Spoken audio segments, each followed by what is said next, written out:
right, we are back. Hello and welcome to the RuneScape stream. Oh wait, oh crap, wait, hold on. There we go. That's what we're looking for. Sorry about that. I was told I could play RuneScape. But hello everybody. Welcome to Dragon Quest HD-2D. This is the remake of our beloved Dragon Quest 3 that came out last November. And yeah, it's a fantastic game. I can't wait to show it off. The route that I'm going to be running is incredibly risky, so we're just going to let whoever wants to take the wheel, please take the wheel. If the route goes south, then we'll just play this instead, because it's a much better game. Anyway. So we are going to start off. That is my first ever completed file. I went and did pretty much everything except for the bonus dungeon. I didn't feel like doing all that right now. So like traditional RPG fashions, we are going to start with a name that is just one letter, just to make text boxes a lot faster. And we're gonna play on Dragon Quest. We're not playing Draki Quest. Draki Quest is too easy, and Draconian Quests, well, I don't have insurance to, you know, be able to handle Draconian Quest right now. But time is gonna start here when we click yes on the screen. And I'm ready if chat is ready. Chat, are you ready? Petitioning the rest of the crew to let it be RuneScape? I mean, look, I can cancel Dragon Quest 3 if y'all really want me to stream. Look, I'll get to the overworld and we'll just do some RuneScape instead.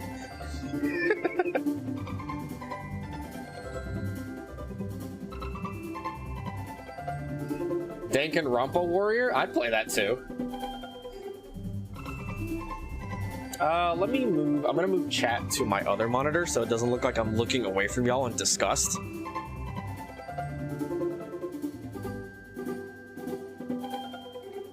That way I can see chat and I can have my notes at the same time. Wow, convenient. All right, chat, let's do it. 3, 2, 1, go. So the cool thing about this version of the game is that you can skip cutscenes, and it has a autosave feature. So even if battles are like super violent and, you know, destroy you on sight, which you're gonna see a lot of in the early game, we have an autosave function that kicks in every battle.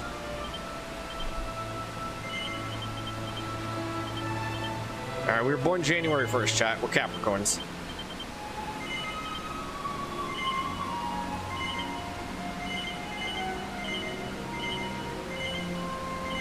We're going to be answering these very specifically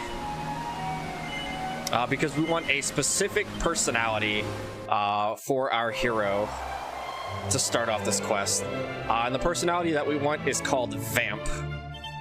That's going to give us a high speed stat growth, which our hero is actually not really the hero. Our hero is actually going to just be either a buffer or a snooze sticker.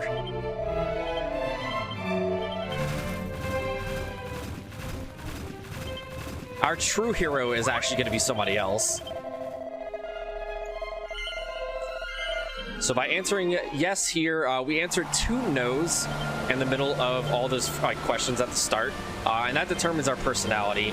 And our personality is Vamp, which is AKA, it's actually called Sexy in the older versions of the game. So chat, we're sexy.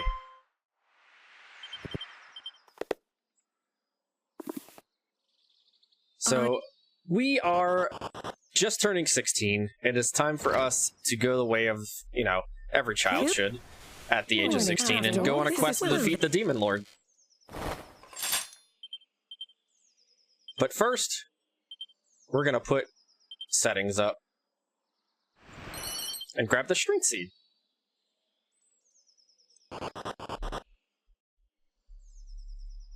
So we got a few cutscenes here. This is basically just kind of like telling us, hey, we're gonna go talk to the king.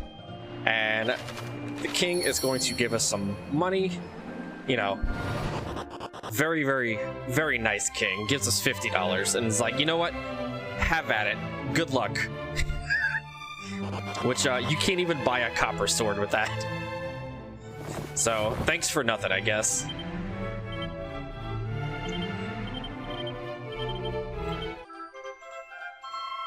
He gives us 50 coins and, like, a club and some clothes.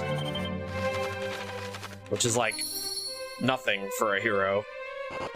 Like, I'm already wearing clothes and I have a sword attached to my back. What am I gonna do with that?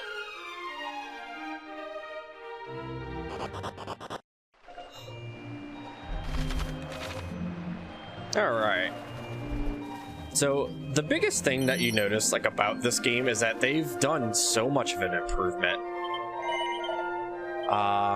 But we are going to sell, what is it? This? Hold on.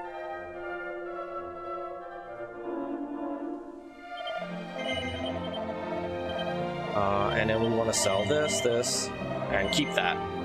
And then we're gonna buy 5 of these. And we're gonna buy 7 of these. And then we're out of here.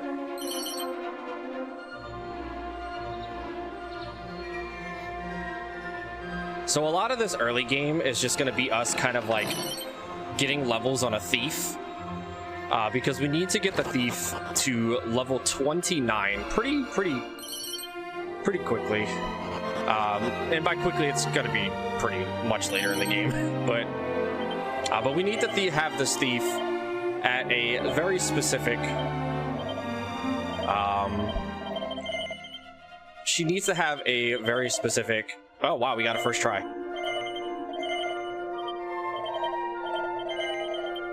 She needs to have a specific personality.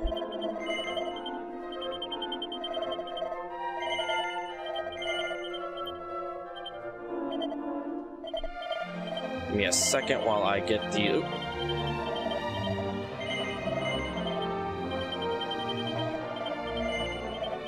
But yeah, we want to give these very specific personalities because that's going to affect their stat growth.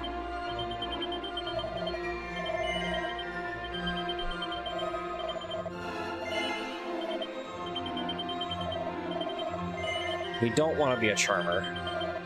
We don't want to be a mule. We don't want to be a drudge. We don't want to be a meddler. Ironclad is good. And then we're gonna name our merchant. We're gonna name him D's. And the reason that we do that is the merchant is actually going to affect the name of the merchant village that we have to deal with later on. And it's funny. So it's basically going to be Deesburg.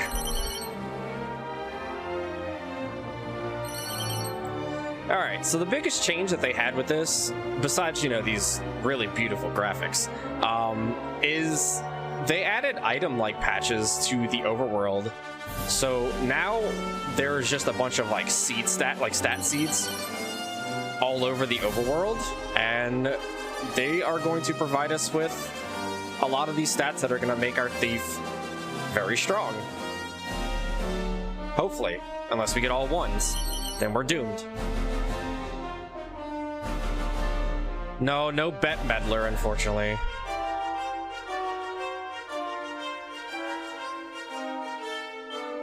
All right.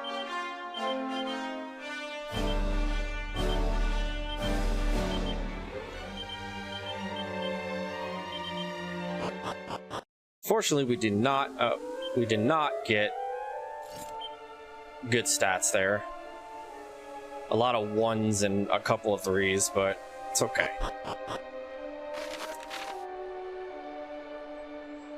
So we need to go off and pick up a key at the top of this tower, so we can navigate to the next cave that we have to go through. And we need to we're going to be basically like low level running all the way to the pyramid area. because the first thing that we want to pick up is the meteorite bracelet, which is going to double our base speed stat. And it also gives us the ability to pick up a bunch of items and weapons that'll make our early game pretty easy. But we need to pick up a weapon here, because we're going to be leveling the thief just a little bit.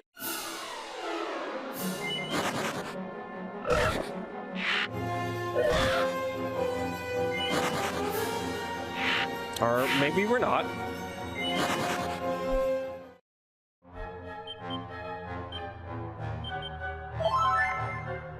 I think we also want to do... Okay, no, we're good here.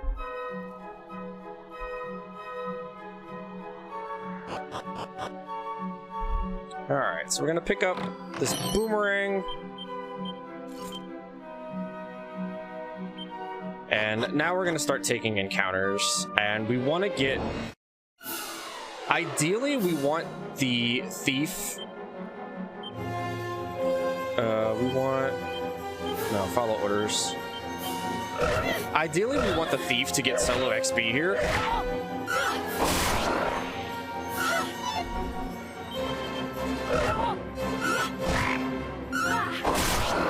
It doesn't look like it's going to be the case, but the sooner we get the thief to like level 5, level 6, the better. And when you gain levels in this game, you actually full heal. So, as, like, you know, we almost got the hero taken out there, which would have been great, but since the hero gained a level, they're now back at full HP.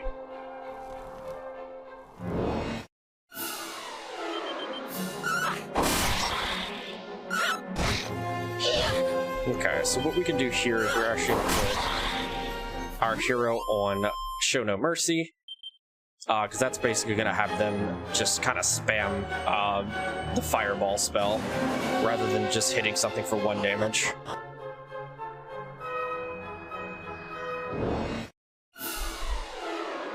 Alright. And it also stops me from, you know, needing to menu their attacks. So, 1 less menu to deal with, the better.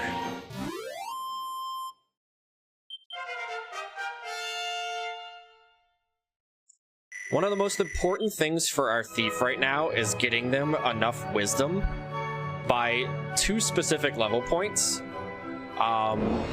They need to have, I think it's 39 wisdom by level 17. And then they also need to have 65 by level 29.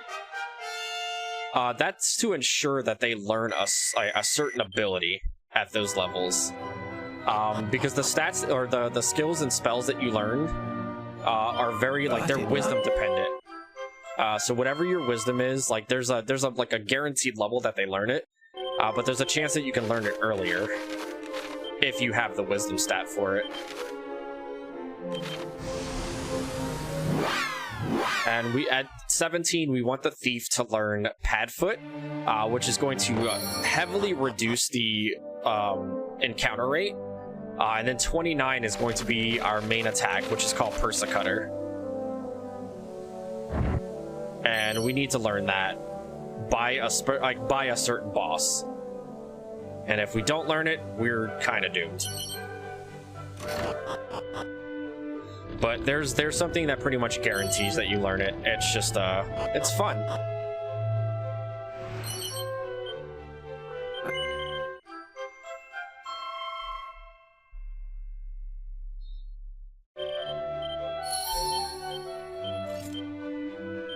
Alright. We want to teleport outside the Shrine of Plains. They added the ability to to warp outside of, like, certain areas, or, like, out of every area that you can warp to, which saves you a lot of time of not having to load up the town or, like, the tower and things like that, which is really cool.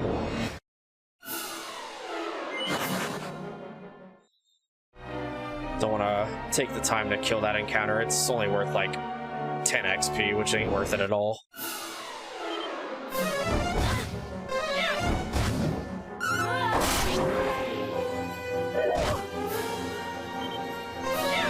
Have to be careful here. That heal slime can make this fight a lot longer than it needs to be. Alright, our thief is level 5, which is great.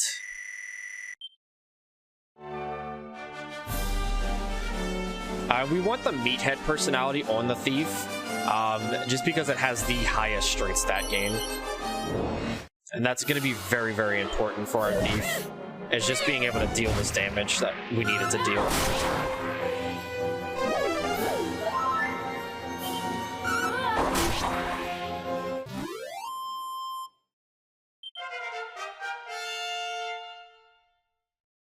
One thing that a lot of people that have played this game don't realize is that the, nice. We'll keep that one. Is the luck stat actually directly affects damage in this game. So you're gonna see me pick up a pair of elevating shoes later on, which increase your luck by 50, and it just gives you passive experience. But the reason that we do it is that 50 luck that we get actually gives us a 10% damage increase. Like, just flat damage increase.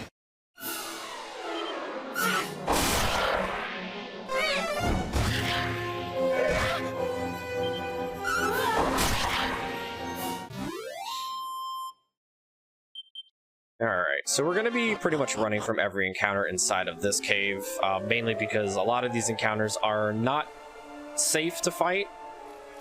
One of them can put you to sleep, and the other ones just deal a ton of damage because we don't have great equipment right now. We're kind of floating by with some like rags. But we're doing this so we have all these like zoom points later on.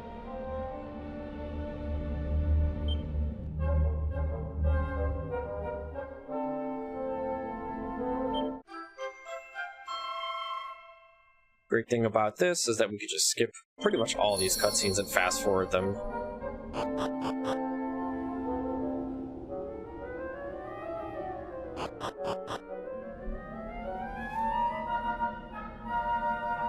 There is one item that we are going to be picking up in here. It is a Seed of Life, and that's pretty much just kind of allow our, thief to be a little bit tankier.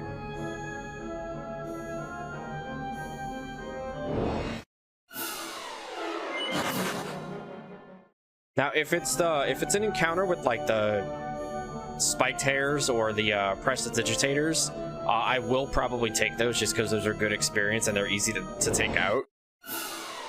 So something like this I would take.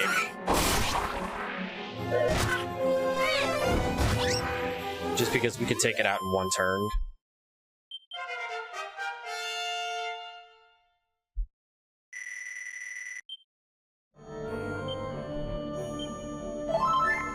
And they have a heal all function, so you can just kind of full heal your whole party without having to like actually select manually.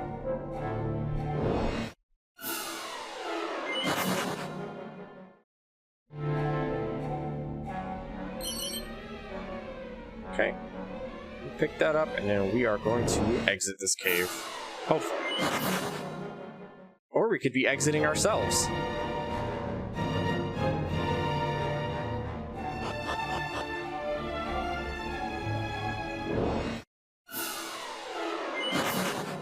We definitely don't want to fight that encounter. That encounter would take probably 3 turns to take out.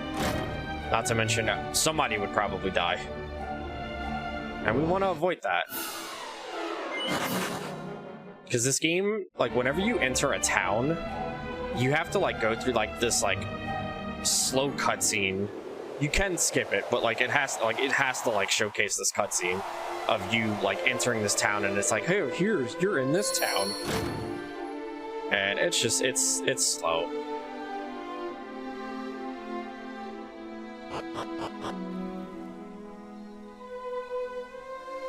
Coming up here, we're going to be getting a small little tutorial about something that's new to this game, the Monster Arena. It's not like the original Monster Arena that they have. You actually collect monsters on the overworld and like in dungeons and things like that to formulate a team that you bring through like a tournament style thing. And that's how you earn rewards off of that. It's really cool. It's a nice way to get like really good equipment early on. And it also beefs up your new party member, the Monster Wrangler, which we don't use in this run.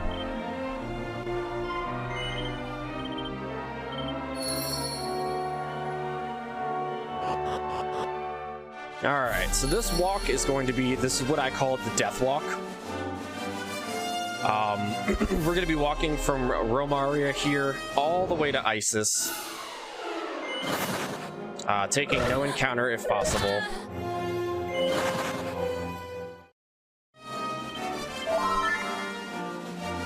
We have to get all the way over there, and pretty much, you know, so we can get all the zoom points, because we're going to come back here later, but everything is just way too strong for us to deal with right now. And we're pretty much in the next zone of monsters, so things here will be hitting us for like 40 to 50 damage. They have hundreds of HP. We just can't deal with this, but it's good to go this way because we're able to buy equipment early on, and we're able to pretty much set ourselves up for the next 3 or so bosses in this game.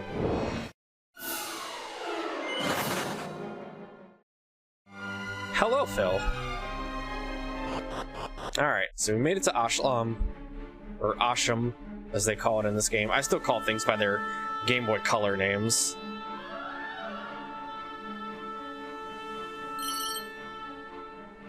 Picking up a Stam Seed, we're going to be picking up a Luck Seed, and then a Tough Guy Tattoo.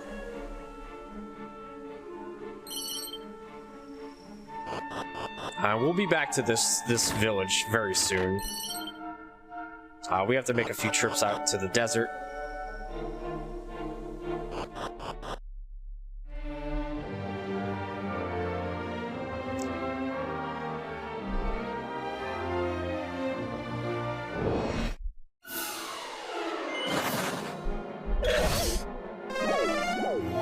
Listen, sir, I don't need this attitude from you.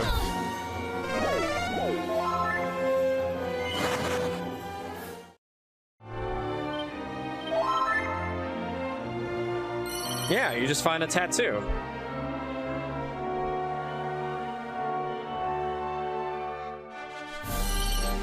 Just apply a little water, and it's all yours.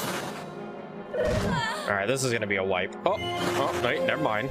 Wait, nah, I was just kidding. I was just kidding. Wasn't even close.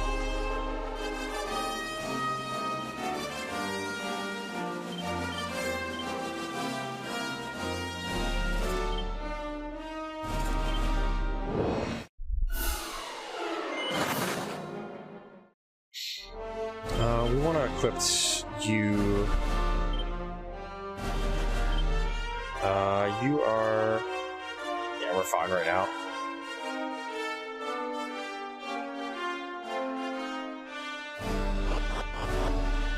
So they added these new things in this game called secret spots, which will have... They'll have monsters in them hiding, they'll have items, funny dialogue from some NPCs.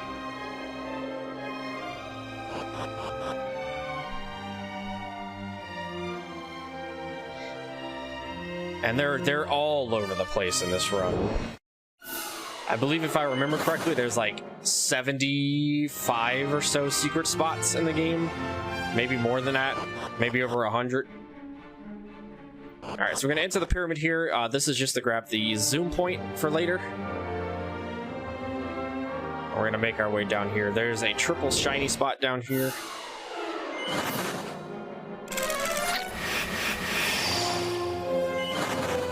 Oh no, they raised our defense.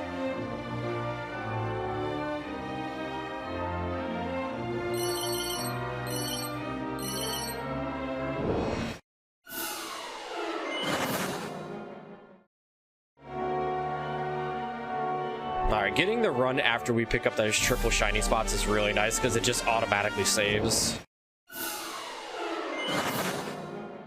The autosaves in this game are a godsend. I don't think this run would be possible with this route if it weren't for autosaves.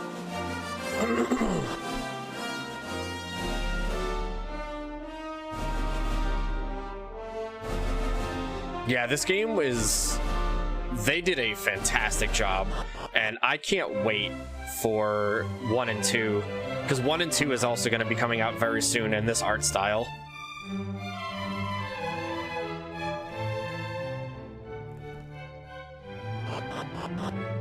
Okay, so this is Ibis Castle. We're just here for one thing and one thing only. We're here for the meteorite bracelet, which is going to double our speed.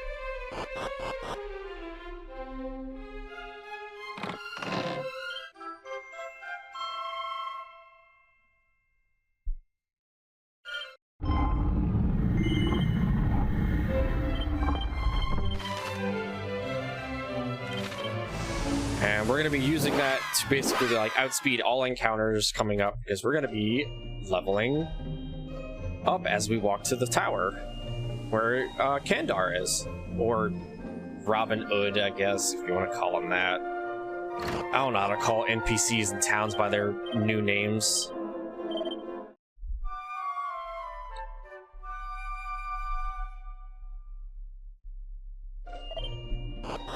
Skeleton jump scare. Yeah, this is a horror game. Jump scares all over.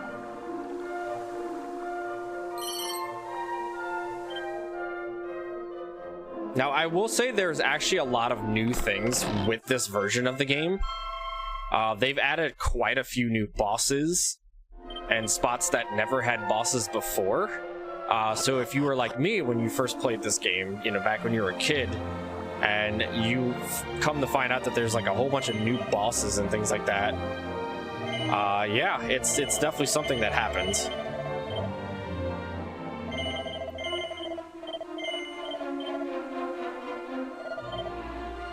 Okay.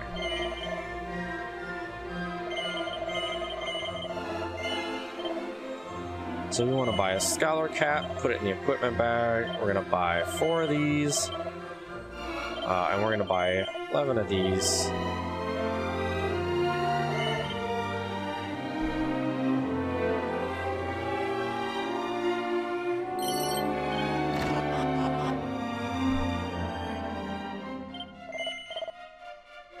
And then we buy an iron shield for you, bronze shield for you, an iron shield for the equipment bag, and that's it. And then we're going to go back to Asham.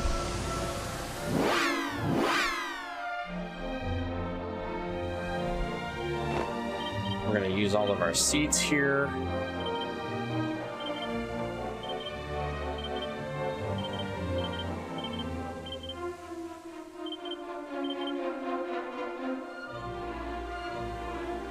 And then we're going to come over here. I do this early. The route itself actually doesn't pick this up until after.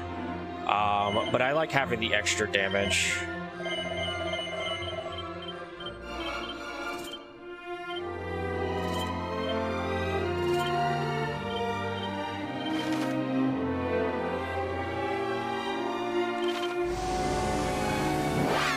Yeah, the record route that uses this route actually doesn't buy that edge boomerang until later on when it comes back to gear up the other party members. I like to use it, or I like to get it early, just because it makes taking these encounters out much easier. I can just potentially just one-shot everything now.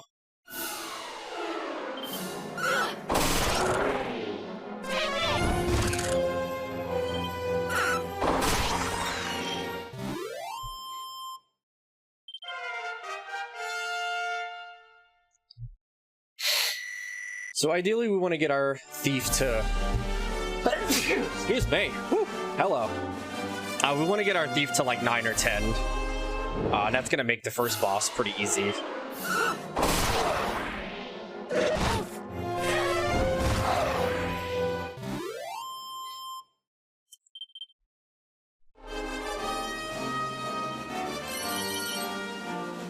I love spring, by the way. It's a great season that does not demolish my nostrils. None whatsoever. Thank you. I appreciate it.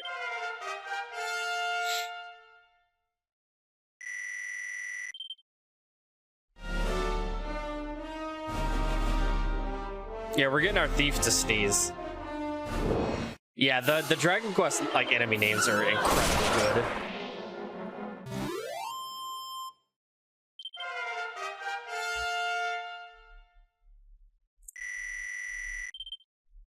Future Fido is a top tier name. All right, so we enter there to kind of reset our step counter, so we can make our walk over here.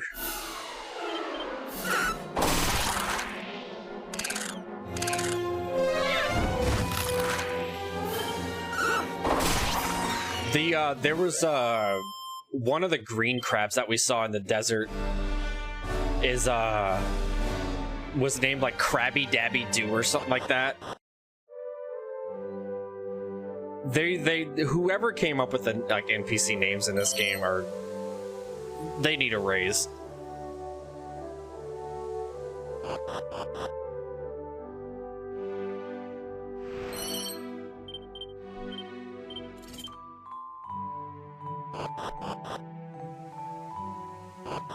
Oh no.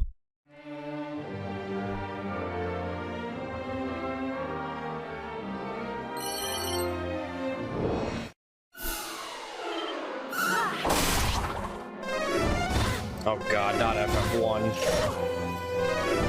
Please don't give me PTSD of Pixel Remaster.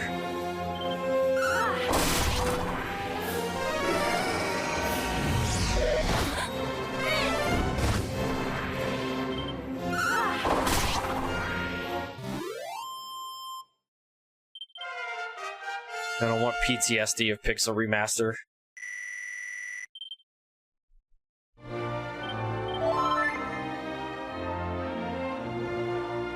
Okay, so we're still kind of like on a walking quest here to visit like a bunch of different villages and towns and things like that, so we can acquire all the waypoints that we're going to be using early on. But meanwhile, we're also gaining a lot of XP as well.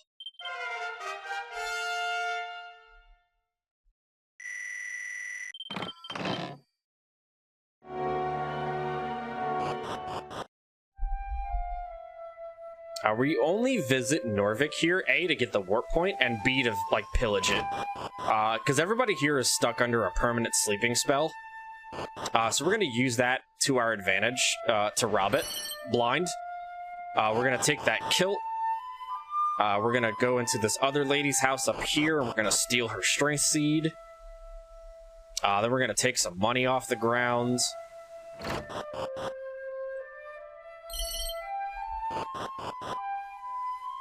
And then last but not least, after we pick up this money coming up here, is we're going to enter this house. This guy is actually not sleeping. He actually avoided the sleeping spell, but we're going to rob him anyway. We are the heroes. See, like, he's awake, but we're going to just steal his stuff anyway. And we're going to go back to Corv.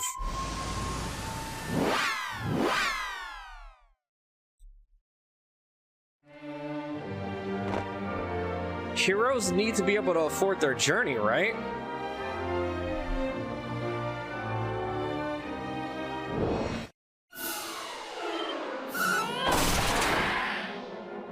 You'd love to see a critical hit on the last hit of that boomerang. It's really nice.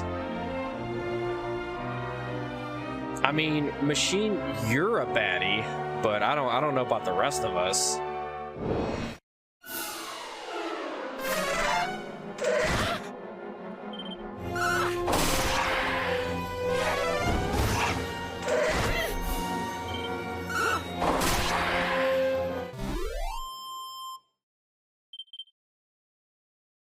Alright, so ideally I'd like to get level 10 right before we get to where we need to. Alright, so we're gonna come over here. Alright, we're gonna reach into the sack, grab another Sage Elixir, and we're leaving. Those Sage Elixirs sell for like 2,900, which is going to basically supply a lot of our run.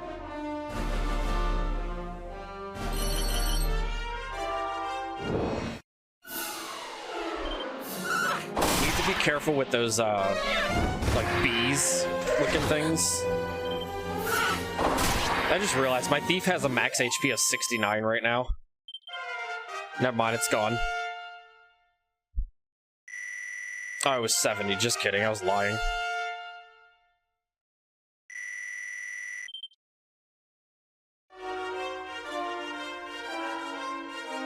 I saw 68 and the bar was full, and I kind of got excited.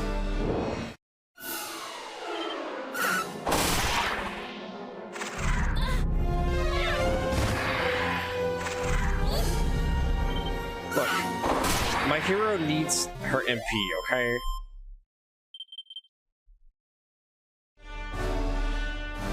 Alright, so we're going to be making a quick stop into this tower. And this is just to kind of grab the waypoint. And it resets our encounter. Because we're going to be coming here very, very quickly. As soon as we grab these last couple spots.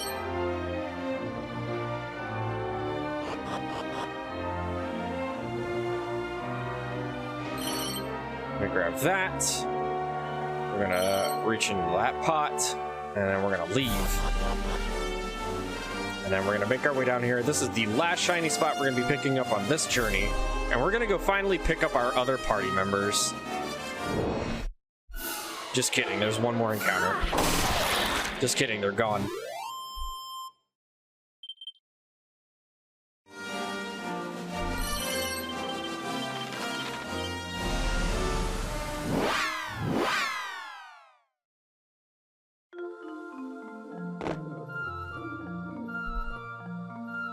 Alright. So now we're going to pick up our party members that we made earlier. We're going to pick up F and K. And then we are going to teleport over to... Where is it at? Asham.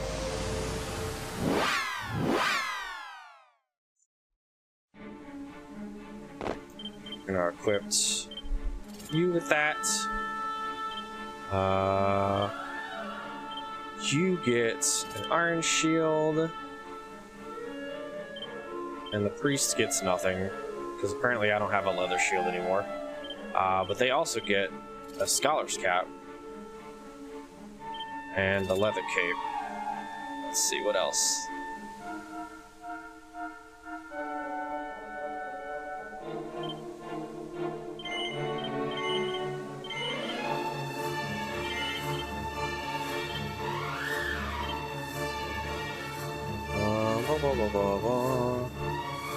Oh, it's nighttime. Alright, well, that's kind of lame.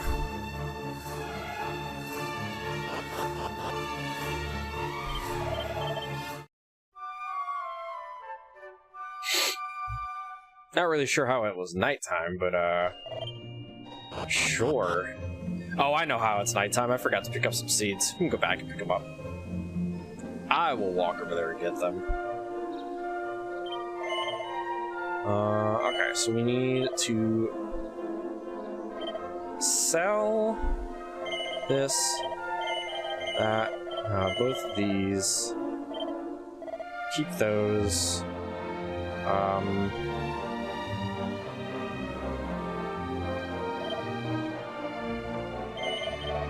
sell that, sell that, sell that. And then we're also going to sell this, that, this, that, this, that, not that, that. We're going to buy a fur hood for our hero. We're going to buy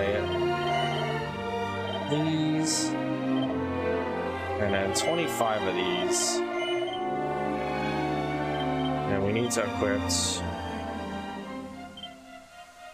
You get the. It's this. And that. Or maybe. I know you get this.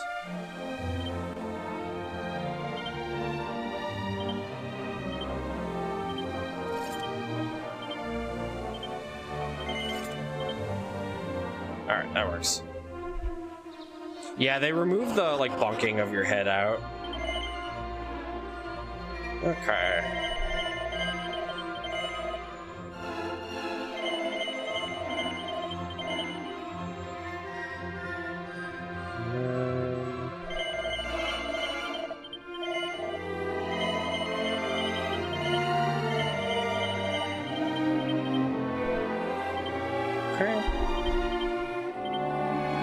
So we're gonna put the snow stick on you.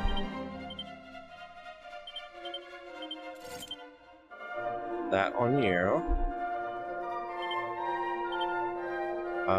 These are gonna go all to you. To you. To you.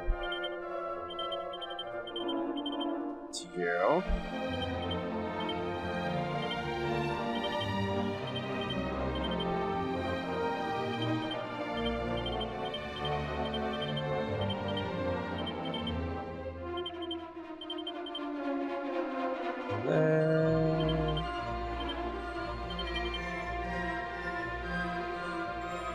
And I think that's good. Now we need to go and do one thing real quick. Since I forgot to grab it. We're gonna go here and pick this up.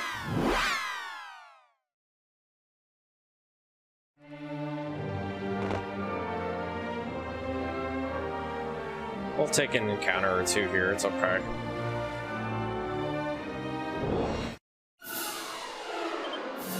Alright, so you are going to be on the follow orders, follow orders, follow orders.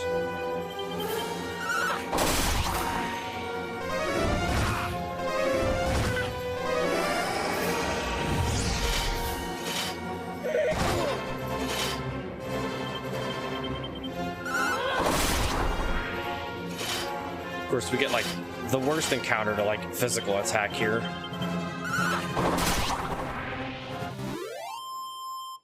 But since we bumped all those, like, stamina seeds into our other heroes here, they're going to just gain a giant chunk of HP.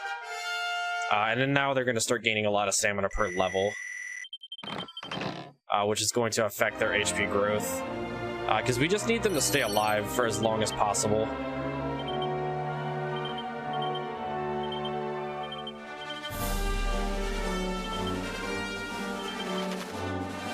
Alright, so now we're going to teleport to Skyfell Tower.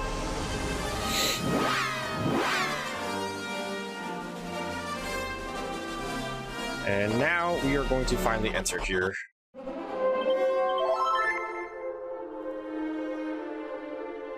And we're going to be fighting our first boss of this run at the top of this tower.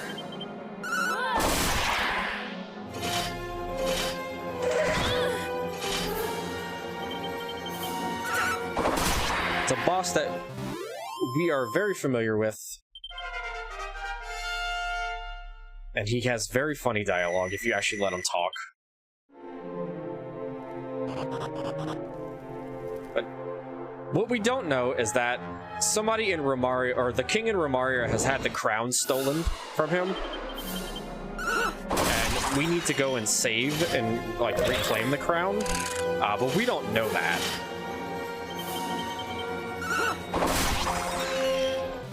So instead of, like, saving the crown, we're gonna borrow it. Legally. It's ours now. It's like renting a game at Blockbuster right before they close.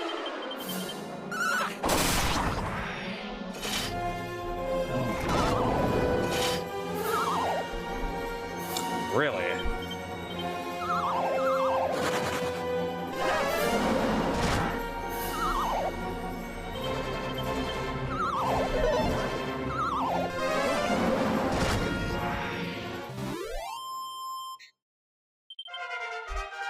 We have a lot of ways to, like, mitigating status effects and damages off of our thief that we'll be using on bosses. Alright, we got Sap. We can start running from enemies now. Sap is going to come in handy for any of the bosses that we fight, because that just removes a lot of defense from bosses.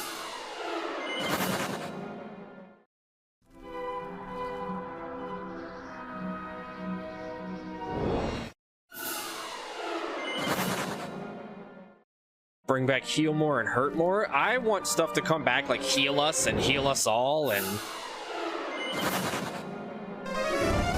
all the good names. I don't want this, you know, frizz and frizzle and...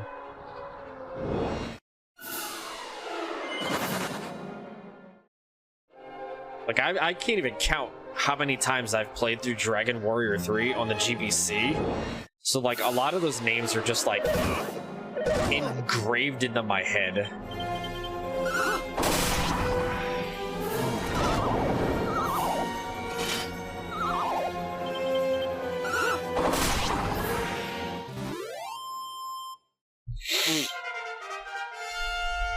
Well, Kaboom is still a name. You also have Crackle, which is cool. I like Crackle as a spell name. And then the sound effect it makes is so good. It's just too bad you never get to see it in the run.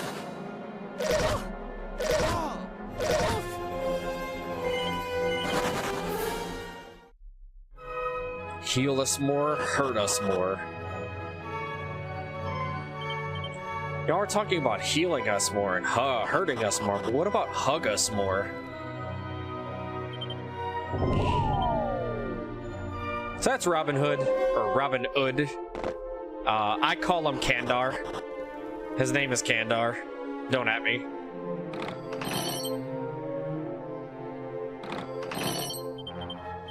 Alright, so we're gonna do some equipment swapping here.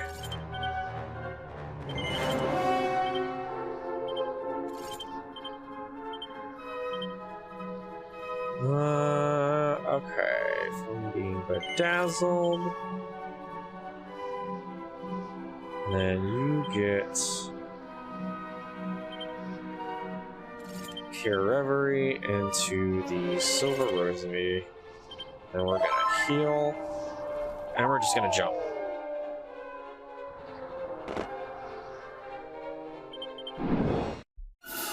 Alright, so this is Kandar. So the idea behind this fight is to basically just oomph powder our thief, which doubles their attack.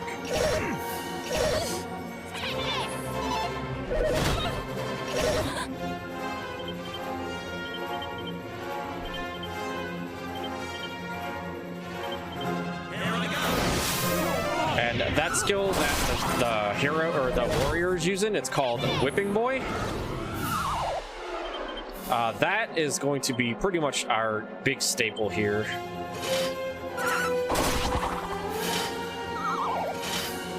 That is basically the warrior is going to be just basically taking attacks for our DPS. But we're gonna make quick work of Kandar here, and we're gonna get a bunch of experience. Should get us to 11 and everybody else to 9. Hero to 10.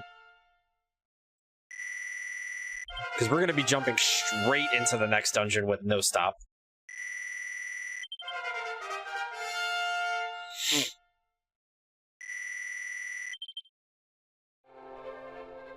Alright, wait. Just listen to the...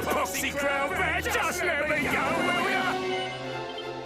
Turn me life around, I'll go straight, I promise! Just let me go, please! Oh, turn me life around, I'll go straight! The voice acting that Robin Hood, aka Kandar, S tier. Top notch. It's so good, and his other dialogue lines that he gets later on are so good. So we're going to take this King's Crown, and we're just going to put it on our guy. And then we're just going to move on. We're not bringing that crown back, by the way. We're the new king. Alright, we're going to just immediately jump into the next dungeon. Now, the boss in this dungeon... So they added a boss in this dungeon in front of the magical key. This is one of the newer bosses. This boss is disgustingly vicious. And we need to finish this fight with a solo thief. but we have to have all of our party members alive during the fight.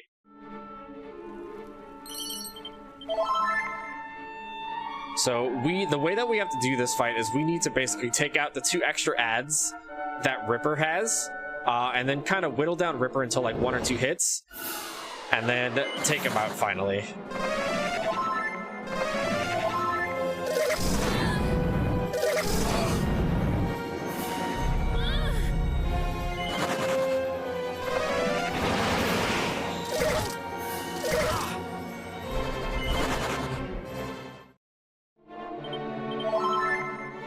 Thankfully, things like Fizzle, which blocks your spells, does not carry over into like the overworld. Otherwise, we'd be doomed. In more ways than one.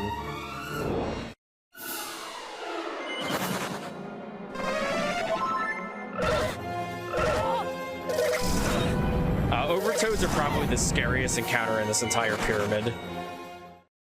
They have a very high chance of hitting 2 attacks per turn. And they come in formations of 6. So they are disgustingly scary.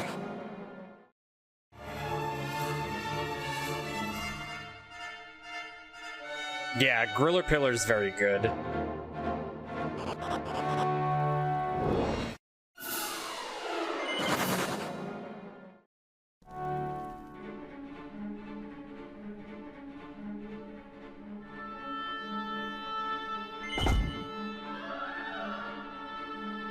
Okay, so just like in the original, we have to do a puzzle here to release the gate door on the magical key.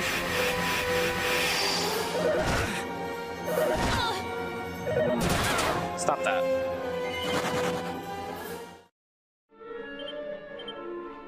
I don't want to waste too much MP because I need some on my priest.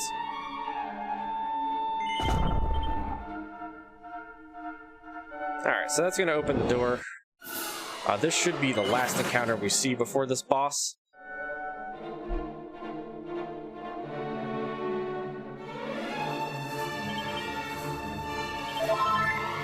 Alright, just make sure everything is right.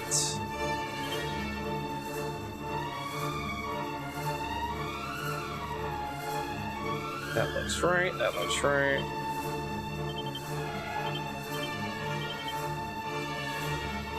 Alright, here goes nothing.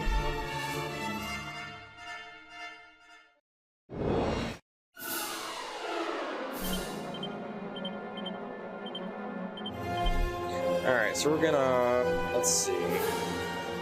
Whipping Boy. Then you're gonna Oomph Powder.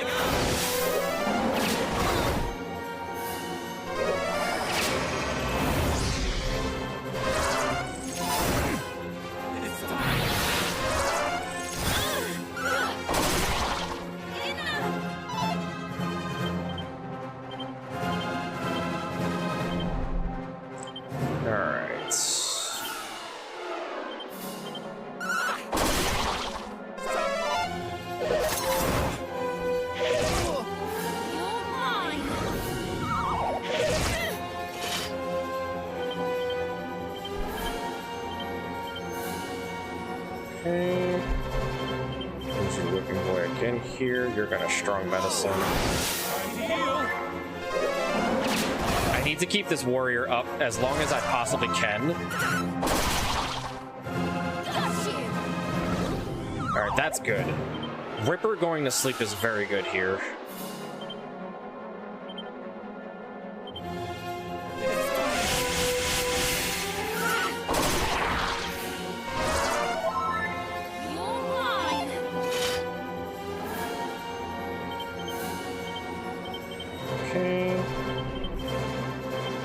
And then we're gonna...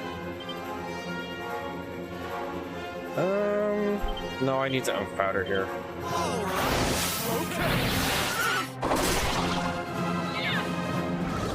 That's good.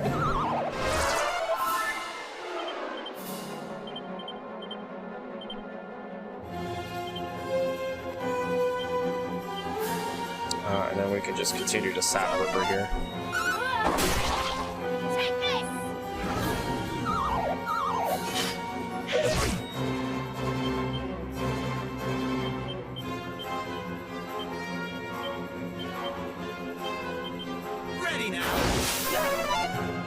need sap to hit something.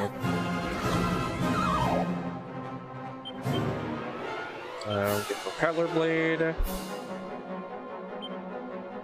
Defend. Actually, you can now just heal. Defend. Sap.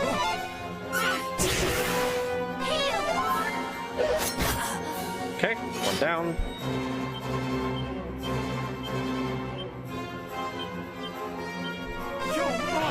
There we go.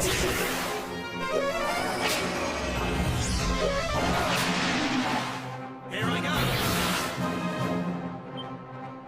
Alright, we're gonna defend with you and then heal.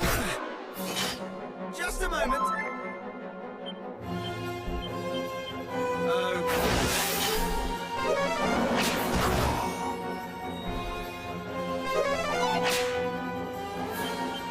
Alright.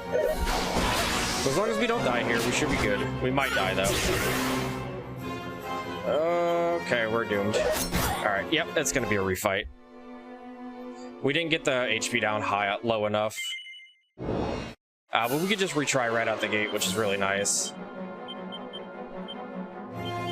Ready now. Our strength stat is a lot lower than what it normally is. We've been getting some pretty bad level ups.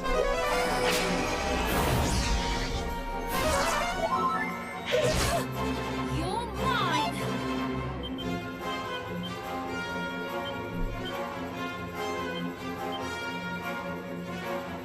What's up here?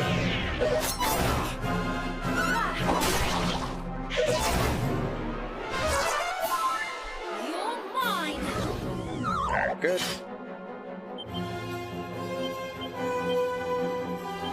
Alright, we're gonna whipping boy again. Sap the first one.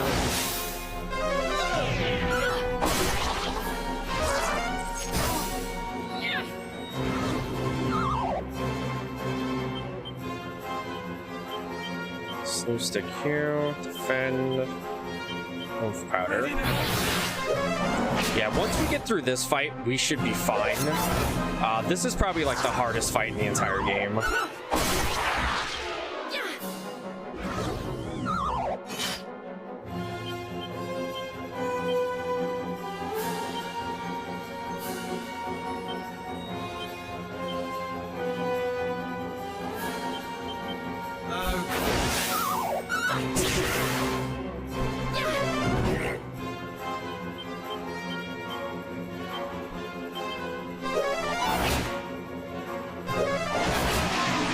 That's not good. Well, this fight's doomed.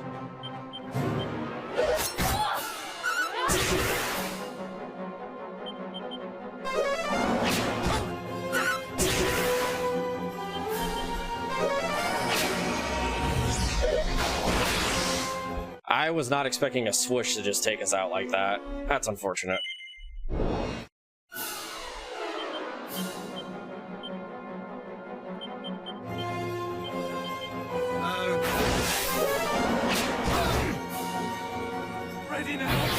Yeah, that's one of the main reasons why we try to keep the Ripper sleeping for most of this fight, is because Swoosh can just ruin your day completely. Take this.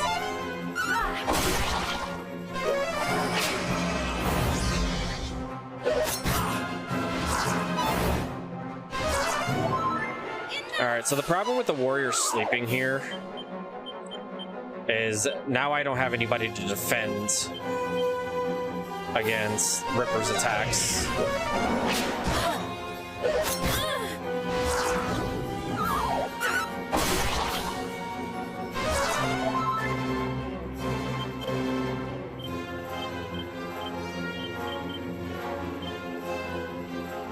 We need to go fighter.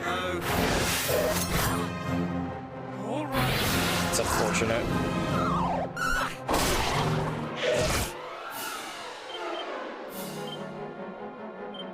I'm gonna actually do this instead.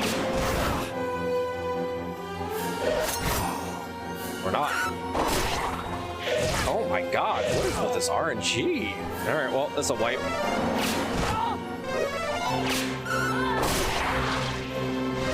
Like, I shouldn't be losing any party members before the Kylias go down.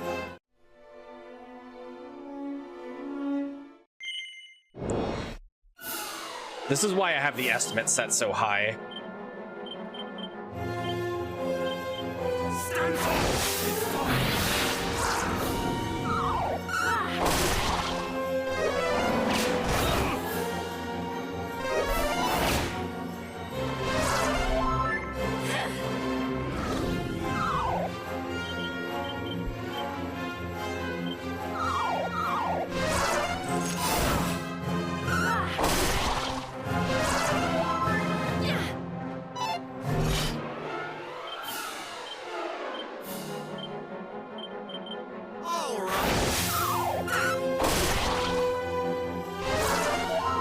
I really wish that thing would stop healing.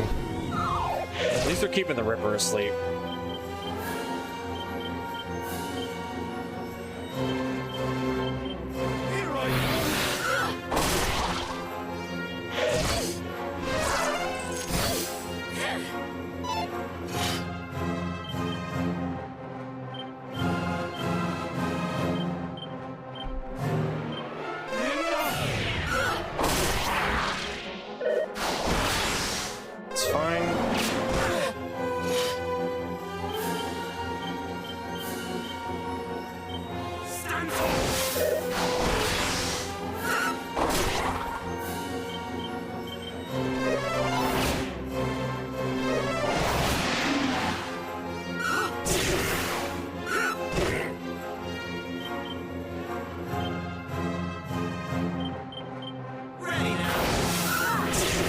Alright.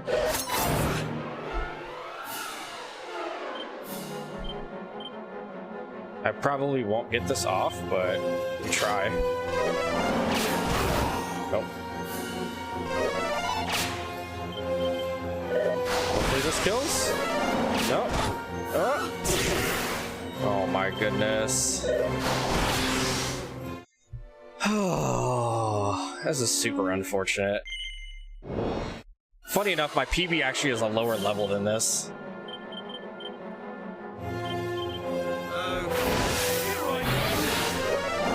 Yeah, this boss is very, very overtuned, in my opinion, for the location that it's in.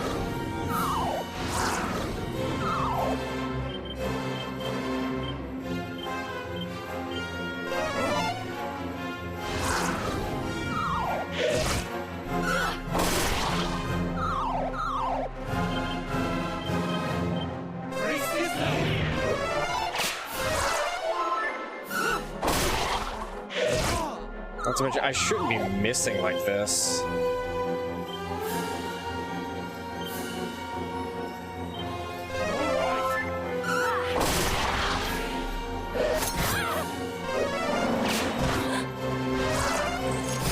Alright, well, I guess we just don't have snoozes anymore.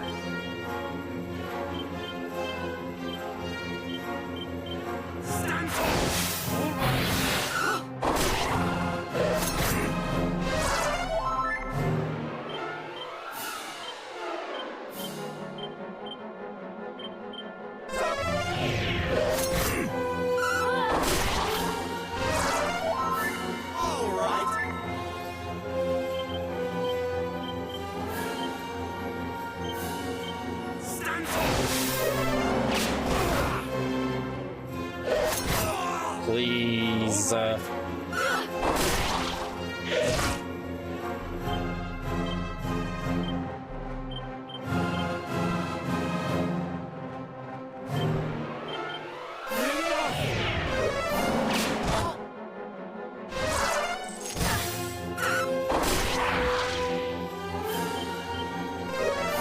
Let's try this.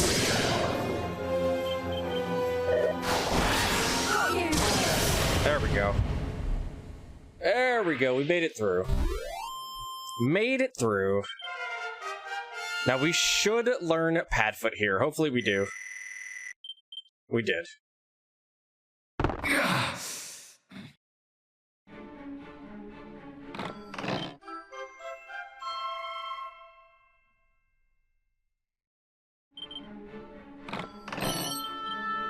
Six more HP than we needed. That is so true.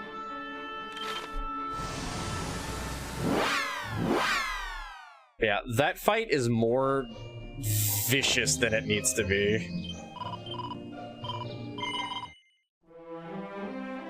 You're very under-leveled for that fight, but in my casual playthrough when I did that fight,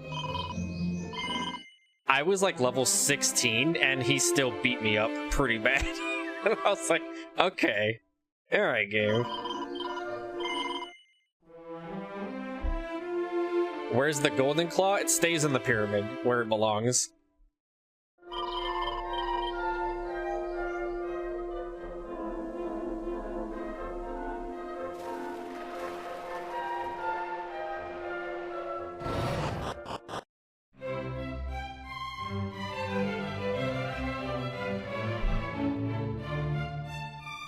Alright. Thank you for the good luck and the raid.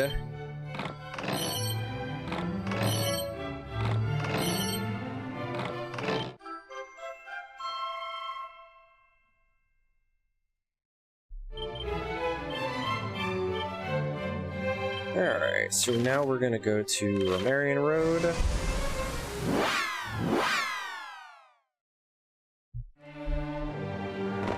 There's only one part of this run that is worse than that boss fight, in my opinion.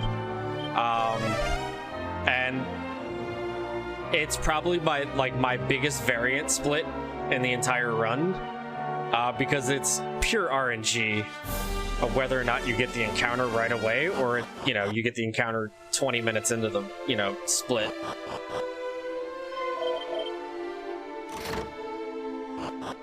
Hopefully we get some marathon luck, and it's nice to us.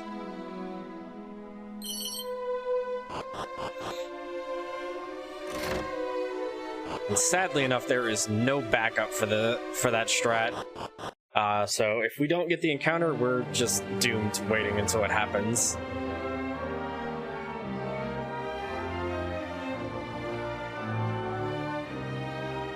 And I unfortunately did not have the time to set up a backup save for it. But yeah, this is the power of Padfoot. We're just not going to get an encounter all the way to Portoga here.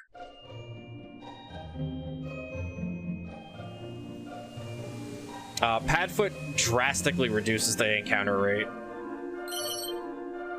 And it's really good. It's really nice to have, and that's why we wanted it immediately after River.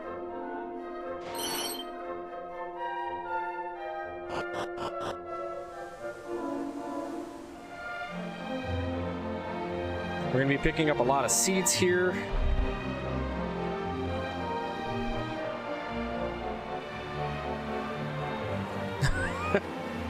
Yeah, my casual playthrough was interesting. I think my my priest was the survivor because I cast it like a last-second whoosh, and it killed.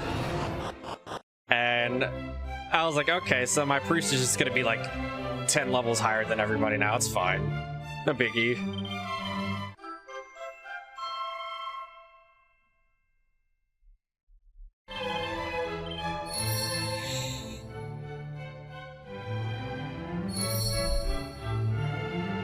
Always.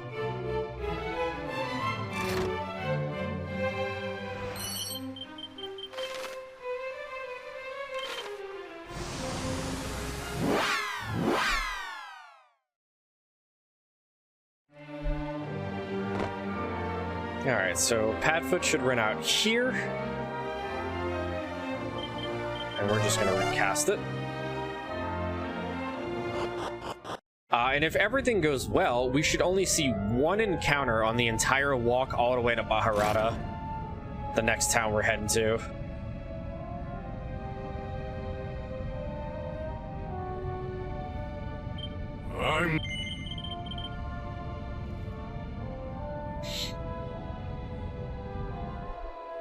Wait there a second.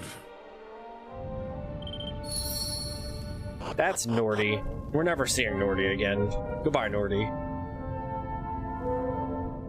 Thanks for throwing your entire body into a wall.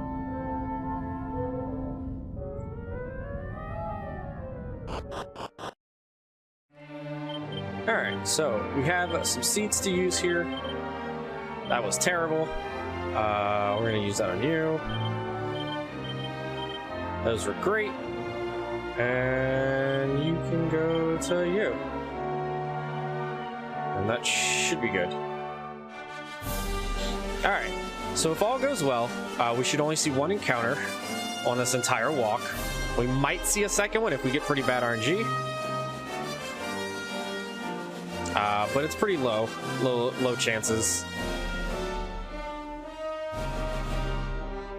Also, if you look at the world map in the top right, it's a little sus.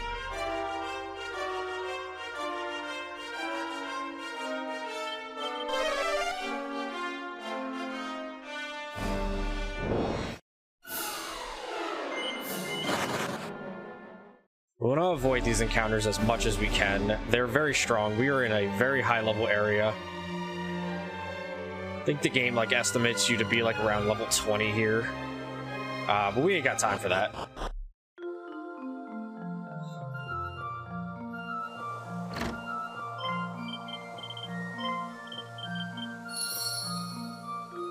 Alright, so something, his girlfriend was kidnapped and now she's taken hostage, something. We're gonna steal this money, and then we're gonna take this oak powder. And then that oak powder is gonna go into the priest's inventory. We want to actually...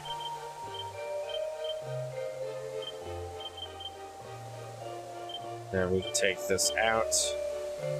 And we are going to... Instead of walking out, we're just gonna Chimera Ring outside of the same city.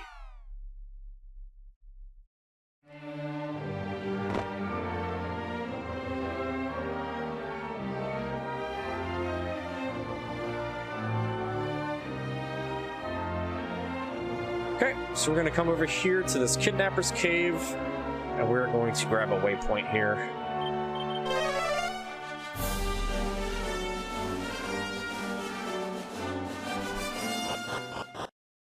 Because we're going to be coming here very, very soon. We just need to make a stop at All Trades Abbey. Or if you're like me, you call it the Dharma Temple.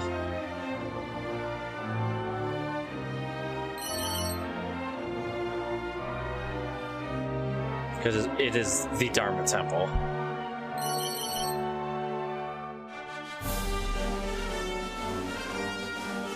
Alright, unfortunately we need to go and stay at the inn.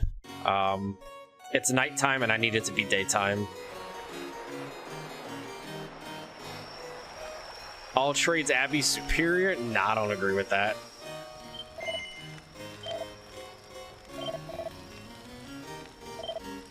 Alright, so we don't need those. Don't need that. We don't need you. Don't need that, or that, or that, or that, or that. We do need that. Don't need this, that, or that. And then we're gonna buy a Gusta Ring. And then we're gonna buy a Light Shield for our priests. And then 10 Chimera Rings. And 5 musks. And you might be asking, what do we need those musks for? Why are those important? And they're gonna be very important.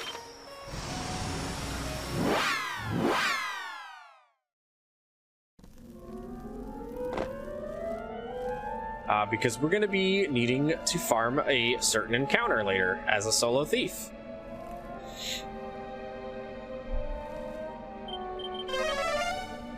See, Abbot Jack of All Trades Alley is a fantastic name, and DQ9 was an amazing game. Ow. Y'all, I'm going to need y'all to get out of this encounter, please. Thank you. How important? Very important. It's the life or death of this run, basically. It's alright. The MP is fine. Okay. Not having musks just loses a ton of time because encounters take way too long to pop.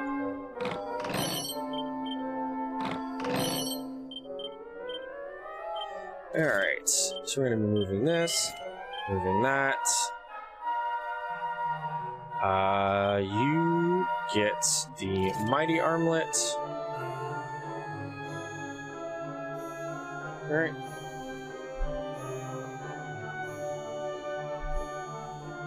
Let's make sure.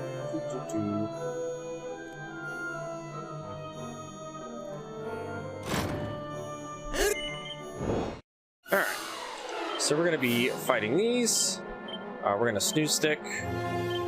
Whipping boy, probably the priest here, I wanna say. And we're gonna unk powder. Here I go.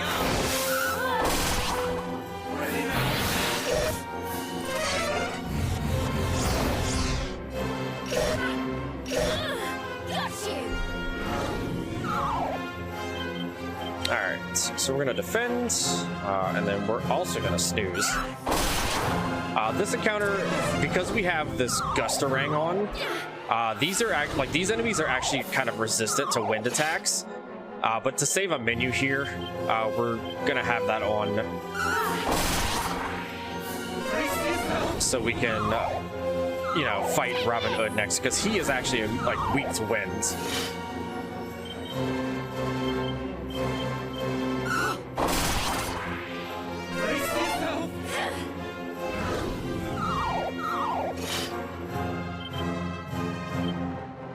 We'll just do this. Alright, that's fine.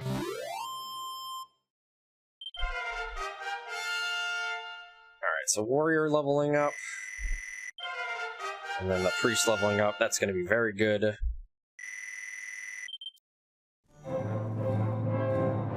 Take this money. Heal up.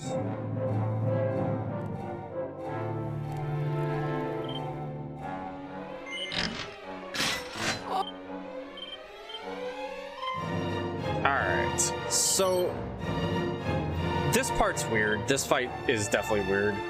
We don't want the priest to die here, because the priest needs experience right now.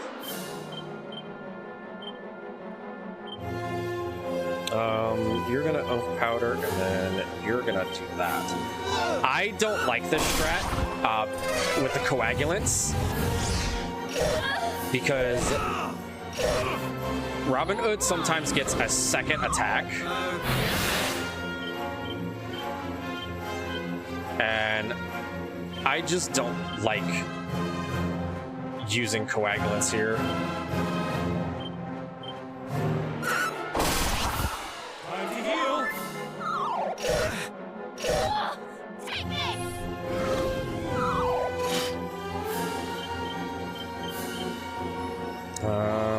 We'll just keep snooze sticking you, whipping boy, and then you're actually gonna snooze the trio.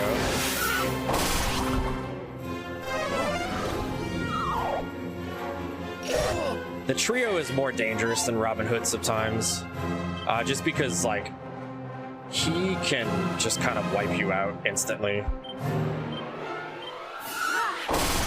He has very high crit rate, and he can just obliterate anybody.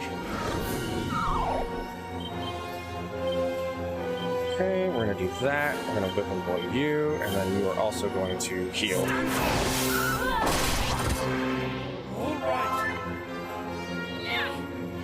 Alright, perfect. Alright, so we're gonna Propeller Blade, Snooze Stick, you're gonna defend, and you'll sap. Got you. We should be good here. Actually, I think it's better to attack. There we go. Ideally, that's a good fight.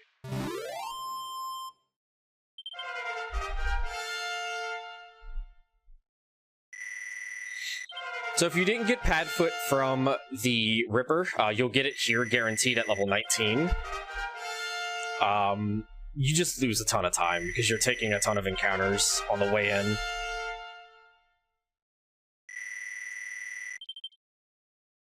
Alright, this part's great. Beating a blinking. You're a bleating nemesis, you are.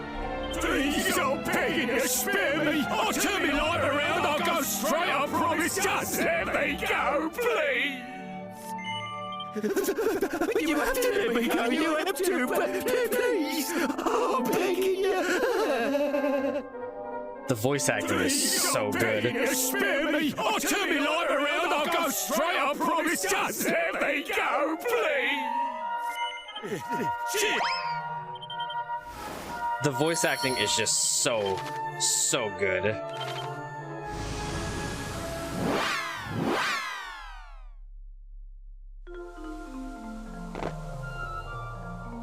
Please. Namaste. All right. So we're doing exactly what the king asked us to do. The king of Portoga. The king of Portoga wants pepper, black pepper, and that's all he wants. And he said if we bring him some black pepper, he'll give us a ship for free. Hmm?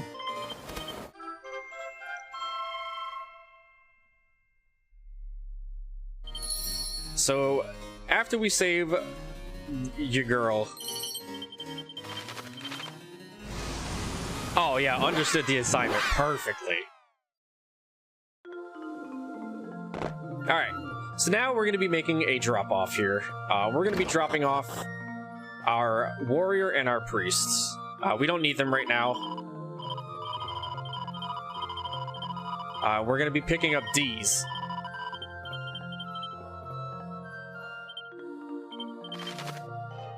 And then once we pick up D's, we are going to head over to Portoga.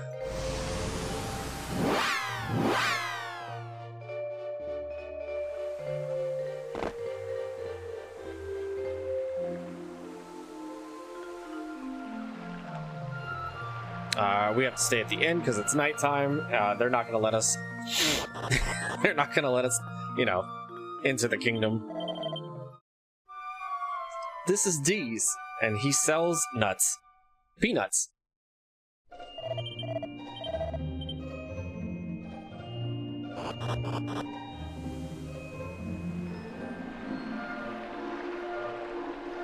$20? I wanted a peanut.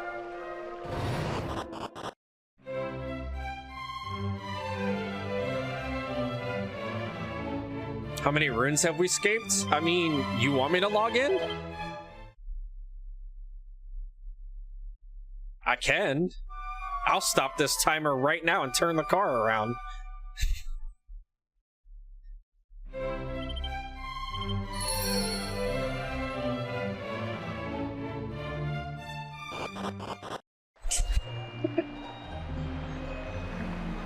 Alright, so now we have a boat. And we didn't take the mystery box. $20 gonna get you lots of peanut. Explain how.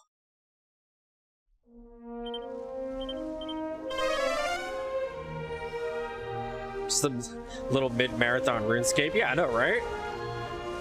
I could do a couple, like, Chambers of Zarek raids.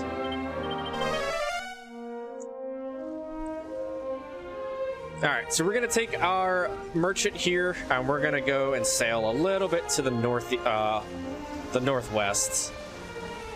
More north than west. We need to drop him off at what they call Merchantburg. But in this case, it's gonna be named after our merchant, which just so happens to be D's.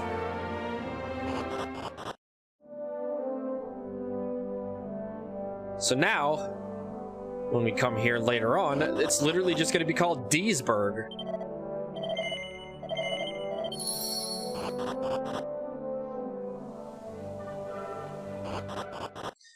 Alright, here's our fun part. We are going to put the hero in front, and we are going to hopefully kill off the hero here.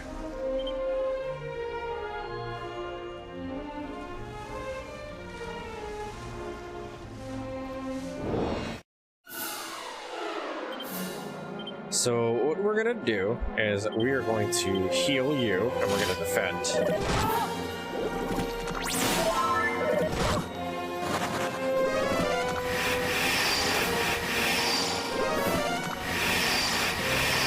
And what we're gonna hope happens is that our hero gets beaten up.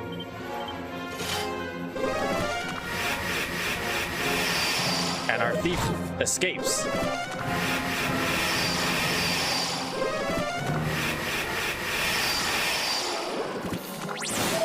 You know, y'all are supposed to attack, right?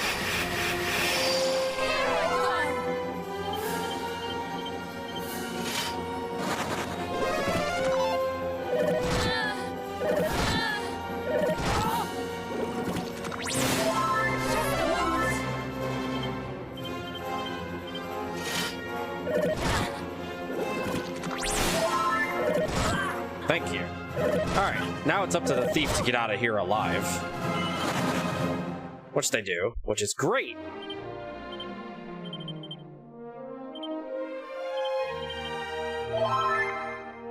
Alright, perfect. I usually don't get that first encounter. I usually get scammed.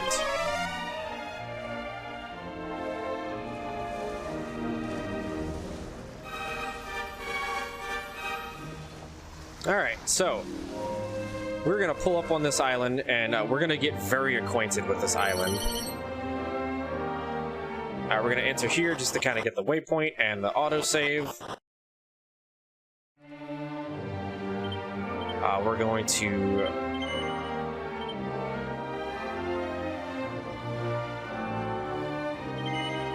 do that. This gets rid of Padfoot.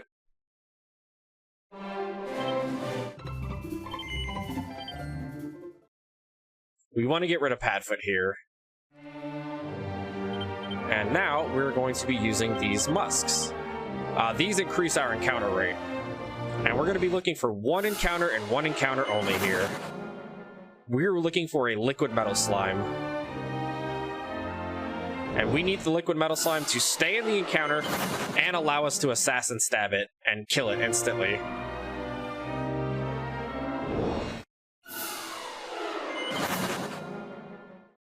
The encounters here, we cannot fight them. Those battering rams will hit us for like 75 each.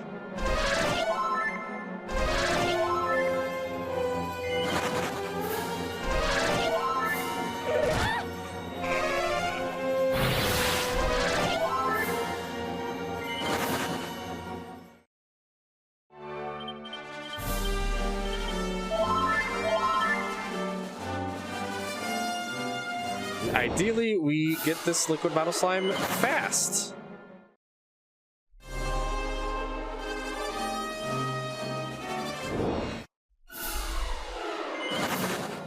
And this is why we have the musks. Just because we want faster and quicker encounters.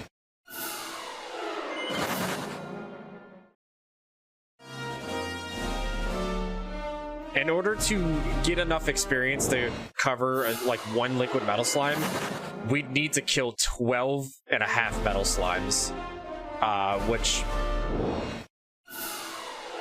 that would probably take anywhere between, 12 to 17 years.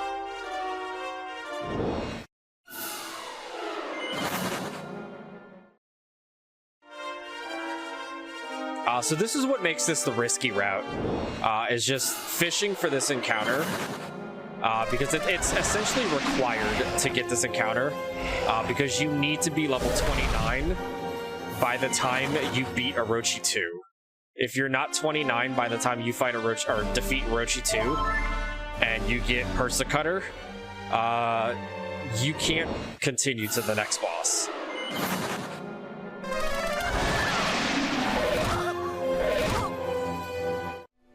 Oh no. Anyway.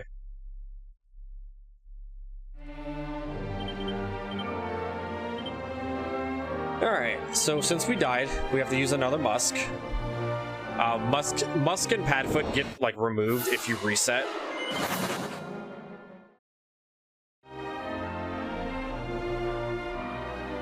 Yeah, liquid metal slime gets you 49,000 experience, and metal slimes are about 4,000. So you need about 12 and some change.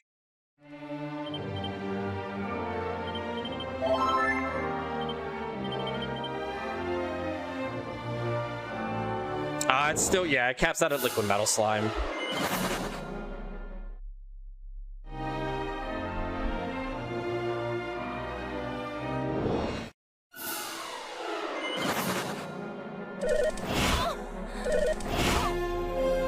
I'm shocked. I usually at least see one and it runs away instantly.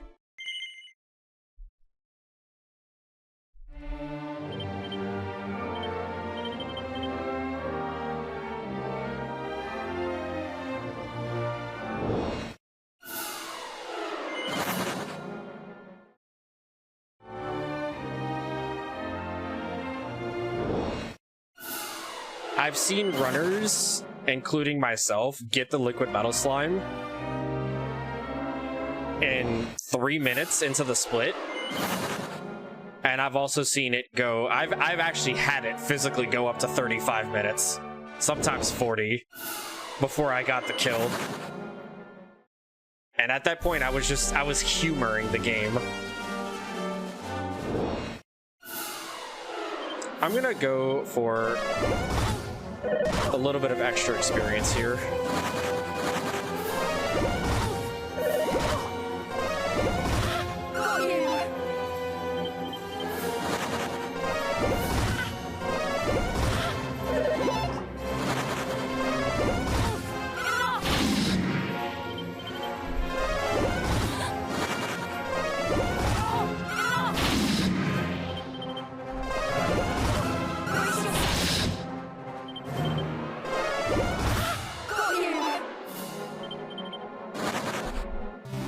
Alright, 8,000 experience is fine.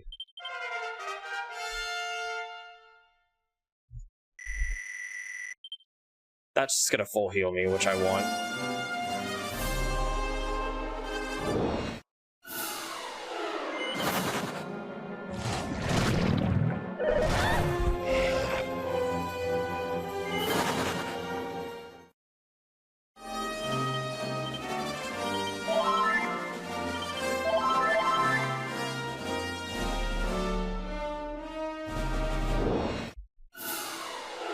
Yeah, I think the liquid metal slime puts us at... Wow, I'm getting some really bad run luck here. It puts us at 25 or 26, something like that. Which Orochi 2 will bump us immediately to 29.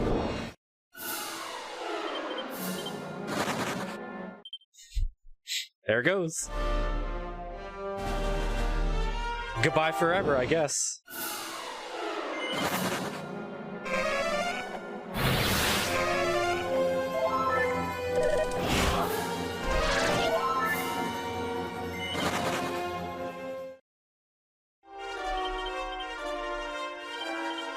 Actually, keep those.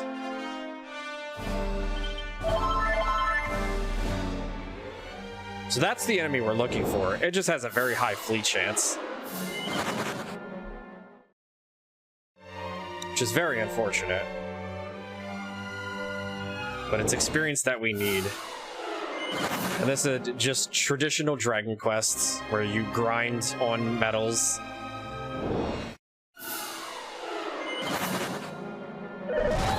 Look, if y'all want me to play RuneScape, don't tempt me with a good time.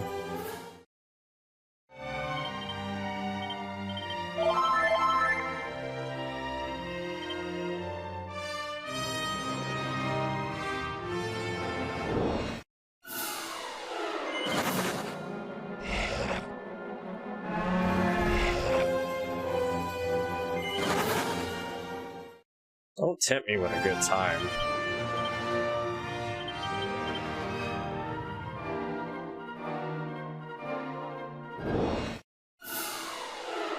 Okay. Okay. Oh no. Okay. We have a second chance. Please, game. No. No.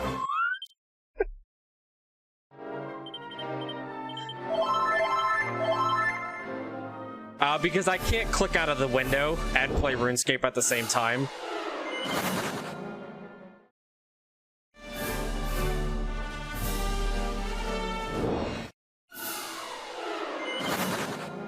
This game, unfortunately, does not have background inputs, like any other, PC game.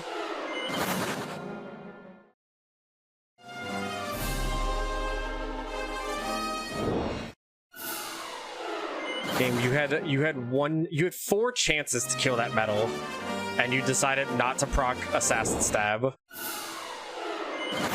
3 times.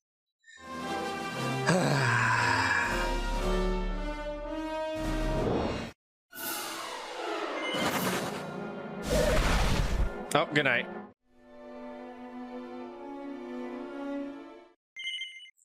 Okay, I'm gonna see, what is my gold situation at right now? 3,000? Bet. I'm gonna go buy more musks and some healing herbs. I can warp right back here, which is nice.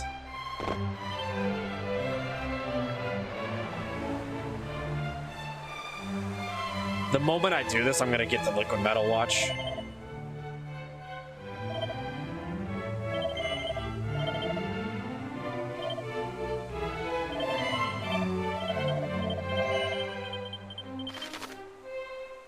Deesburg.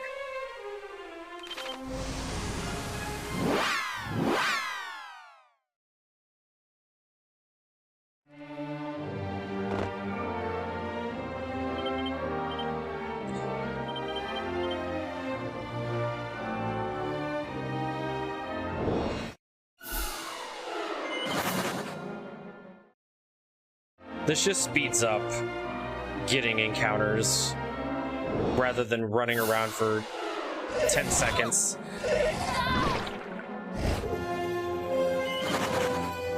Sometimes all you need is 1 HP.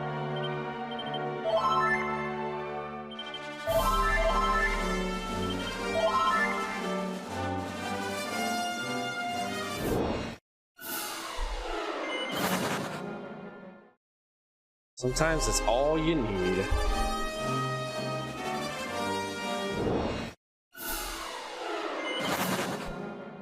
Chat, how is everybody doing tonight? I hope y'all are having a good night while we sit here and run circles around these trees.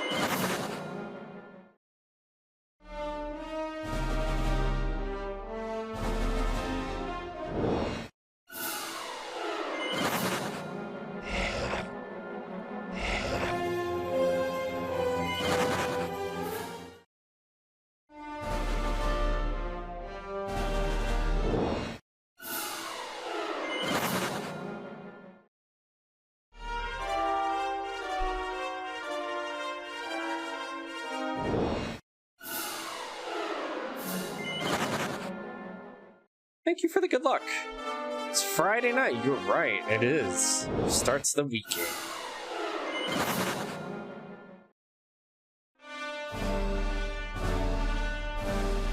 I'm doing good. Other than these liquid metal slimes, you know, dodging my phone calls.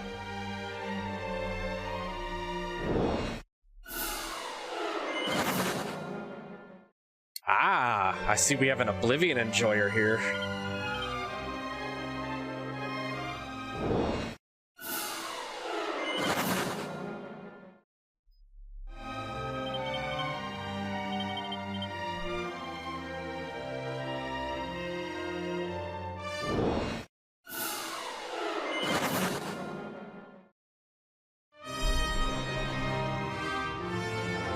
What about these woods? What about this rock?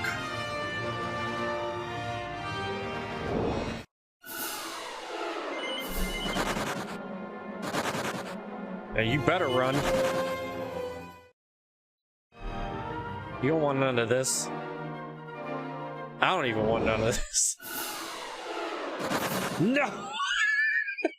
I get ambushed by the liquid metal slime.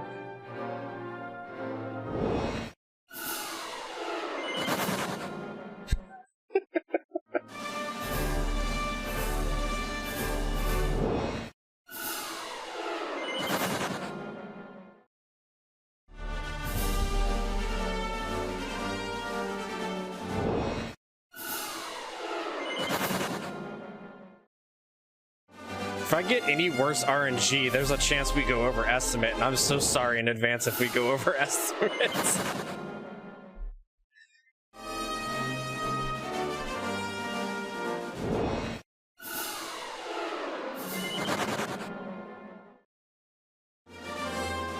They did a phenomenal job with this HD remake. It's very good.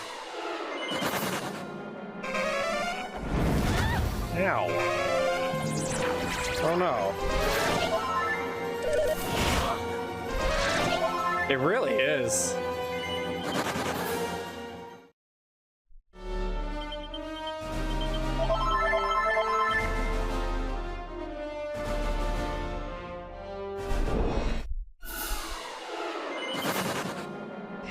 think my favorite part is just the fact that the game keeps this casket in the battle window.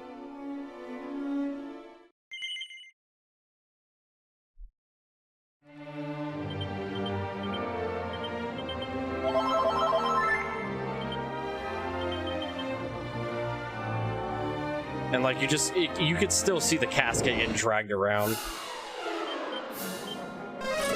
Okay, wait. No! No! Please, game! I beg! Release me from your shackles!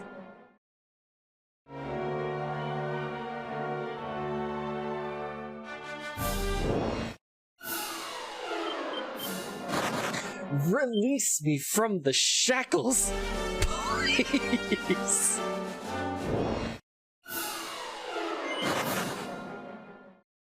We've been outside for 3 days straight. My thief smells like a foot.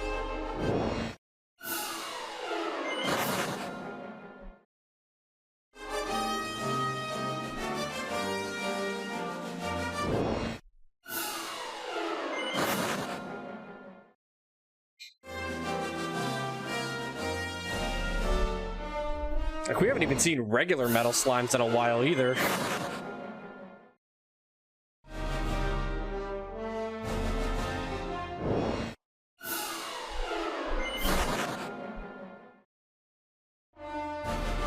Yeah, resurrecting takes too long. It has to play like that little doo doo doo doo doo doo doo. All right, RNG manip.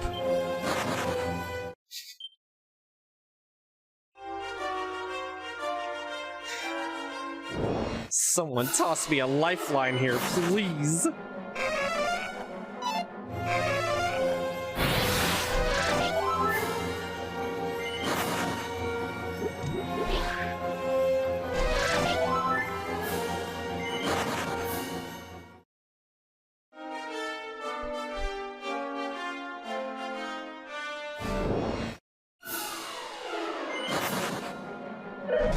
Alright, well, this is the definite. Oh. I'm joking. There's no RNG manip in this game. At least none that we know of yet.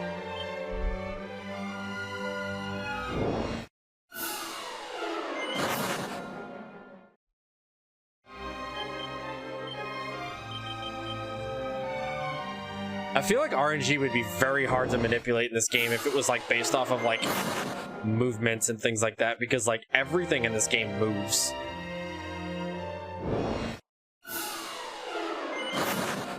Knowing the devs of this game, they probably made each one of these snowflakes like runs the RNG by like 1 every single time, like it moves 1 pixel.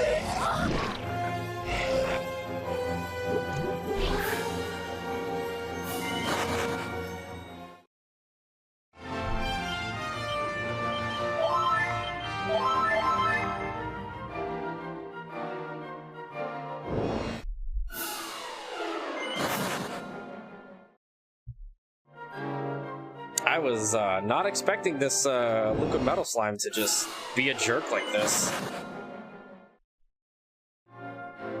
My most recent PB spent 10 minutes here, if that. Try and mitigate some of the XP here by killing like 2 of these. 1 of these. Or 0 of these.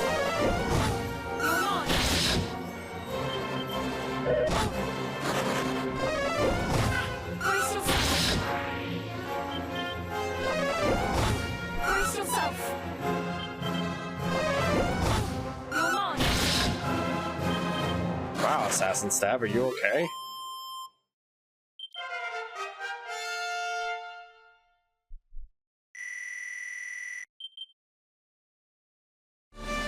Try something.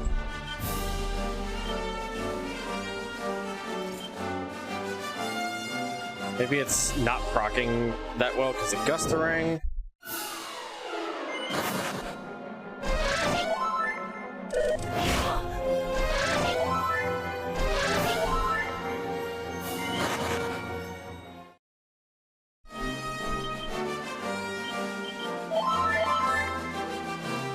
So we can either get 9 more metal slimes, which funny, or we can get the liquid metal slime.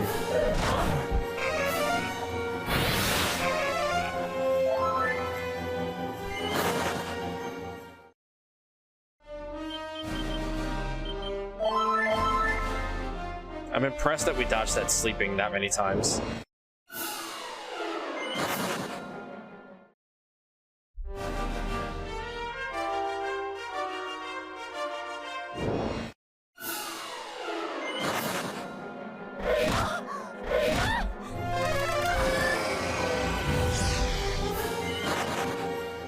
Well, you might as well just take me out.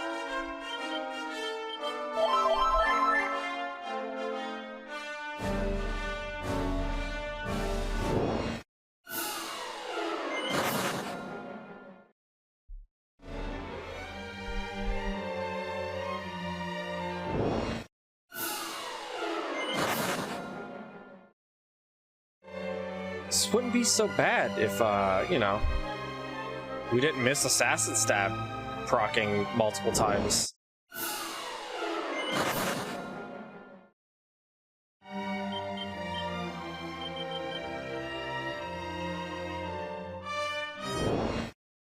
Because we've gotten the encounters, just Assassin Stab didn't proc.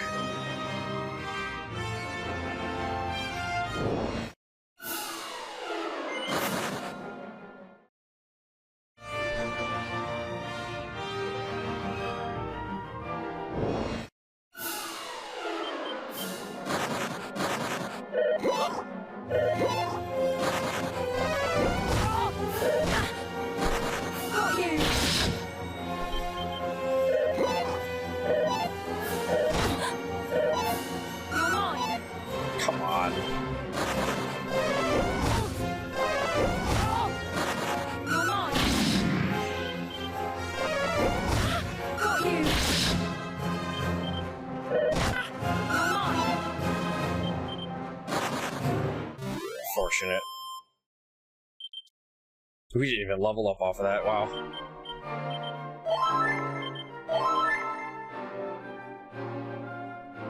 Eight more, or of liquid metal. Which happens first?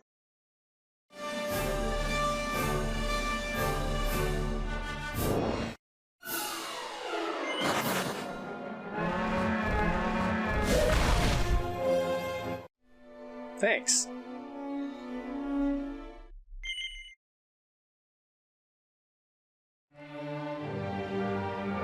Alright, we are out of musks. I don't want to go back and buy more.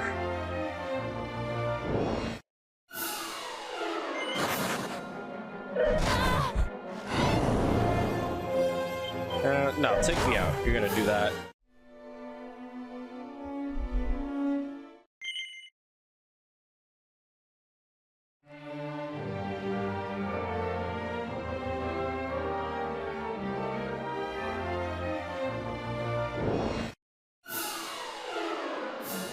I wonder.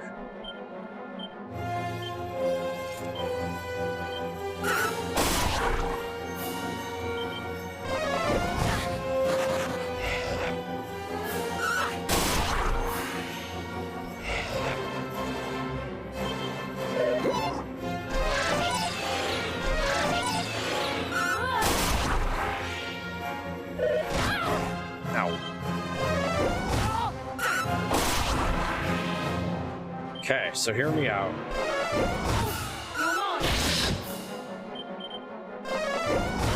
Brace yourself. Brother. Brother. Brace yourself.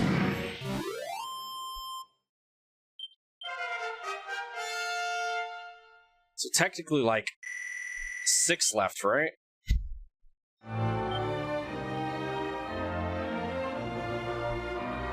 The game doesn't want to give me what we want.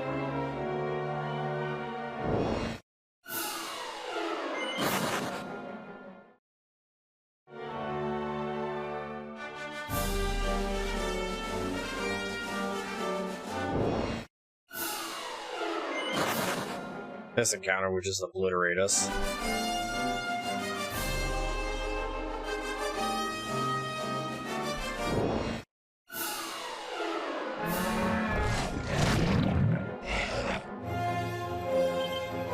I don't want to be poisoned. I don't have any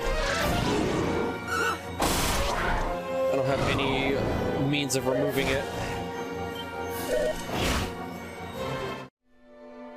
Yo, Angel, thank you for the raid.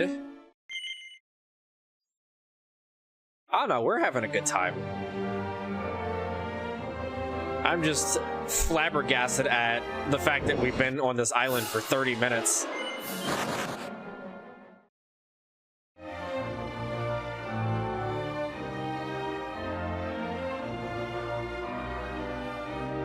Going for the high score at this point.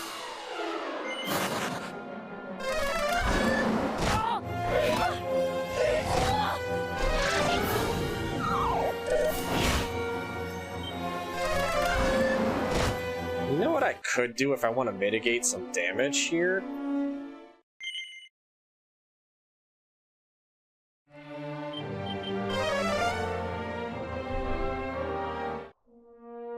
Let's just knock this out now.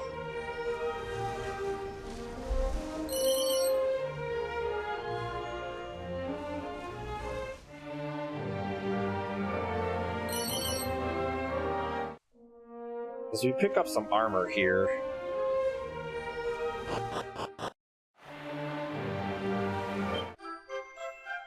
And this armor gives us a big chance of dodging too.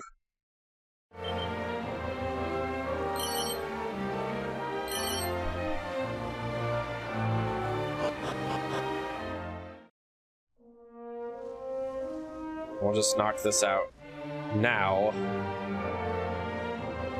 and equip that stealth suit.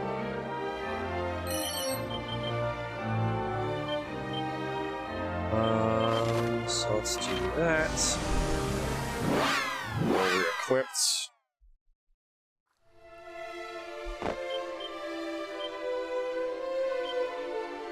That on. That on. There.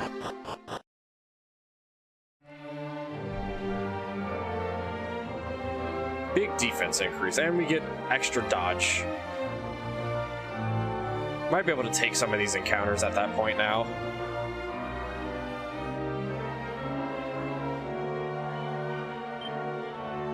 Right, I had Padfoot on. Hilarious. I don't think we could take this, but we'll see.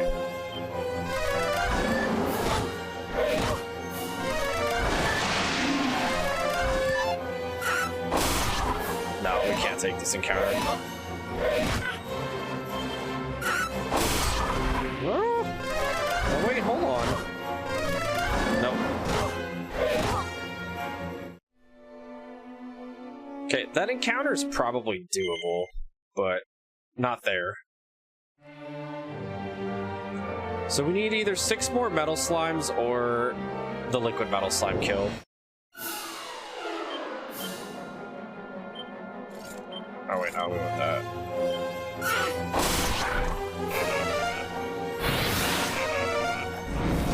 Ow.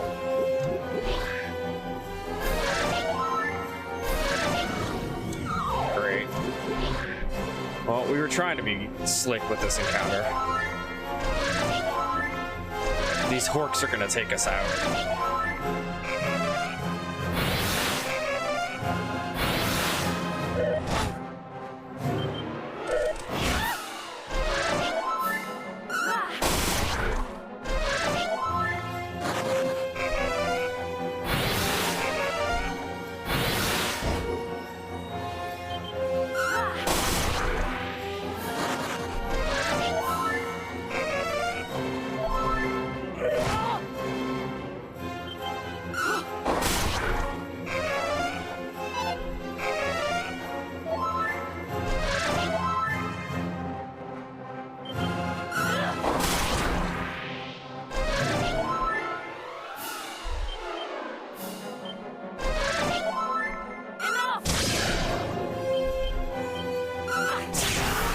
Will I finish it off? I sure will. I mean, we'll just get the level and that'll be fine.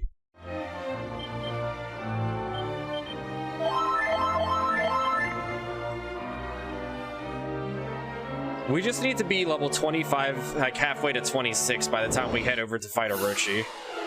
We're not going to do that again. That was not worth the time it took for that encounter.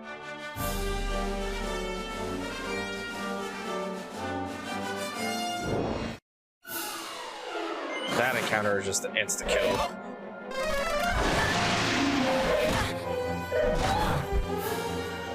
Nope, just take me out. Not wasting all of my herbs here.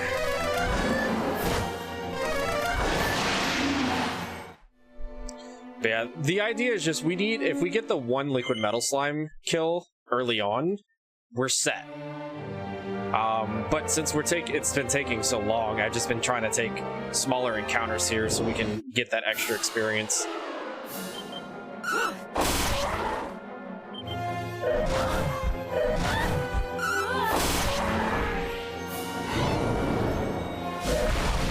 Nice.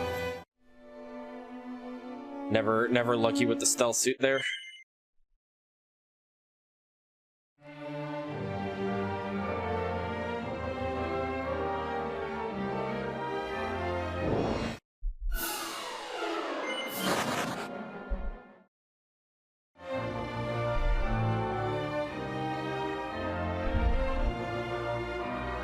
Yeah, I think if we had 5 more metal slimes and then the liquid metal shows up when we take it out, we'll probably be around level 28,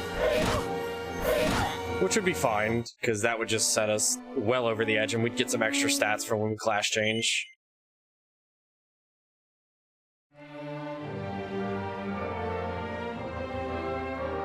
And I'm all for extra stats.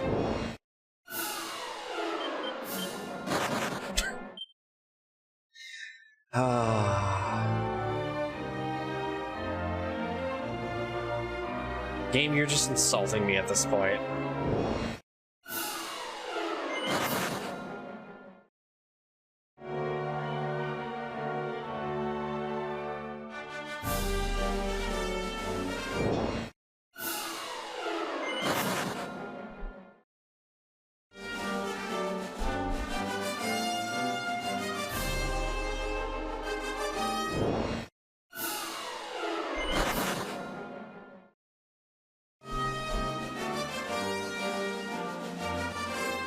Nope. What's money at? 2,900. Could go buy some more musks.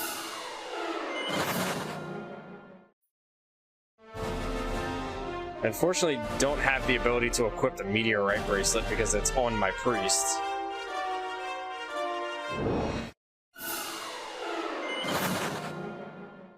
Whom we've dumped off into the abyss. I know, truly.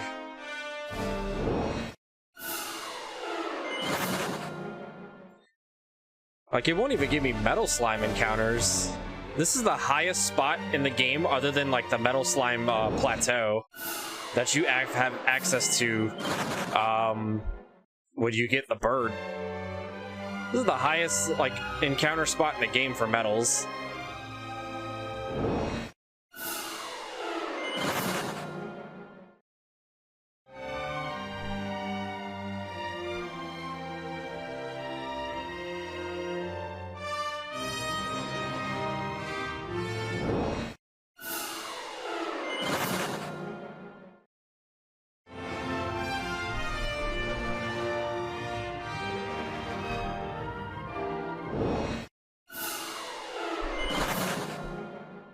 If I ambush like an encounter like that, then I'd be okay with taking it.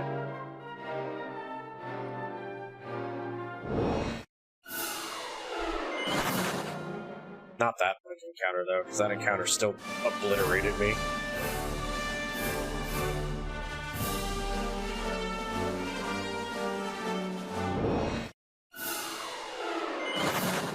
See, I thought about setting up a backup save, but I didn't have the time to.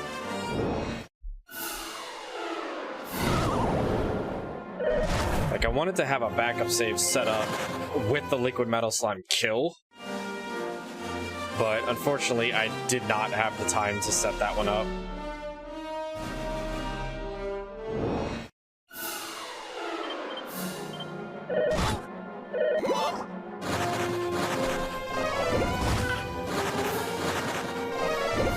Okay. Game.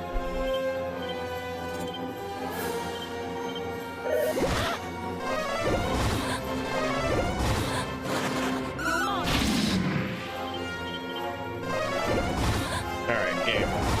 Brace yourself. Just give me one more. Just one more. Just one more. Oh. Oh, we're getting closer to 25 at least.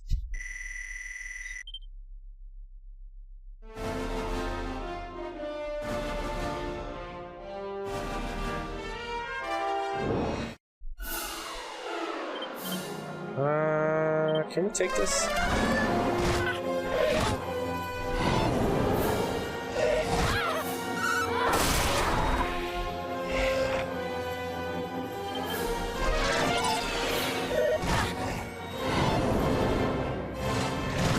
Stop that.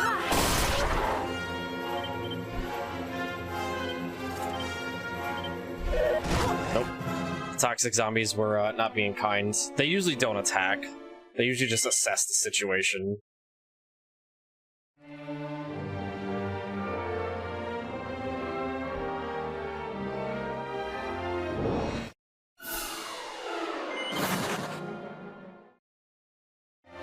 Hey, Ant, can we, can we change the estimate to 4 hours? Thanks.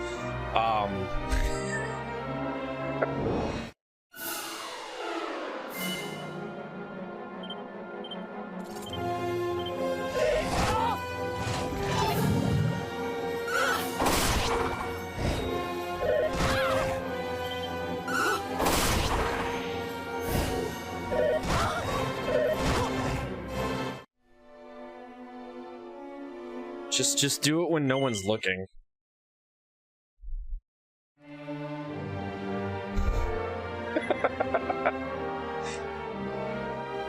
I was not expecting this grind to... Wait. No, he's gone.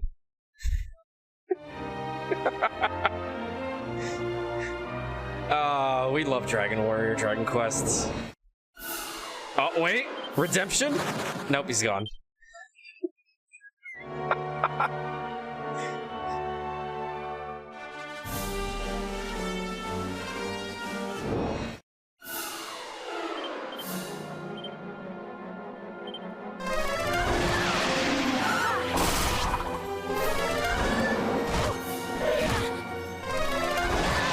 If y'all thought of maybe like missing and not casting Wish and Swoosh, would really appreciate it.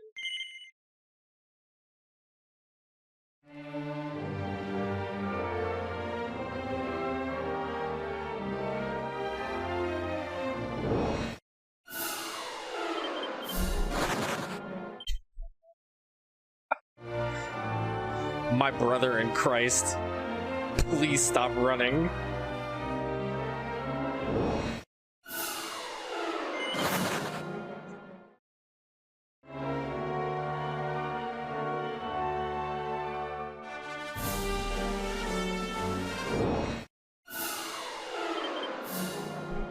We're gonna not assassin stab. Wait.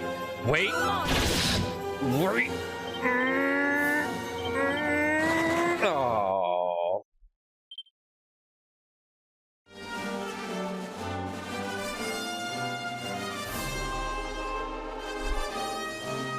This game is mean, chat.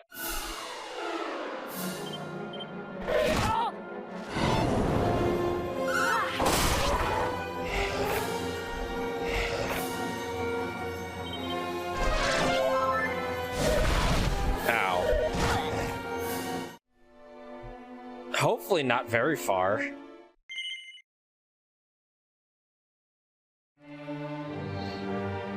I don't have any shortcuts to get to the end of the game, unfortunately.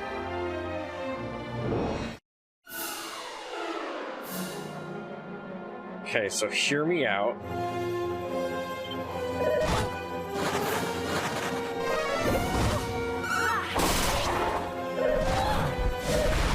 What if y'all didn't do that, and you let me critical hit some of these metal slimes?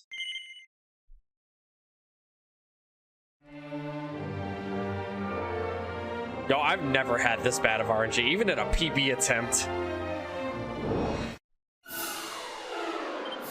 Alright.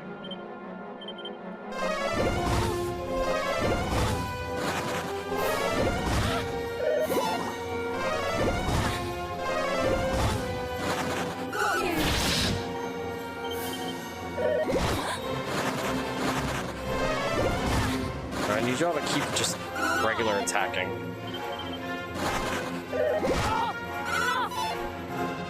Are we just not gonna give me one at all? At least we got one, jeez.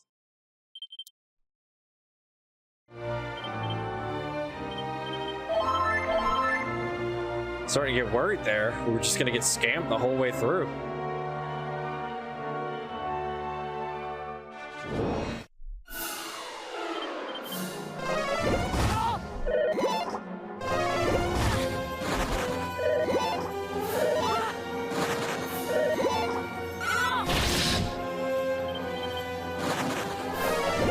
If it would just be better to attack with the metal boomerang here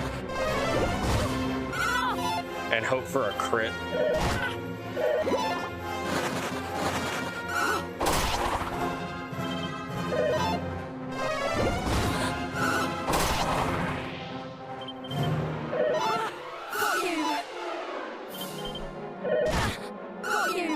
He's giving you a chance.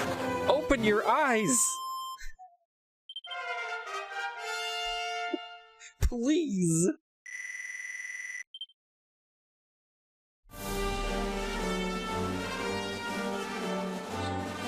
Yeah, that run is what the?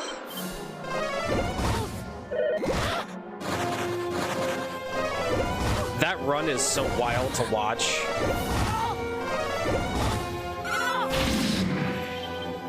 Oh, I didn't want to attack there. I wanted to assassin stab.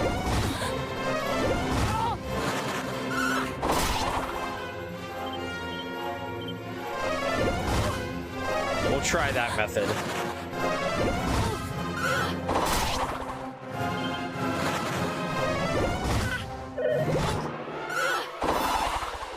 All right. I give up on it.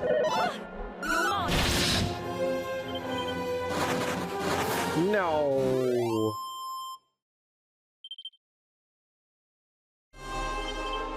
The good news is...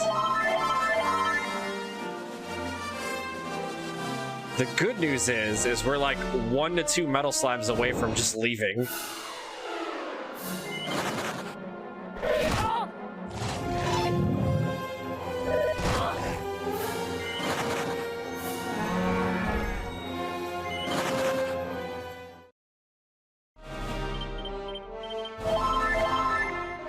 The bad news is we're like 30 minutes behind.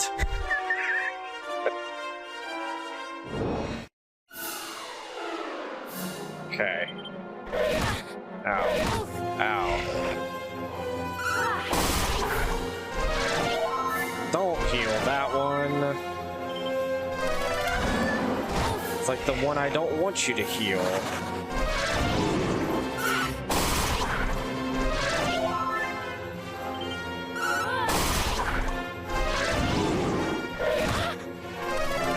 Honestly, I hope you hit whack on me.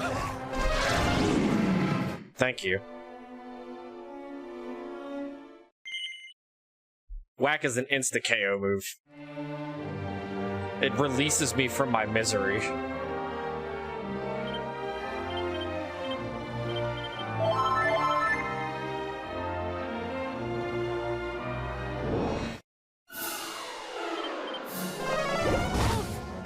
Okay. If we get 2 kills here, we're out. So pray for some crits.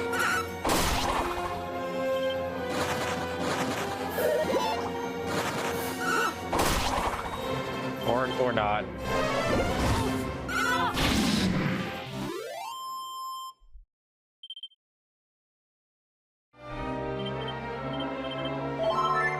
It must have heard me say something.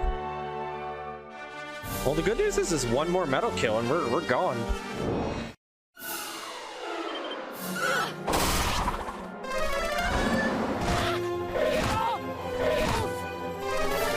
No, I thought the stealth suit would, you know, allow them to miss, not just beat the crap out of me.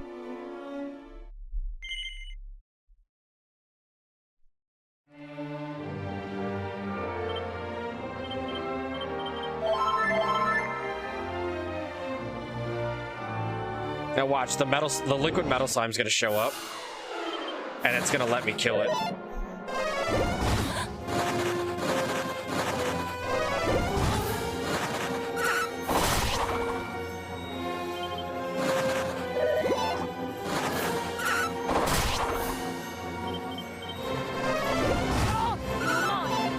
No. No. Please. You've had one chance. I'm just gonna assassin stab next time.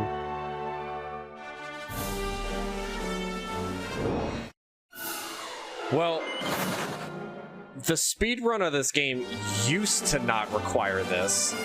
And then one of the JP runners found this this ability. I swear to God, game. Okay.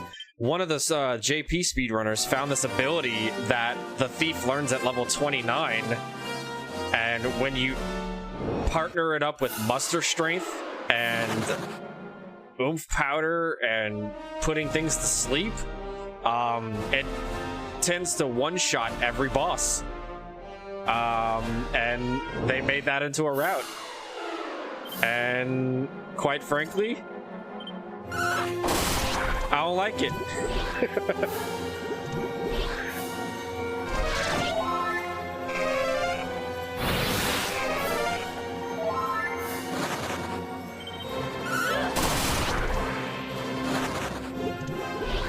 If y'all want to run, that's fine.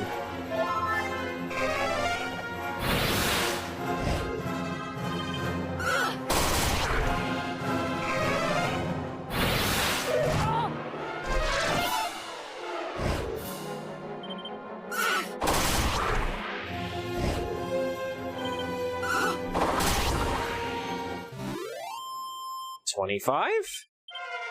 Oh, I'm so out of here.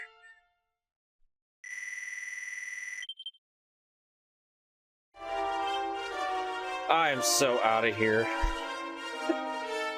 Alright, I've lost my notes somewheres.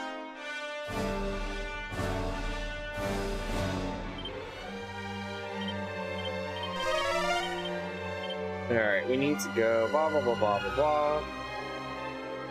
Outside the path of promise. I'm so like discombobulated now.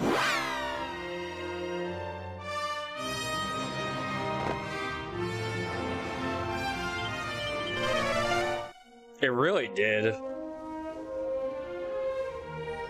We're gonna grab this just because it's money. We could sell that. Since I went and bought those extra musks and herbs.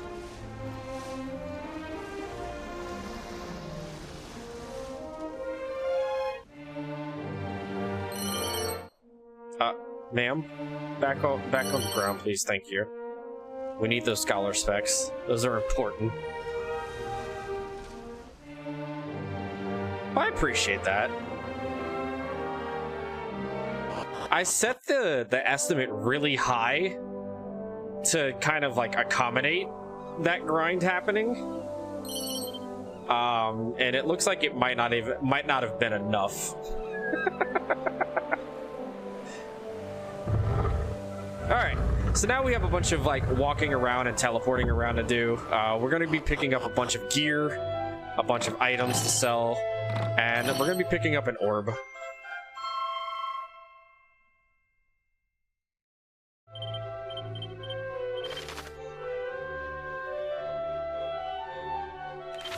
We're going to be picking up a bunch of seeds, and we're going to be making our way back to pick up our party in just a sec here.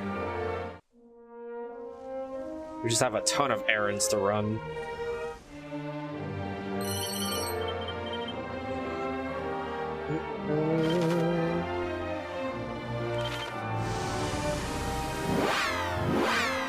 We're gonna be picking up a. They call it the. It's called the hide herb in other iterations of this game, but this one it's called something different, and it basically makes you stealth, which will allow us to enter one of the castles that we need to enter, so we can grab an item to dunk into the water and get the ultimate key.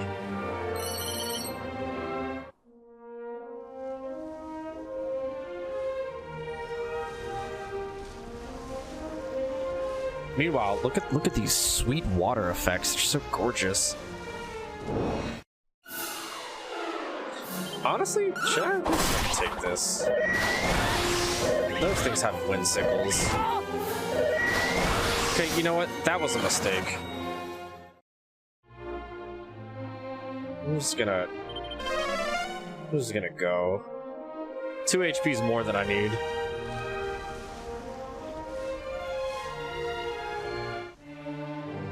Honestly, it's 1 HP too much.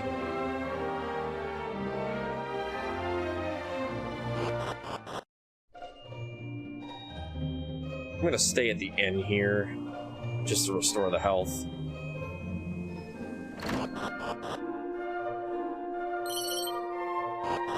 Yeah, I love little things like that. We can sell that. We can sell that. We can sell those, that, this, those, this, that, that, this, that, this, that, those, that, this, that, this. We're gonna buy a Fading Jenny.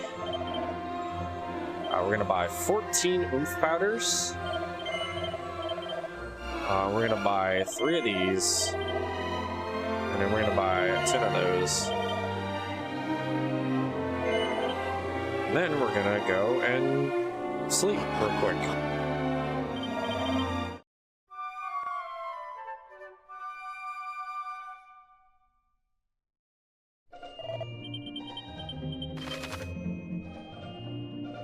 Okay, we're gonna go outside of Skyfell.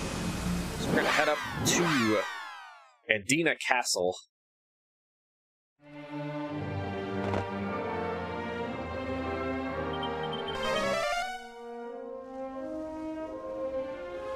Before we head into the castle, we're gonna come over here. There is actually 4 shiny spots on this island. One of them is a snooze stick, which is going to come in handy for our warrior for now. But the biggest thing we want here is the care ring.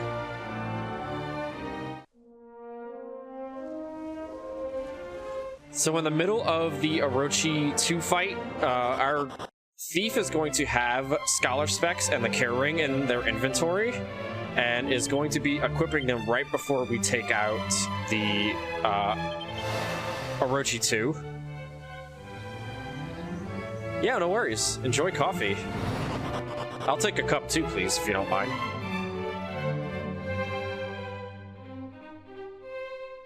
But we're going to be equipping those because they increase our wisdom stat by 15 each. And that's going to boost us up to just enough to guarantee that we learn Persa Cutter at level 29. We're going to pick these up as backup money. They are worth 9,800 apiece, or 9,900 apiece. And we love money in this game.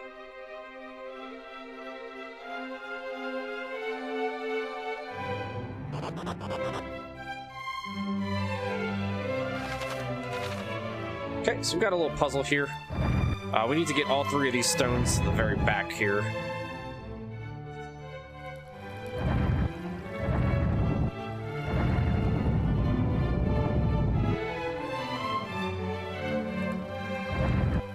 So just a couple little pushes around, and we will have all 3 of these where we need them.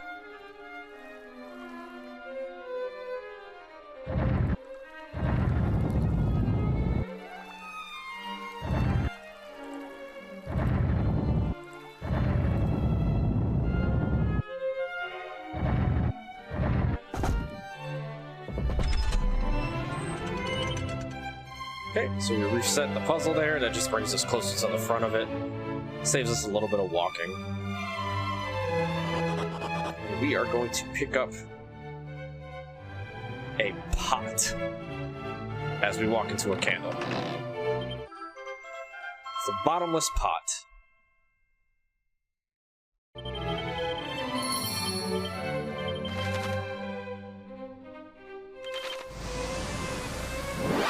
Okay, so this is normally when you would go and sail and pick up all the the equipment that we picked up. But since we already did that, all we have to do is just sail straight over to the Dragon Whip.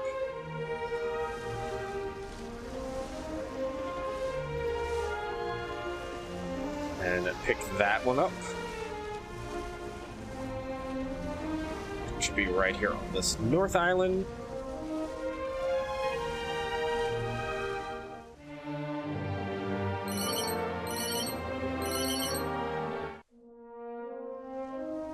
And then we're going to go and pick up our ultimate key, and we are going to be able to unlock any door in the game. Wouldn't a bottomless pot just be a cylinder? Listen, Zaitoriak. I don't like your tone of voice.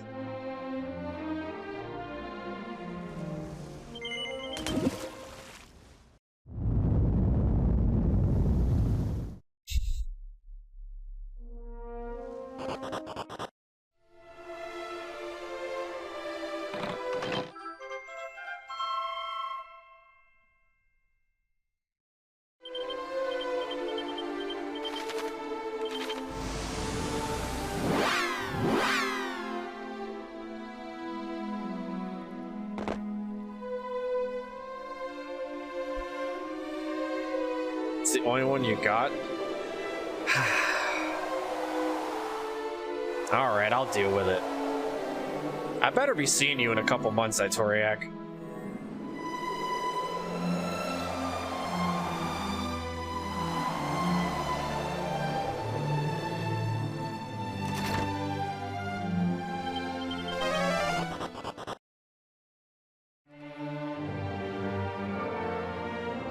Better make it a point to come hang out.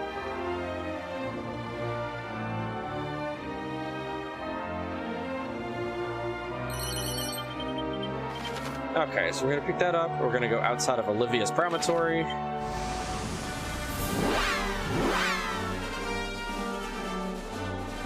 Good. I will see you at GDQ then. Excellent.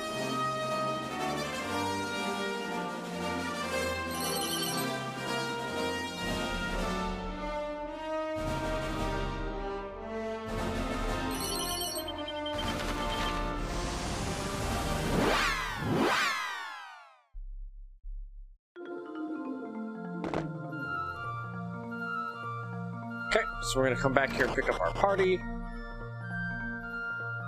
Because we are finally ready.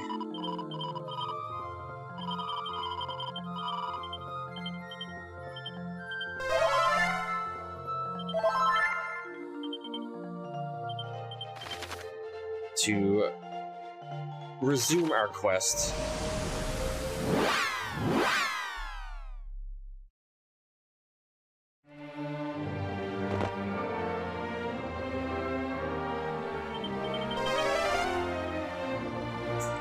Grab that. This shiny spot here.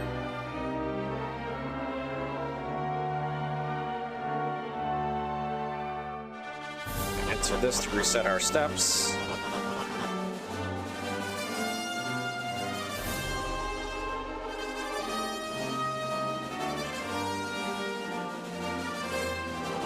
Enter here for the warp.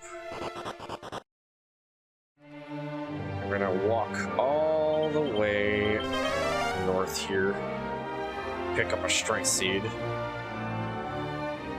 Will you be attending SGDQ? Because if so, you will see me there.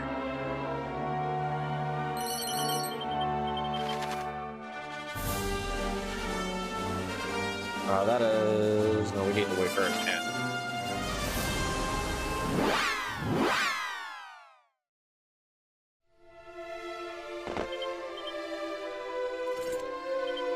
Okay. Equip the hero with the silver tiara. Give her the second skull ring as a primary.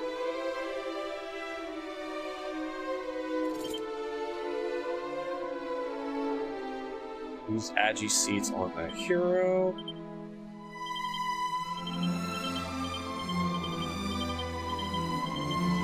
Those are bad.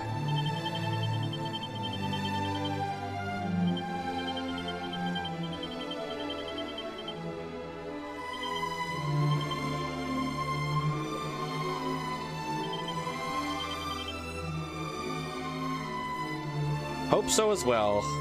At least for me.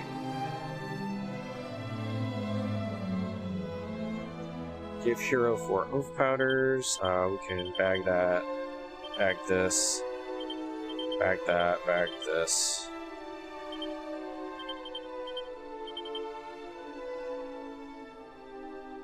Remaining 10 to the priests. Give everyone a diamond.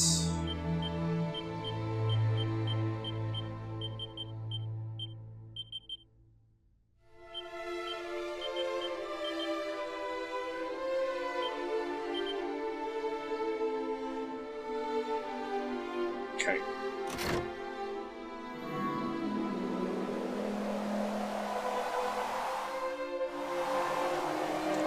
Hello, Czar.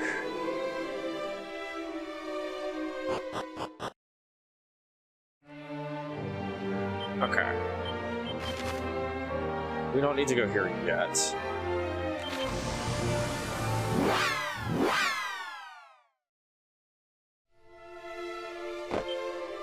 Okay, so we now need to give Scholar Specs to you, but not equipped. Care Ring to you, but not equipped. We're gonna give the Snooze Stick to the Warrior. And Yggdrasil Leaf to the Priests. That should be everything.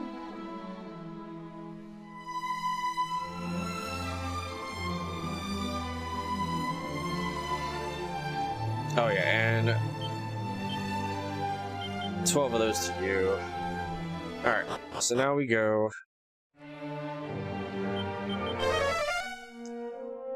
into Orochi's den. And if we counted XP right, which I don't know if we did or not, we're gonna find out. We should hit level 29 after we beat Orochi 2.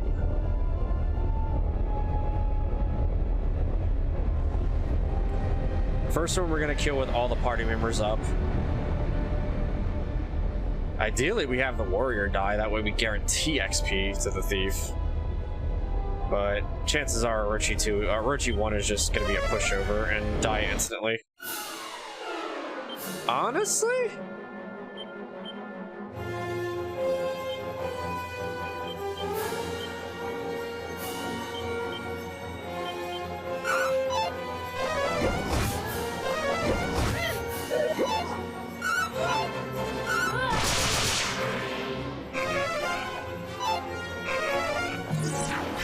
Oh, great. Perfect.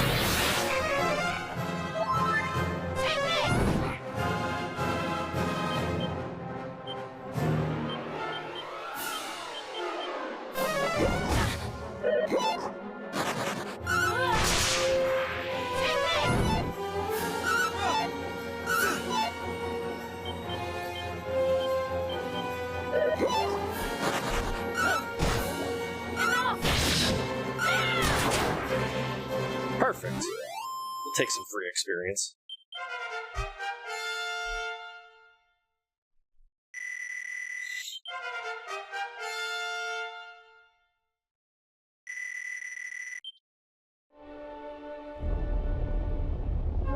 I won't complain about a little bit of extra experience. It's rare that you see metal slimes in an encounter here.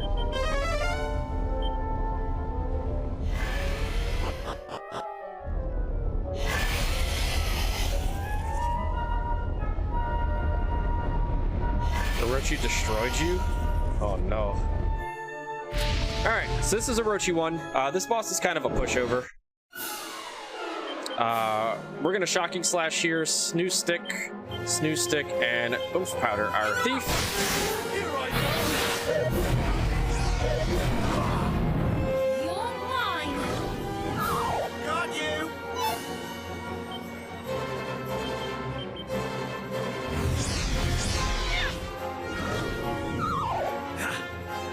Sleep is kind of a little busted in this game.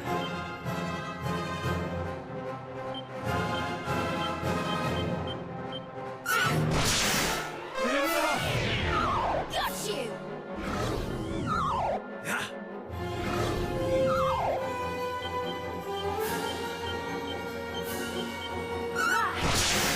All right, Take this. brace yourself!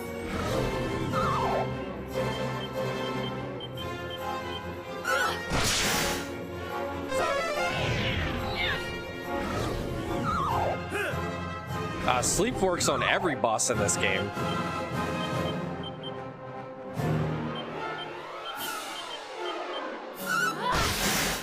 You're mine! Take this. Brace yourself!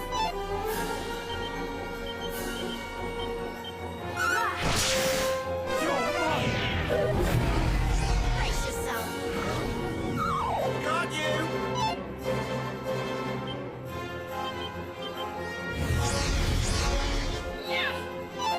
Take this!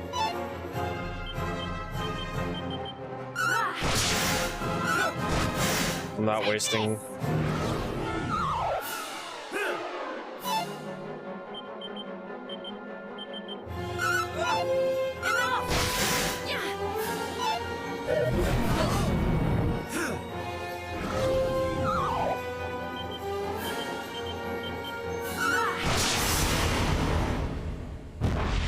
I didn't want to waste another Oomph Powder there. Because it's only, you should only use 2.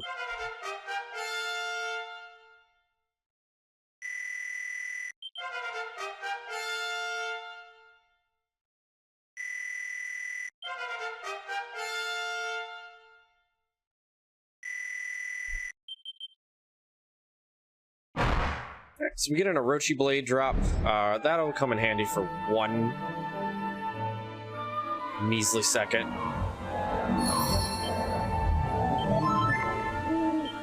We are going to Magic Water you.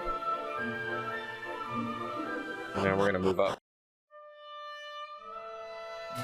So we chase Orochi back into the village where everybody's like, oh, we need to listen to Orochi and feed her people.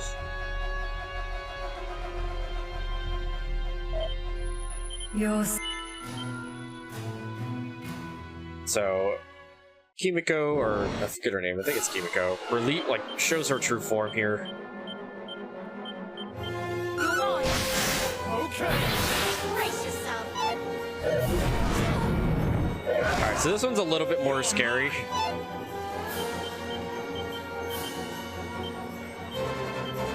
We don't want somebody to die too quickly here. Oh, alright, there we go. This might just be a wipe. I'm gonna just let this wipe. Missing Shocking Slash and both of the like Snoo Sticks instantly. Yeah, we're just gonna redo this.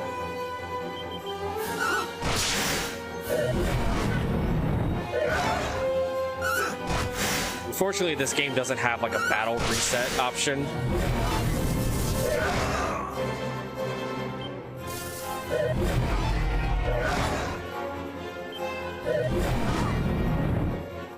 And we want Orochi, if Orochi attacks, we want Orochi just attack the thief. Because the thief is pretty strong here.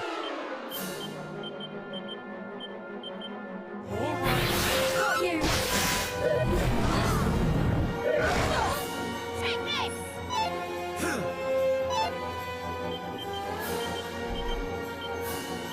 Got you. Take this! Take this. What's going on here?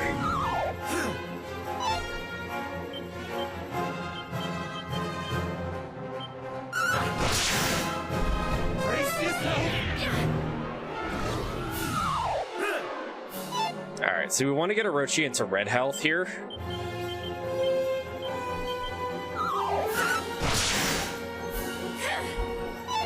Here I go. Brace yourself.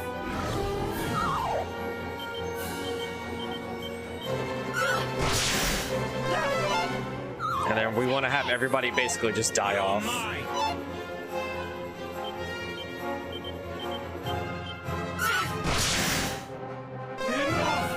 Take this! Brace yourself. You're mine! Brace yourself.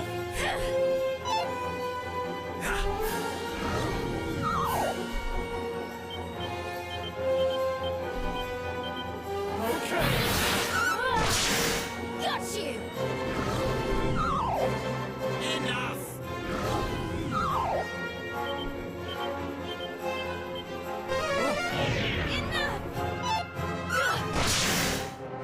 You're mine. Okay. So now our idea here is to basically just defend. We'll do this. And just keep our priest full healed, or our thief just full healed here.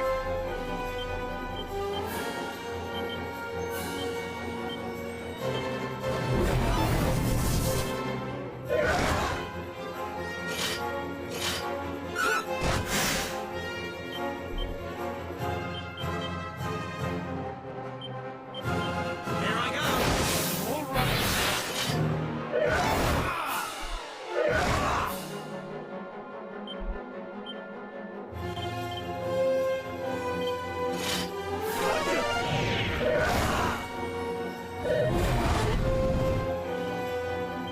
Okay, so now we're gonna equip the Scholar specs and the Cure Ring. And we're gonna just spam Shocking Slash here. You're mine!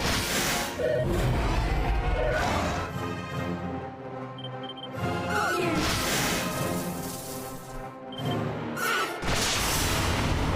So we should be 29 by the end of this fight. And if we are, then we're gonna be learning Persicutter.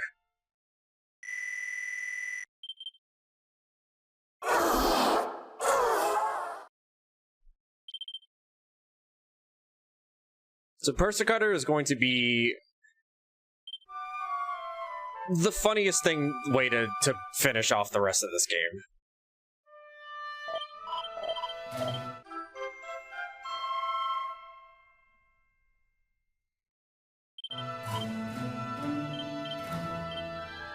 Alright, so now we're gonna re-equip the Mighty Armlet here, and we're gonna put the Meteorite Bracelet on her. The Priest gets the Agility Ring and a Skull Ring. Or no, I'm sorry. You get the second Skull Ring.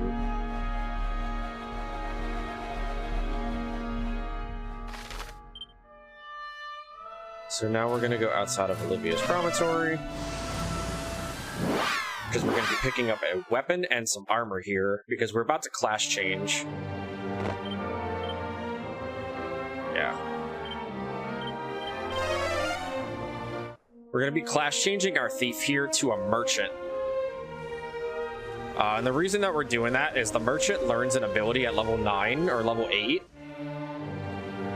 called Muster Strength. And what Muster Strength does is it doubles your attack damage for the next turn. And yeah, we need that. Because this is going to allow us to pretty much obliterate bosses.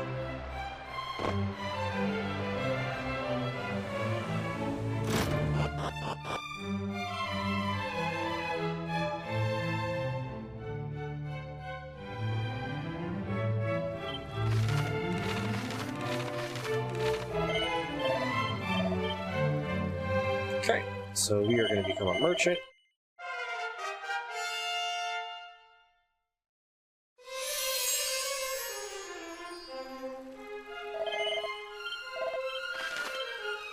Now we're going to go to the Wayfarer's Chapel? Mustard Strength? I mean, it could be Mustard Strength. We need to go to Deesburg real quick. Deesburg sells nuts. Chat. We just need to see that cutscene real quick.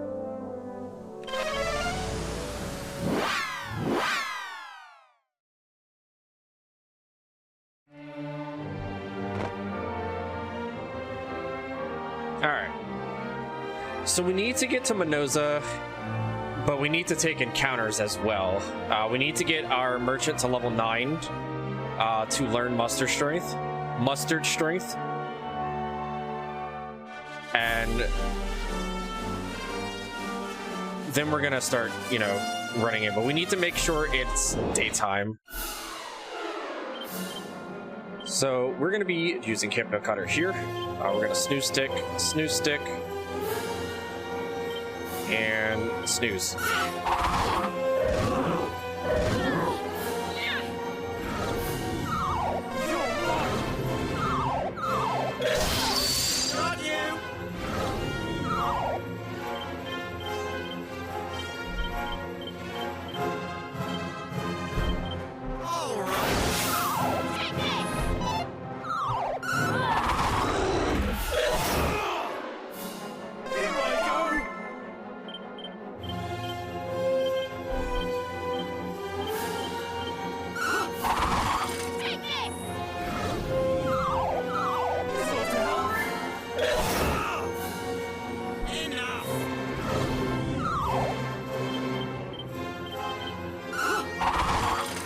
Okay, we'll get some experience here.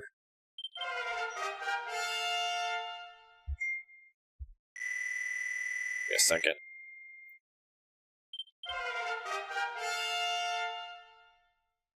It's very spicy damage. I love mustard strength. Hopefully it's honey mustard.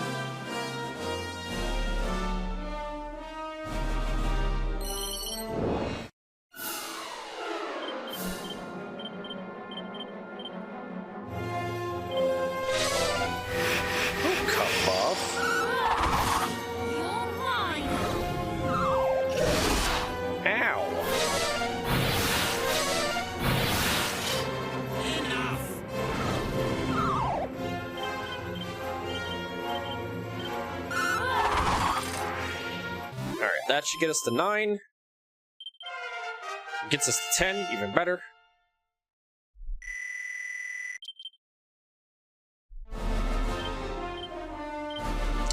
We can heal all, cast Padfoot, and we need to get into Minoza before nighttime. And the reason being is we need to go visit a shop here and buy some equipment. But before we go to the shop, we're gonna take those coins. We're gonna take that, and we're gonna take this as well. We're gonna hit this cutscene trigger real quick. And then we're gonna grab this beautiful Seed of Magic.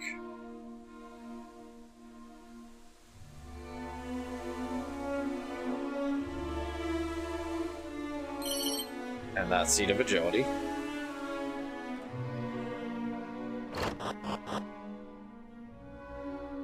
We're gonna come in here and we're gonna sell off some equipment for some money. Alright, so let me see here. Notes.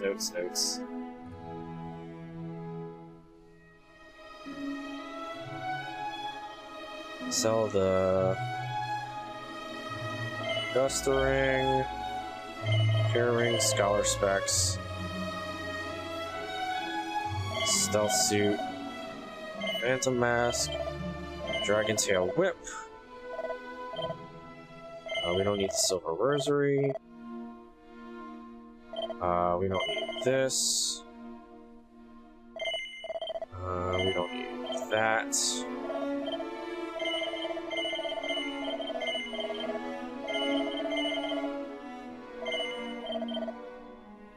We don't need that.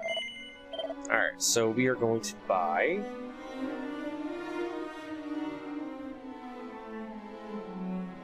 a magic shield for the merchant. Hero. And priest. Magic armor for the hero.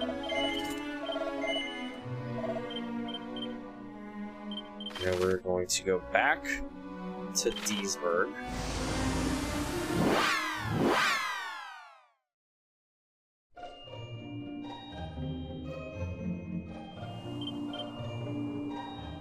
And then we're going to go back to Minosa. But we're going to warp outside a bit.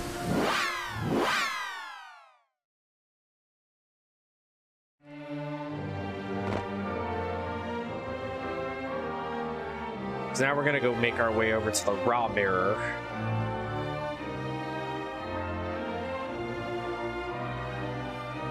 We're going to pick up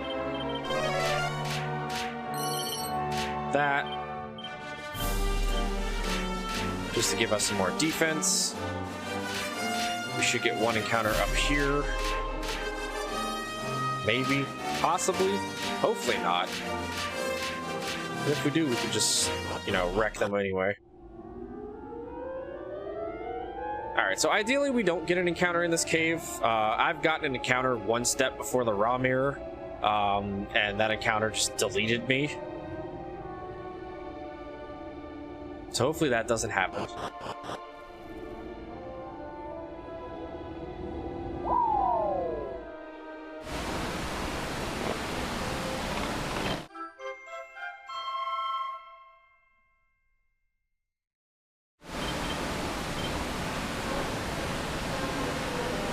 Alright. So now we're going inside Minosa. We're gonna fight one of my least favorite bosses in the game. We're also gonna use that. This. We'll save. Nah.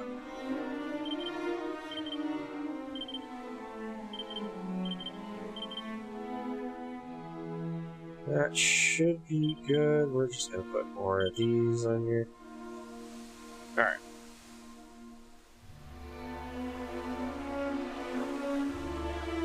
So Boss Troll has a very low chance of being put to sleep. But for this fight, like for this party setup, we have to have Boss Troll asleep. You there? So we can Persecutor. Because what Persecutor does, it's going to basically hit anything that's sleeping, or it'll hit whatever we target that's sleeping for 6 times normal damage. And that's what makes this route so ridiculous, is we're gonna oomph powder, muster strength, and then hopefully the boss is asleep, and we're gonna hit it with Persecutor the next turn and just laugh.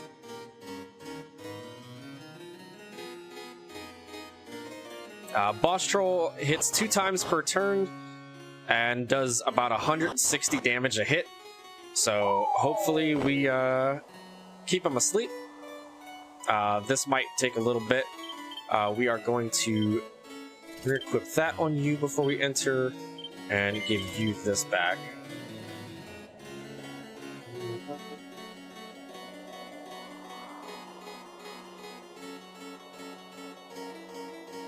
And that should be good. We don't need that. We don't need this. This should be good. You need that. Oh. Listen. Discard. Get it out of here. So make sure we do all this before we go in.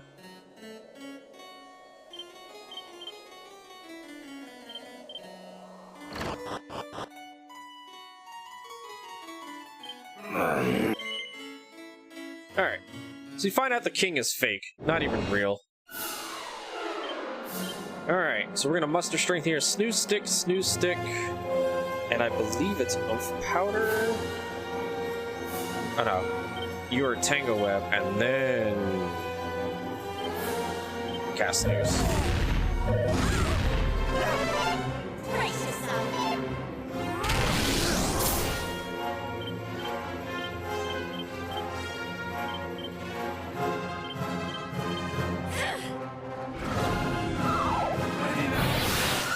Alright, so here's Perks Cutter. 2200 damage.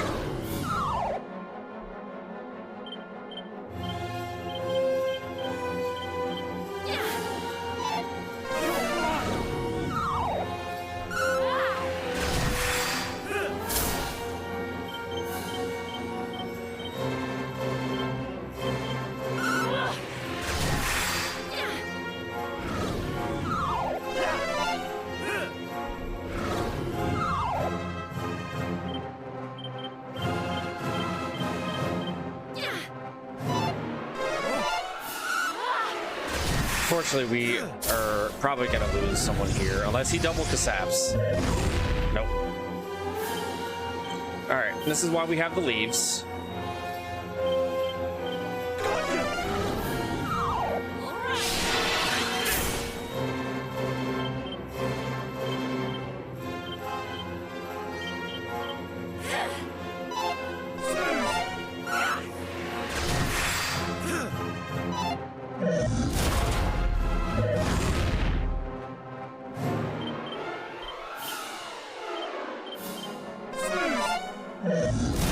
Okay, we're just gonna have to wipe here.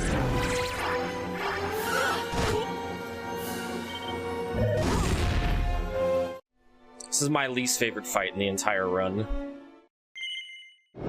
Just because of how low of a chance it is to put him to sleep.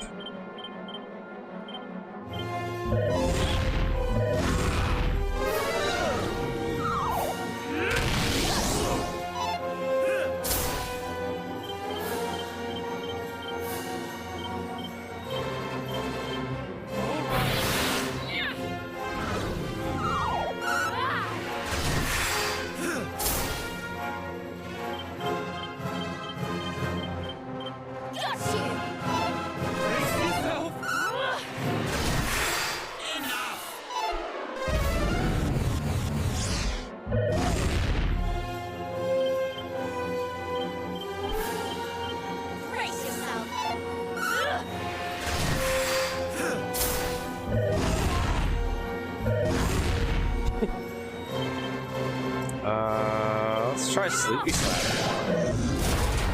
Nope. Okay. Yeah, see, Boss Troll just, if you miss one round of sleep, it's pretty much a death.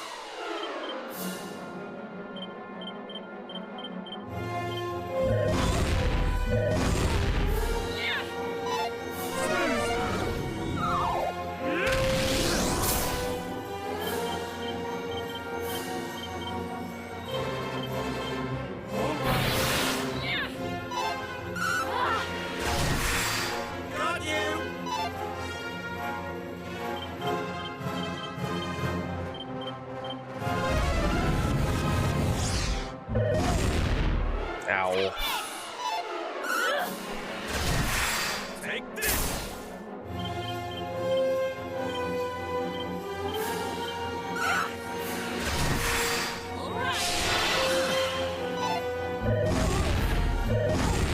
Well, I don't have the ability to get them back up. It takes one sleeping Persa Cutter with muster strength, and then I think it's 2 or 3 more.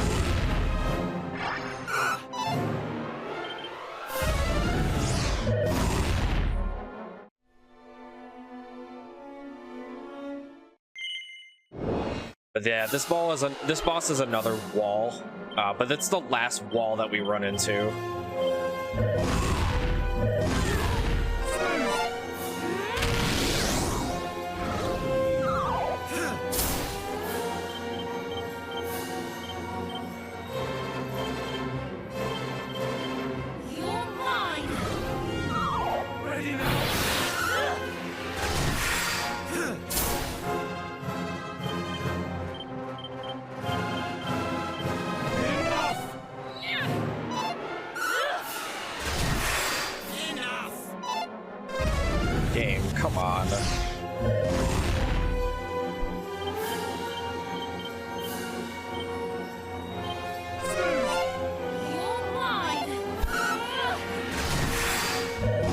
Like, I'm just getting the same RNG, like, loop here.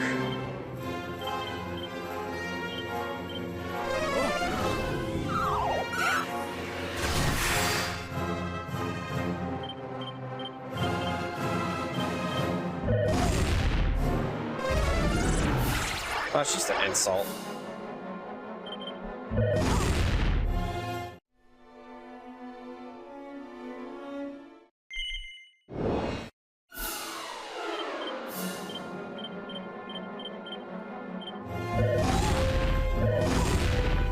Nice, that's really cool of you.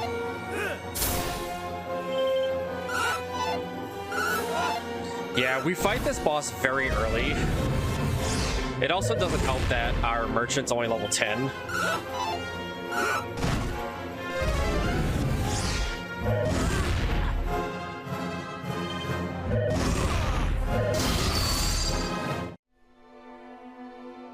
But with the right RNG loop, the boss just falls over.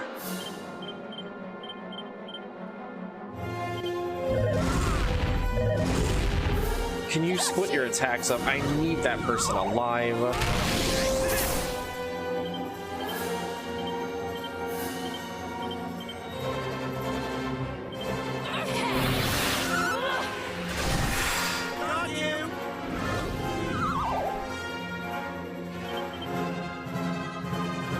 We're gonna defend. And then...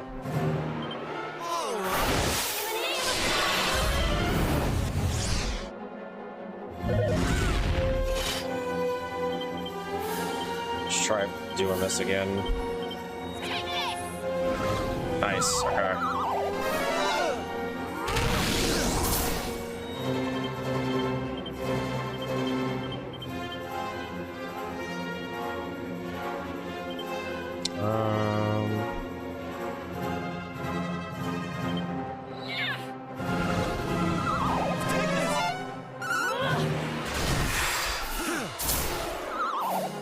Oh?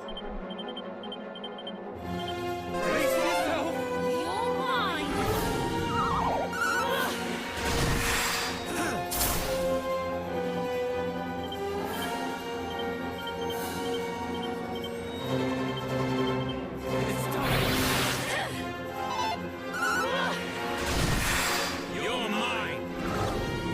Yeah?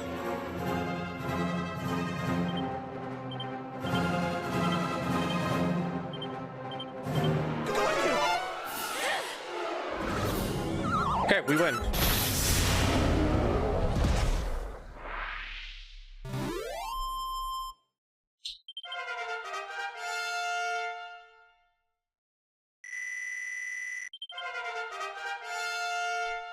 Okay, so we get 1 billion levels here. Priest should hit level 20. And now we're gonna class change her to a mage.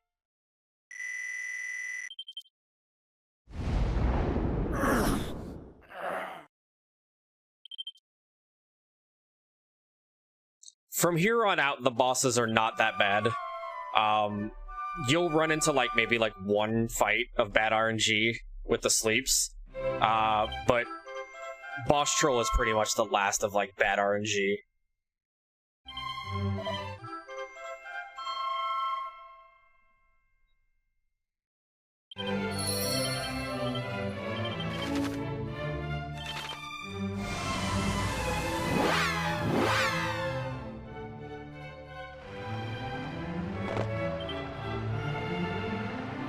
Alright, so now we're gonna go class change our priest into a mage.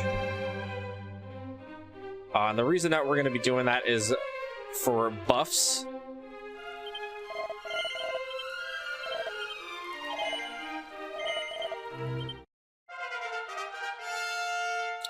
The mage gets buffs, and later on we're gonna be picking up a piece of equipment that allows us to double cast every turn for free.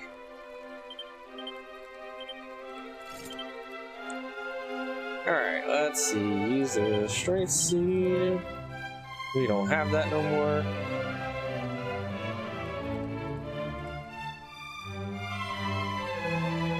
Nope, we don't touch Iron Eyes, actually.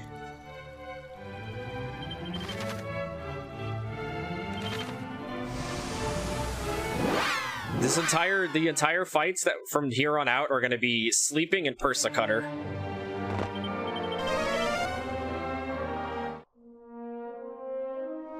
And then we're going to be buying later on in the Underworld. We're going to be buying a Falcon Blade, and then the Falcon Blade is just going to be used to double tap with Persa Cutter.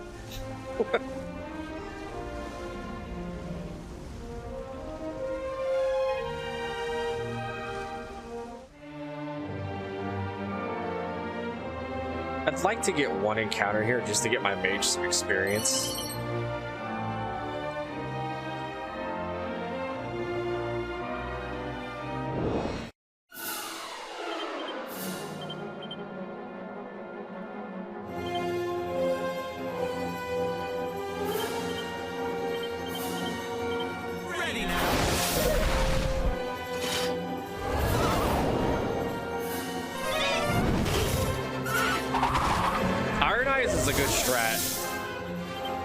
It's just we don't use it for this run.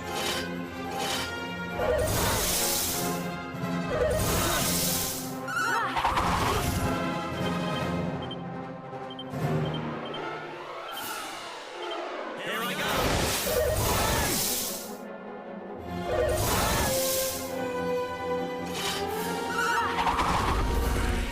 Alright, that should get us our mage to a good level.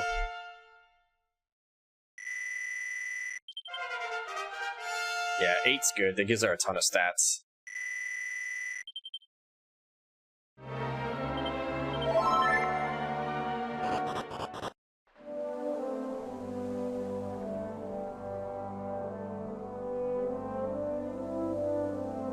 Okay, so we just picked up the mod rod from Boss Troll, and we gotta bring it to this guy. He asks for it. And he gives us the Boatman's Bone, which allows us to get into the ghost ship. So we're gonna head over to the Shrine of Promise and go into the boatman's ship to pick up the Lover's Locket.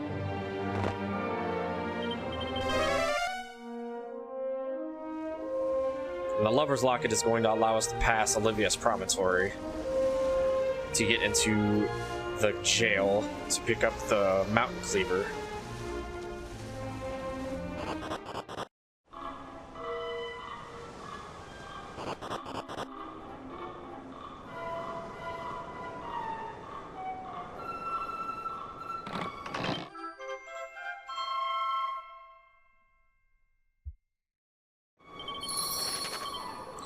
Okay, so we're gonna go outside of Olivia's Promontory.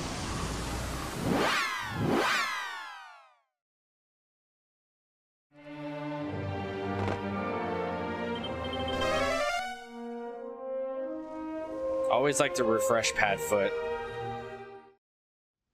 every single time I enter the boat. Alright, so before we head into here, we're going to pick up a Water Sparkle. This is going to have a Raging Bull helmet, which we're going to be equipping to the Warrior.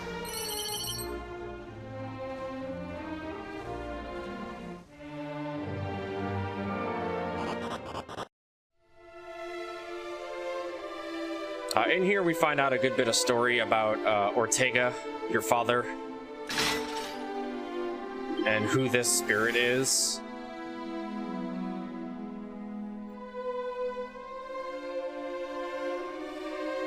They tell you basically like your father and this spirit traveled together, and he ended up falling in battle after they got captured.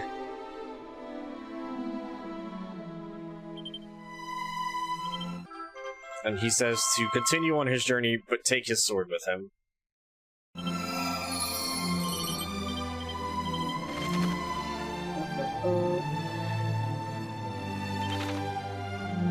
Alright, so we're going to be equipping. You get the Iron Mask. You get the Raging Bull Helm. And the dragon shield, which you already have. Now we are going to Asham.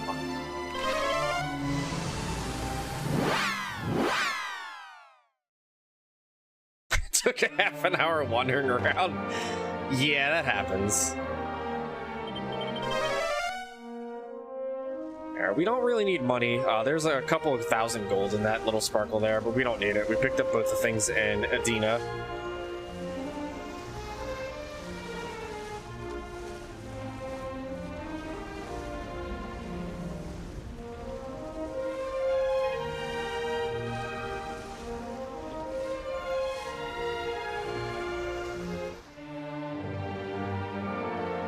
Okay. So this is going to be fun.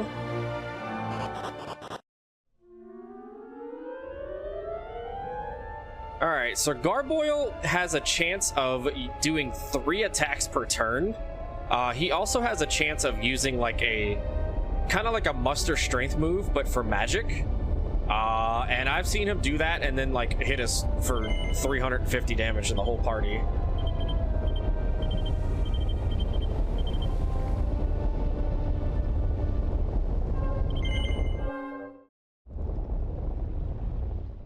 This is a new boss. So we're gonna muster strength, we're gonna do that, we're gonna throw a tango whelp, and we are going to snooze.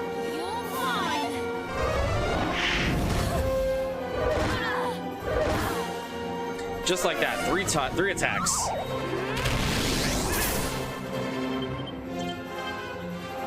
So we're gonna continue to do that, and we're gonna Umfouter.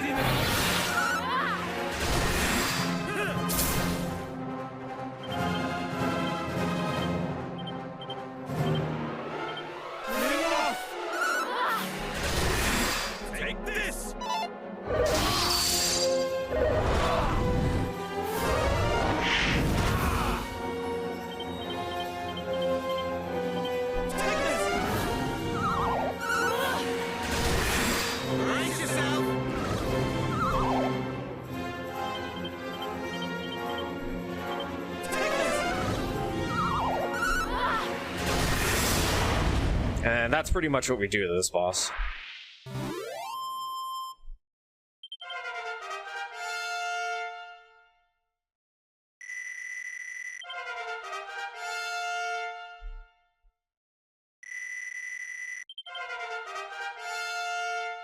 Yeah, so what this whole like route does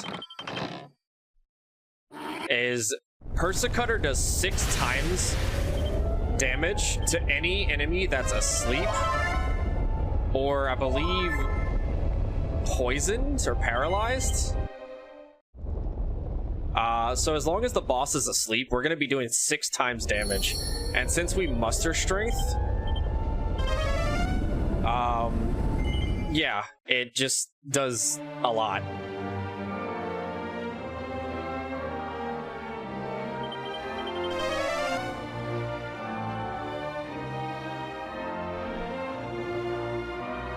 So yeah, muster strength doubles the damage of the next attack, and we're already oomphed. So 6 times that is just a lot of damage.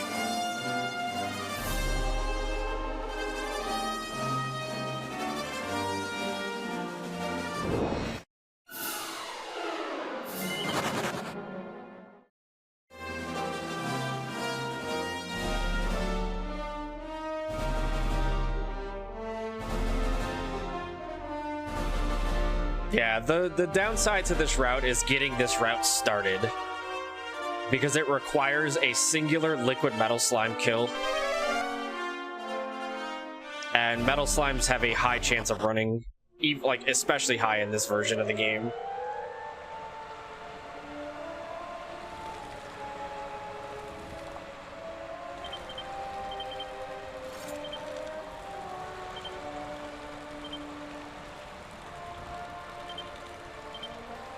You need a weightlifter's belt and tough guy tattoo.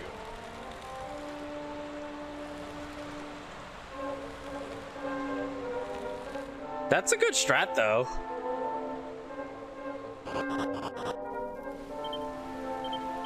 And then you can equip that.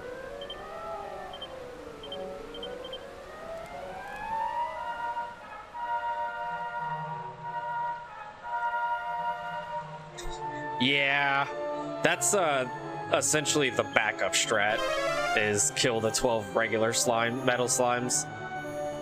Ideally, you wouldn't want that in a PB attempt because it just takes, you know, 10 years. But in a marathon setting, it's just what we had to do.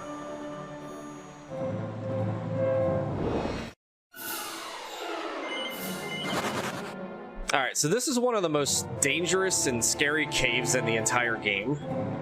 This game introduces enemies that have the ability to stop you from casting any type of spells, that can AoE paralyze your entire party, and just things that just deal a lot of damage.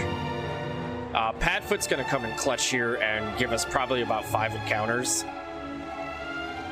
6 at on the low end, high end.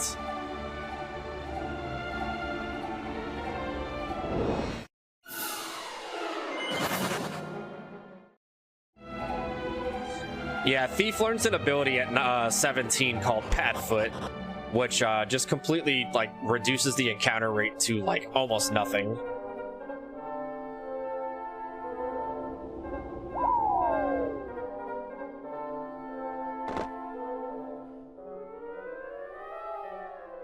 Oh yeah.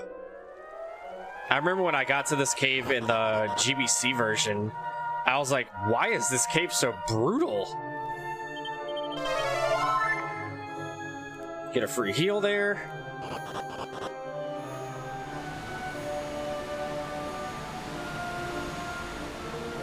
Yeah, they really turned up the notches in this cave.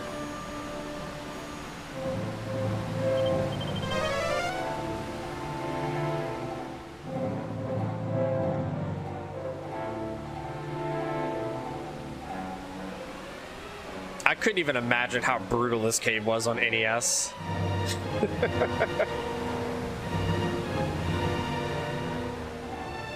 I feel like you would have to grind metal slimes if you even remotely wanted to get through. Yeah, the sword edge armor is really good. I did in my casual playthrough as well. I grinded my butt off. Turned up the nachos? Yeah? I mean, what, you want to?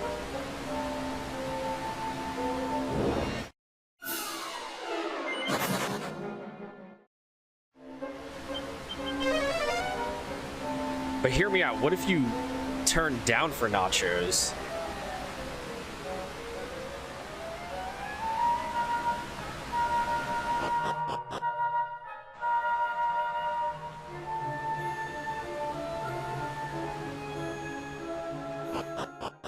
Oh yeah. Alright, so that was the most dangerous cave in the run. And now we're gonna make our way over here and pick up our silver orb.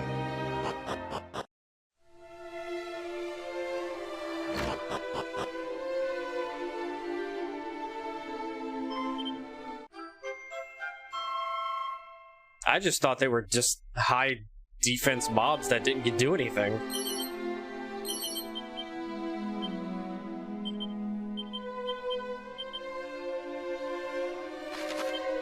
Alright, so now we are going to head over to the Wayfarer Shrine.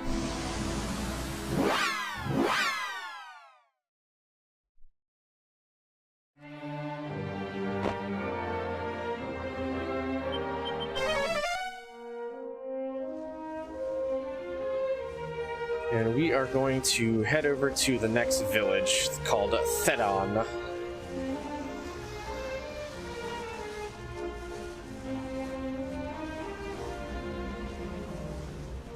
Except I went the wrong way. So now we're going to get an encounter.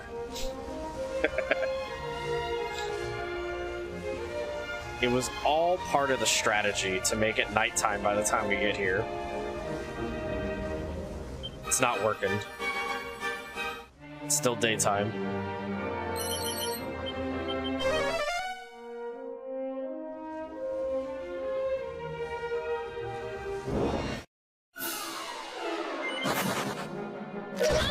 Ow. Ow. How dare you? Okay, I guess we can go get the night lamp since it's still daytime. I guess. I didn't wanna.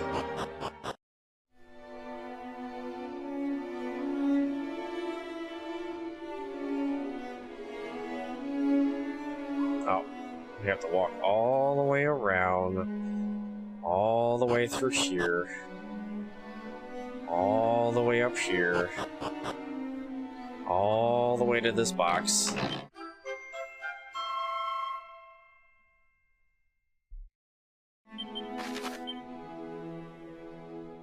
There we go.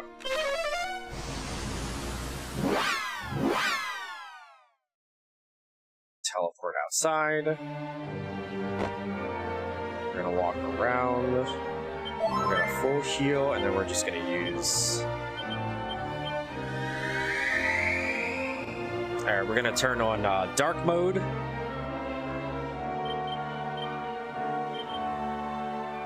Let's use it on you.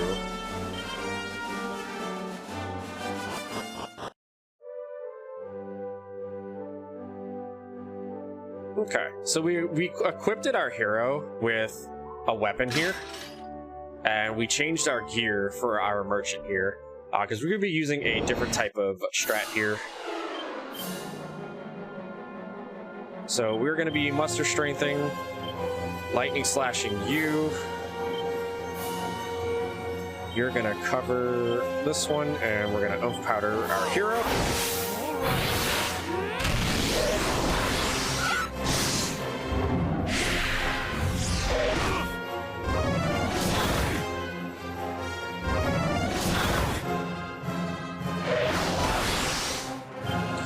Okay, and then we're going to be attacking. We're going to lightning slash the first one, whipping boy you, and then we're going to oomph powder the main.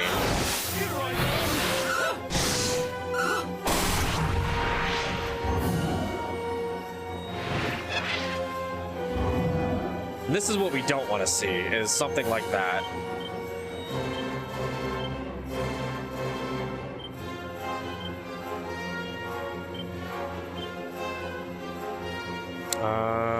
Let's put on accelerate.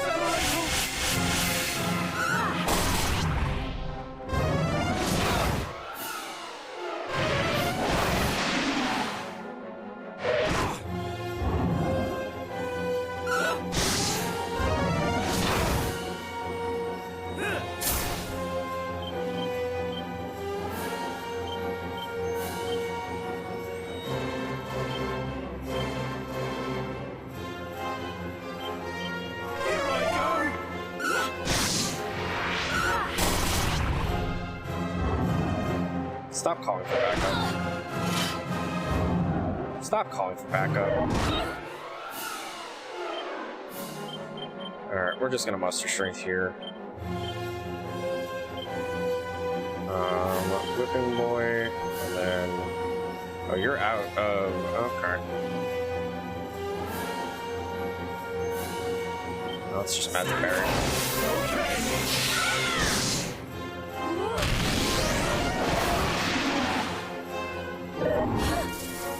That's not good.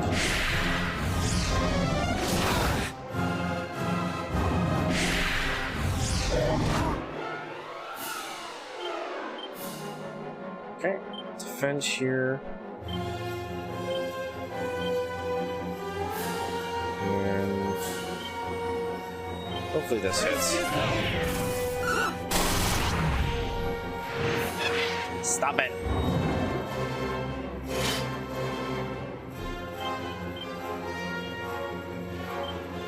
This is bad, actually.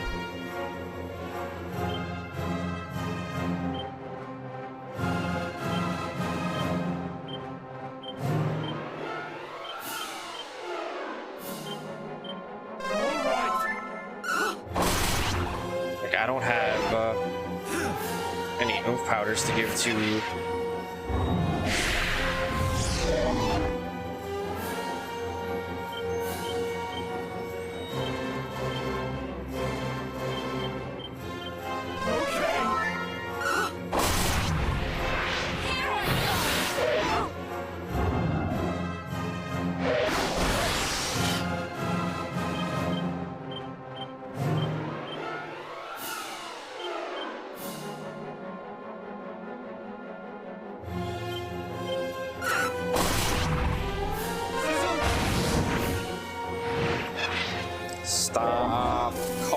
for backup.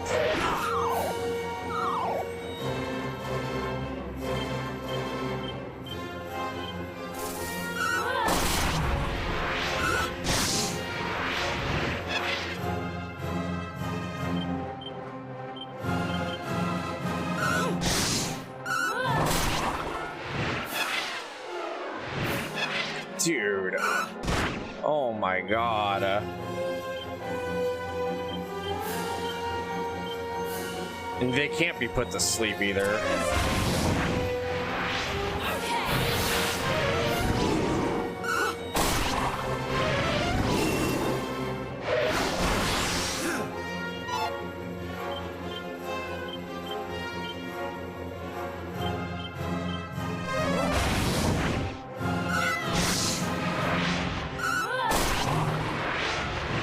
And the bad thing is they're not even worth good experience.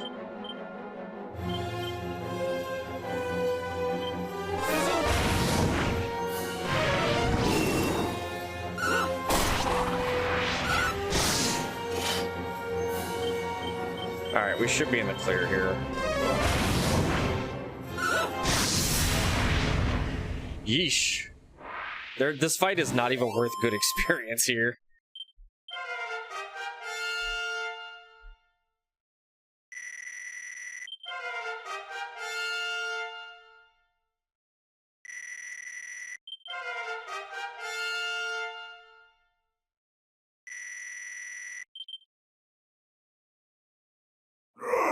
It's okay though, we made it through.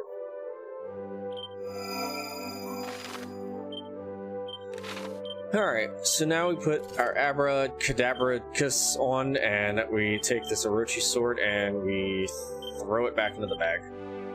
And we re-equipped with skull rings. And let's see.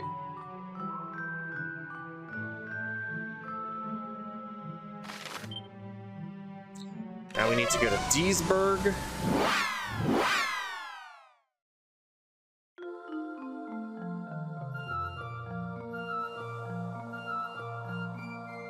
We find out that the people at Deesburg are not happy. Dees has been selling too many of his nuts to the townsfolk, and they're not happy.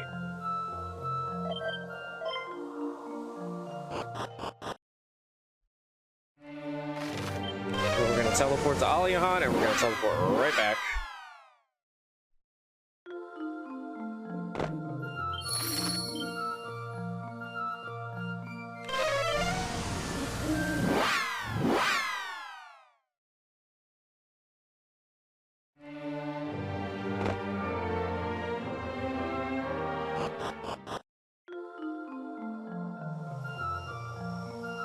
We're gonna go visit our good pal Dees, and he's gonna tell us that he hid the yellow orb in his house.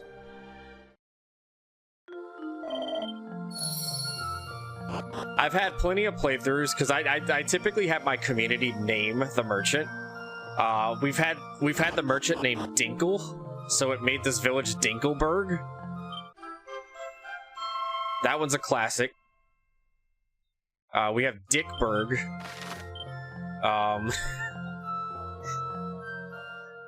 Let's see, we need to go to Lanson.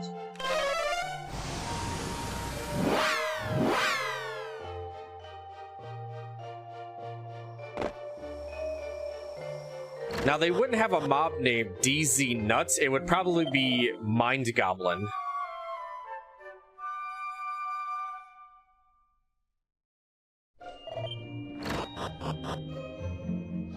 I'd better do Duckburg? I mean, fair enough. We no longer need this or this. We don't need this or this. And we don't need Staff of Sentencing, this.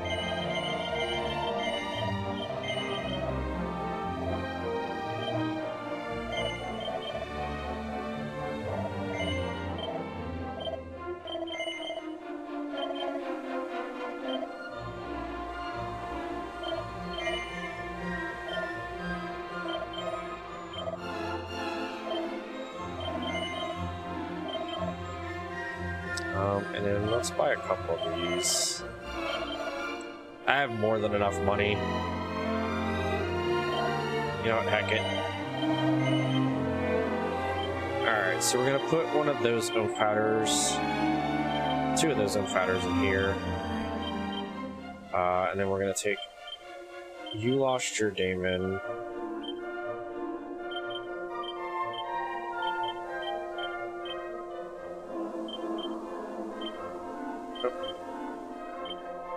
Alright, you're full. What's mine got? Oh no.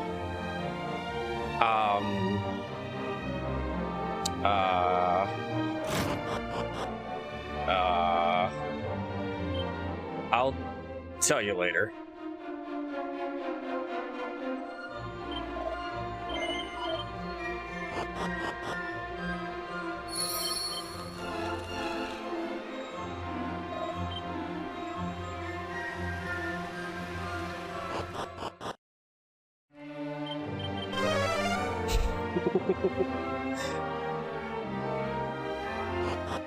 Hey, Ant, now that you're here, would you mind doing me a favor?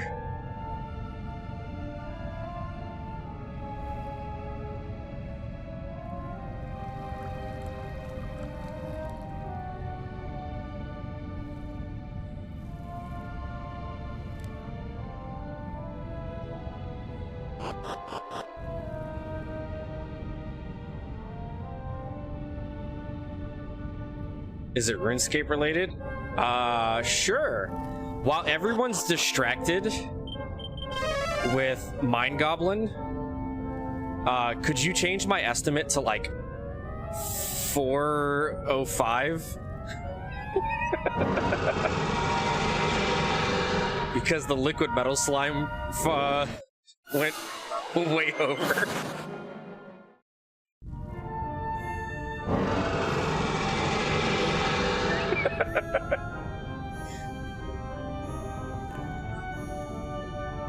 Just while everybody's distracted with the Mind Goblin.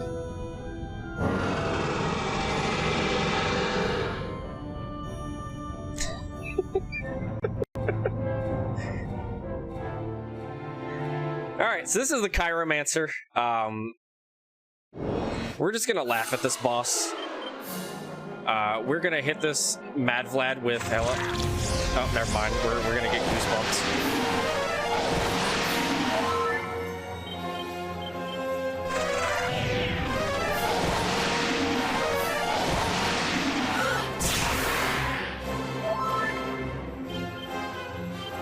Alright, so we're gonna oof powder ourselves. Don't you goddamn it.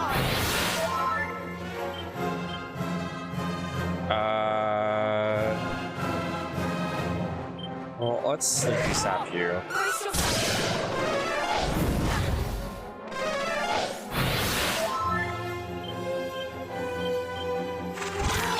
Not that.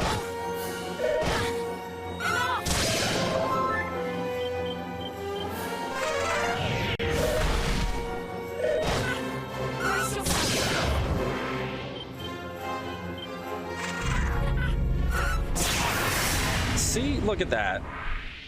Chat, look over there, a distraction. Look, we beat the boss.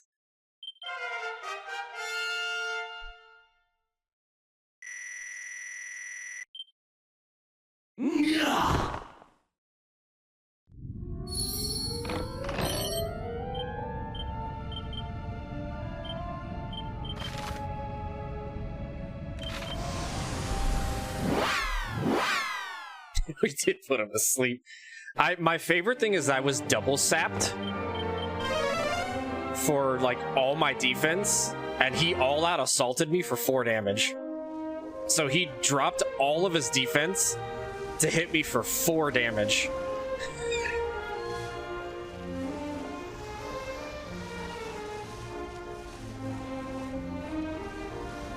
Something looks different? No, it doesn't.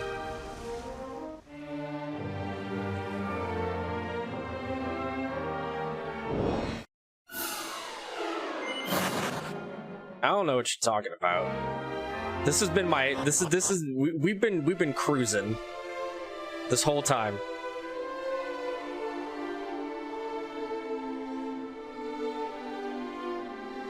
I want to watch this cutscene so bad with y'all, but we're already behind estimate.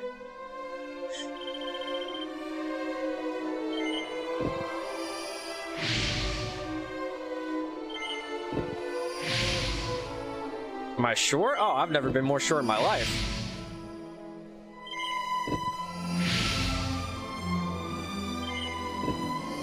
This is such an iconic cutscene in this game.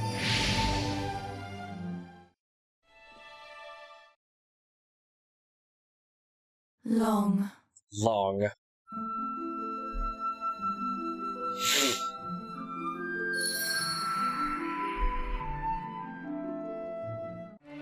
Okay, I believe you. Good. Alright, so now we have the Ramia bird, the giant, majestic chicken.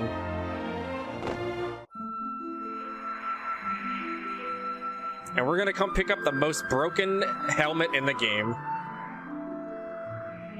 So this is the duplicate. And like the name suggests, it's for mages. And it's very strong.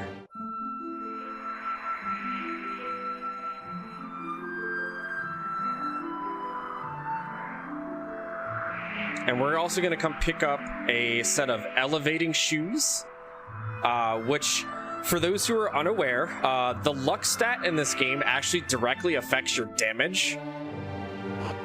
And in this game, 50 luck just gives you a flat 10% damage increase.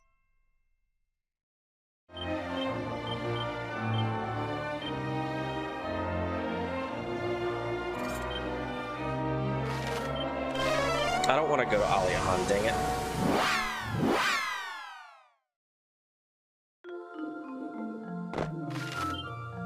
We want to go to the Necrogon Shrine.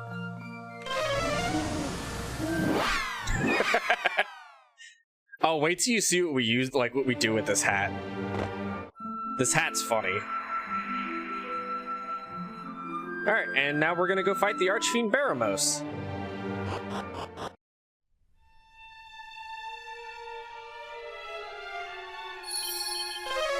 But first we gotta make a pit stop.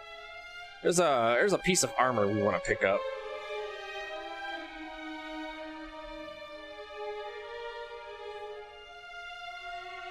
And it's going to go straight to our mage, who is going to be one of our most important characters.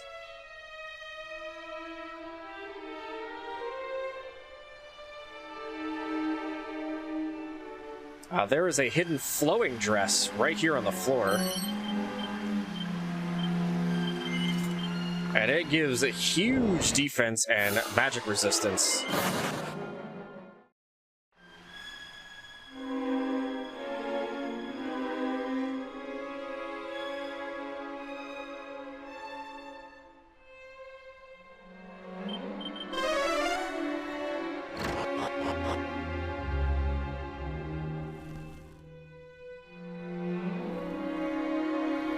Honk, honk, honk, honk.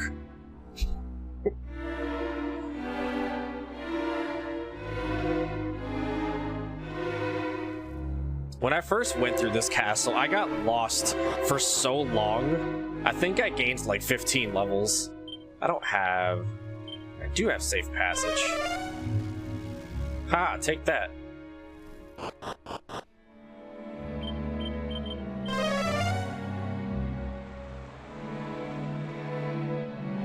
Should get an encounter on this floor. Oh, maybe not.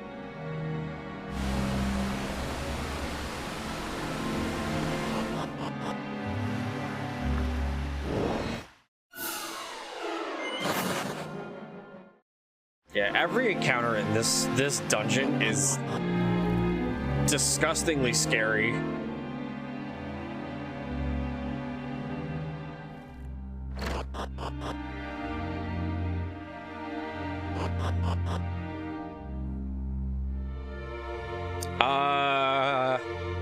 I don't want to tell you what's going to happen to Baramos. I'll just let the game show you.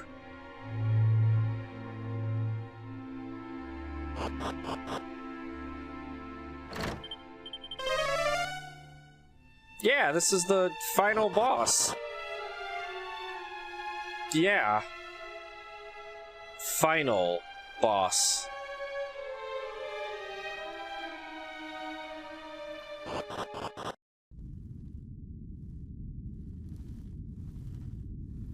Alright, so this is Archfiend Baramos. This is the whole reason we were sent out on this quest.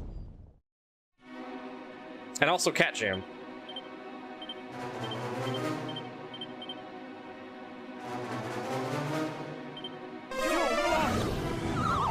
So we're gonna put him to sleep.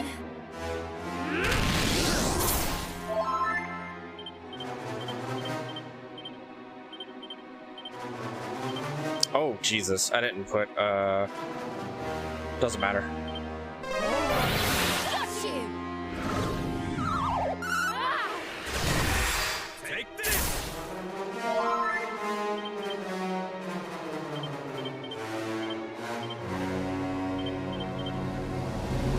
I didn't put the equipment on. Take this! Take this!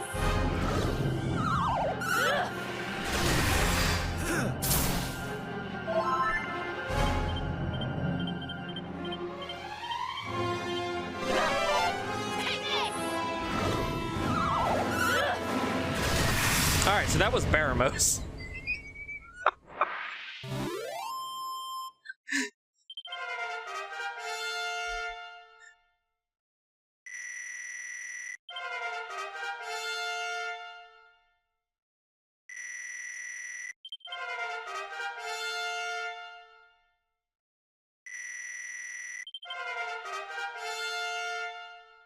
It's funny, I forgot to put the duplicate on the mage and give the mage a bunch of oath powders.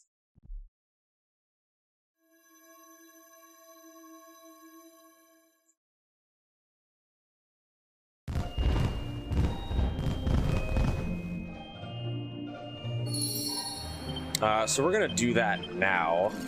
Look at that, wow, amazing.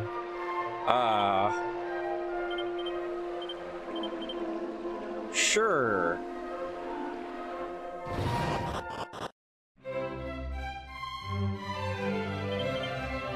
And then we're gonna refill you up with tangle webs. Alright, I'm gonna let this cutscene play just a little bit.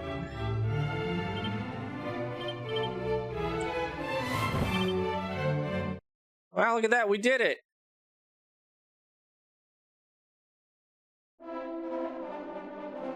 We did it! Yay! We beat the video game. Shoutouts to all these guards just getting absolutely destroyed, by the way. And they're gone.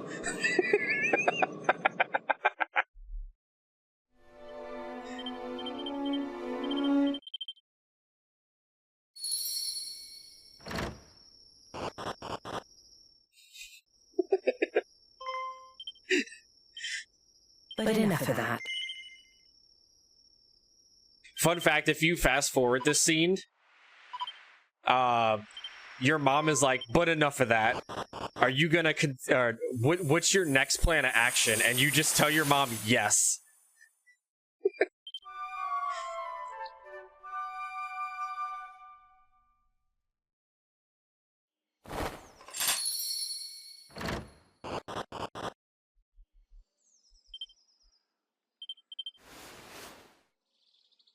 Alright, goodbye, Mom.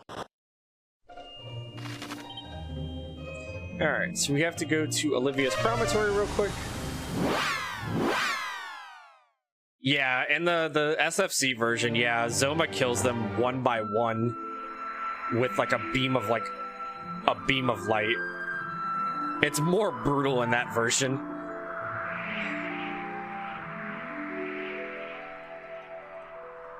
Okay, so we had a dream that we saw some kind of dragon. So we're gonna come over here where there's a brand new area that just opened up. Yo, is this the DLC dungeon? Who knows?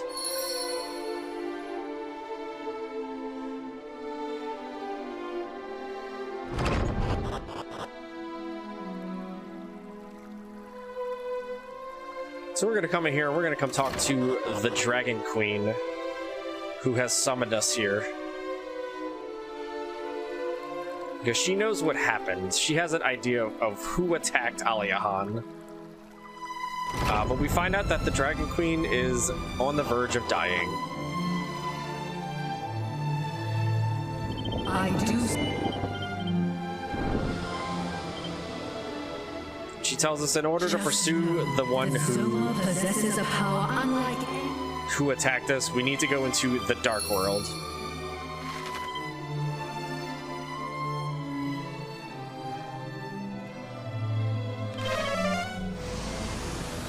So she gives us the Orb of Light, and she sends us back over here to this cave that has darkness spewing from it.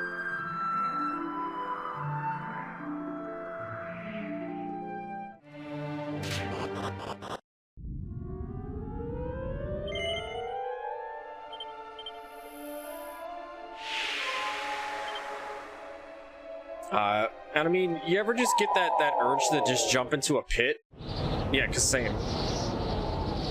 We haven't found the Moon Pearl yet. We just did.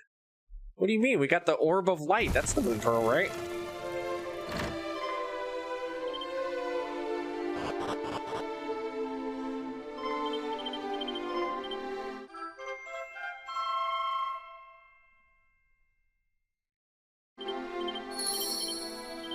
So fun fact, it's faster to cast evac here and enter the portal and enter the ship than it is to walk to the ship.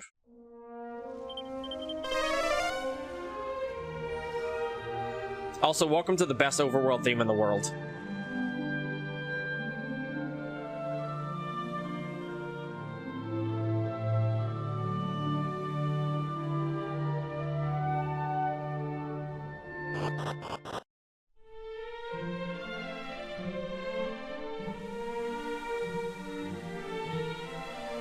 Alright, so we're now in a left guard, and we need to enter Zoma's castle. Well, Zoma's castle is inaccessible. We don't have our bird anymore. It really is. It's such a good theme.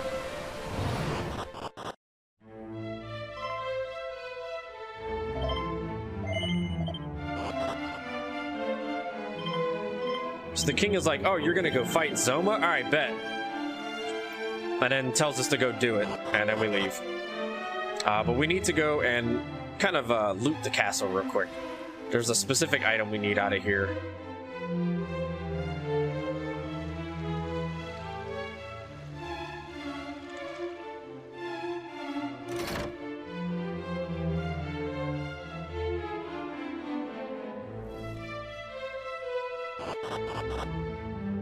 So we're gonna grab the Seed of Agility, and we also need the Sunstone.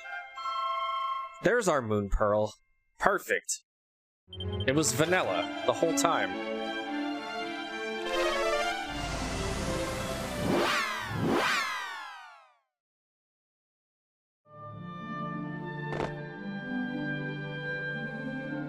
Okay, so we're gonna walk up here.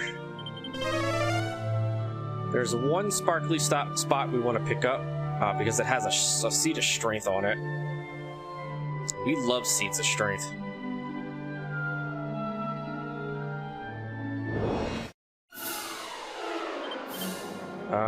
Let's actually take this. Here, you can have that. Then, yeah, let's just double move.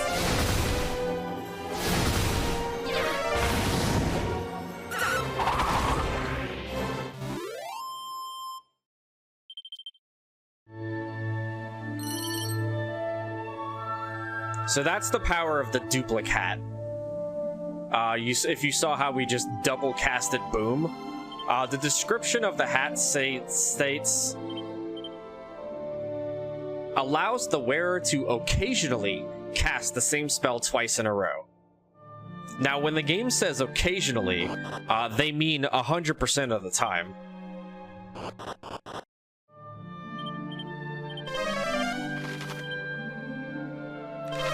So we're going to enter the Talontier Tunnel, and then we're going to immediately zoom to it. which brings the ship closer to us.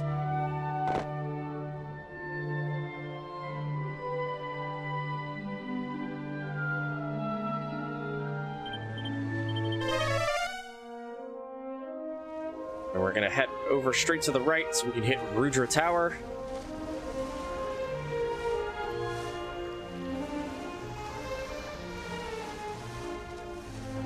Yeah, occasionally 100% of the time. Sort of. Yes.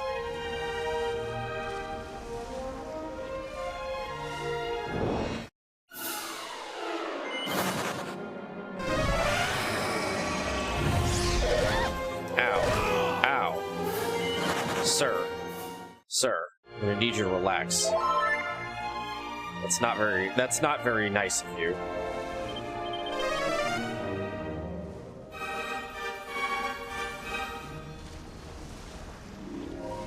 Alright, so we're going to make a pit stop here just to grab the waypoint. Because we will be back here very shortly.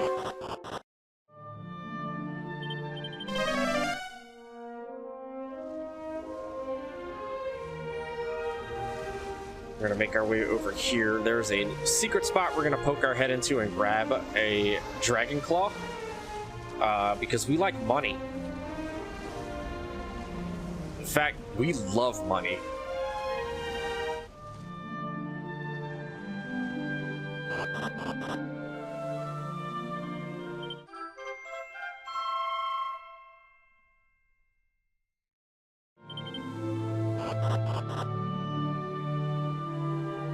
Oh, we don't need to go that way. We're gonna grab this, because it has a seed of strength. We're gonna make our way over to coal. But we're gonna enter it from the left side here.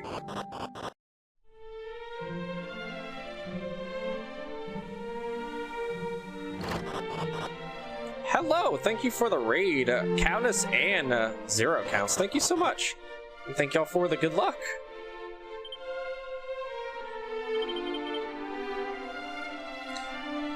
We find out that this merchant was pulled into this world and misses home, but he left his tools in Japan. So we're gonna go and pick those up in just a brief moment, but we're gonna go down here to pick up a flute. Yeah, thank y'all for the good luck. So we're gonna head over to Japan. What do you mean, Ninja? We're fine. We're not even that far behind estimate.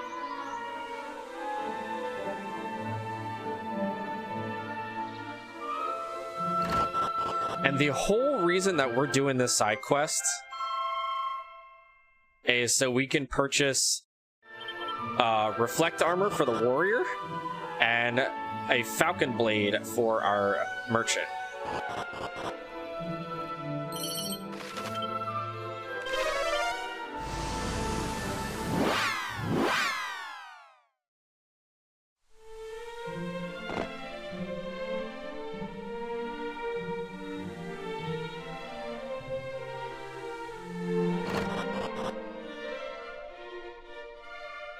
Okay, so we're gonna come up here.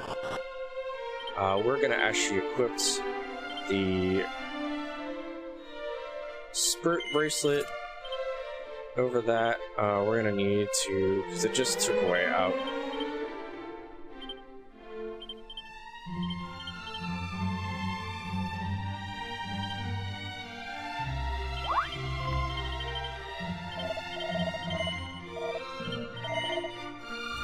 Okay, so we need to sell this, this,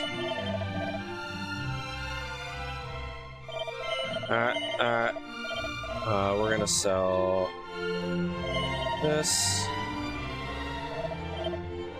this, this, that, that. We're gonna buy a falcon blade, and we're gonna buy spiked armor.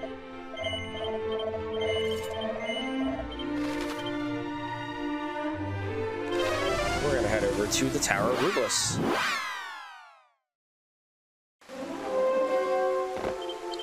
But in the meantime, first, we are going to use these seeds of strength.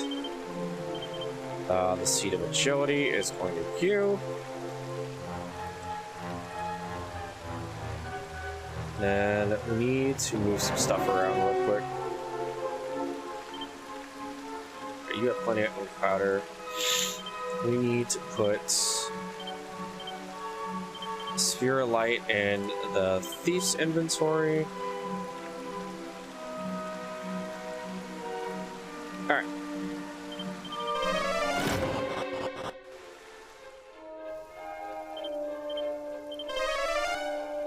Cast Safe Passage so we don't take damage.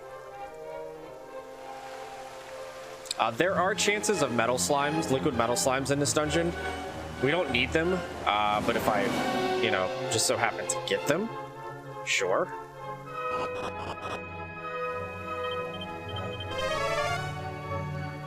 We want to go this way.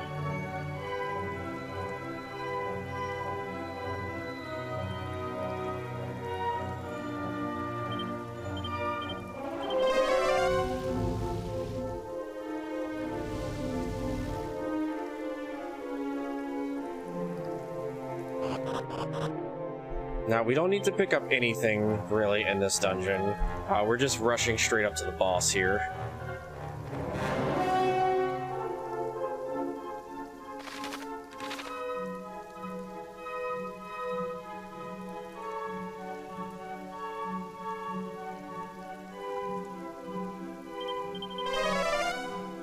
We always want to catch Padfoot right before it falls off, just to save a text box.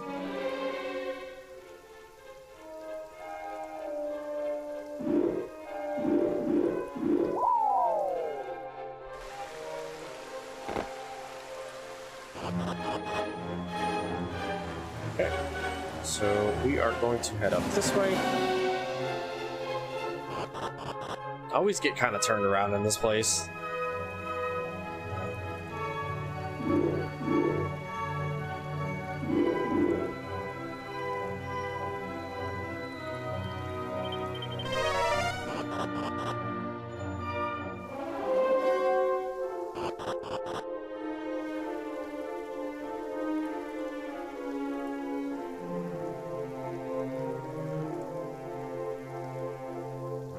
I'm actually shocked we've avoided every... I shouldn't have said nothing.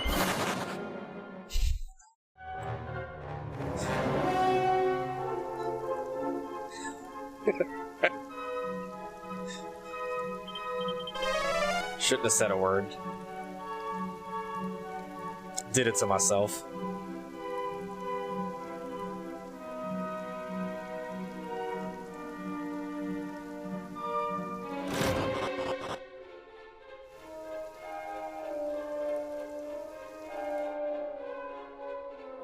Alright.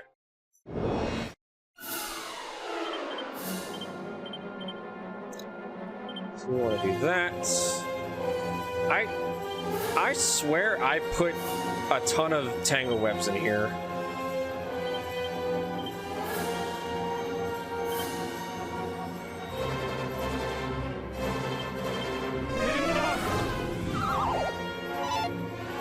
Brace yourself.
He's still faster than Limit.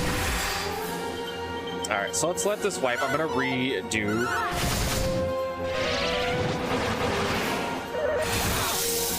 Because I'm supposed to have tangle webs, and I don't know what happened to the tangle webs that I put on my warrior.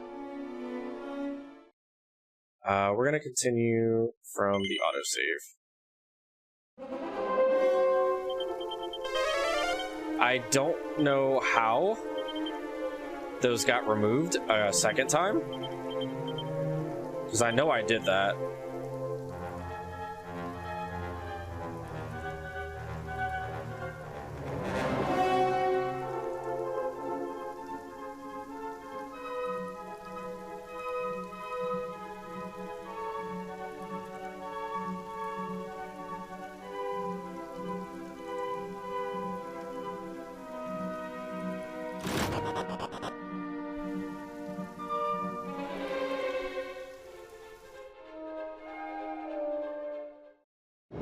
Yeah, I need Solar Baramos to be like Omega slow here.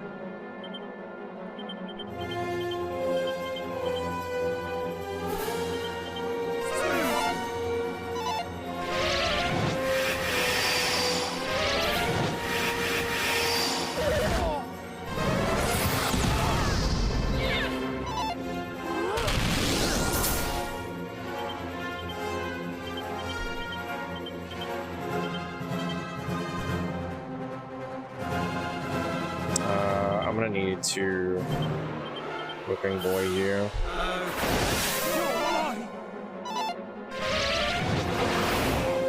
That is why I needed to whipping boy.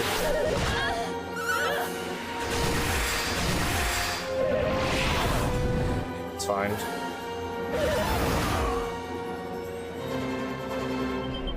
Just let it restart the bite.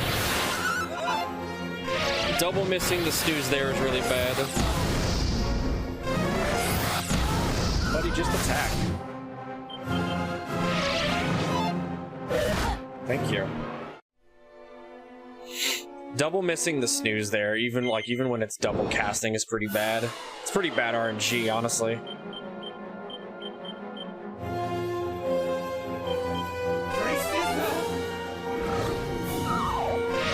Because if we don't avoid the first turn of damage, it's bad.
Brace yourself. Brace yourself!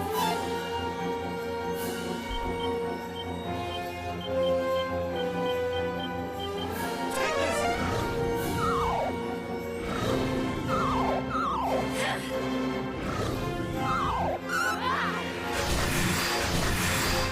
Brace yourself! Perfect. Alright.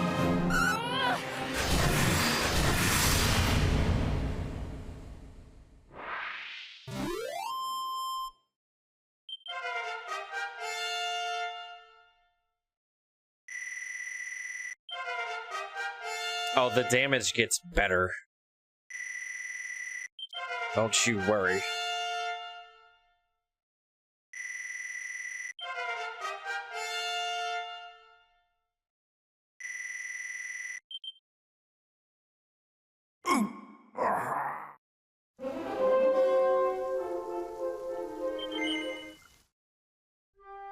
Okay. So now we have one final quest here.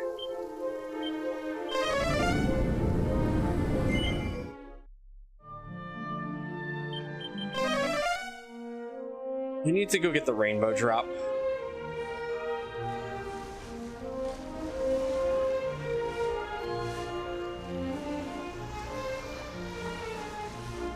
Well, if you didn't know, the merchant that we're playing as right now is the same merchant from Link's Awakening. That, you know, if you steal from his shop...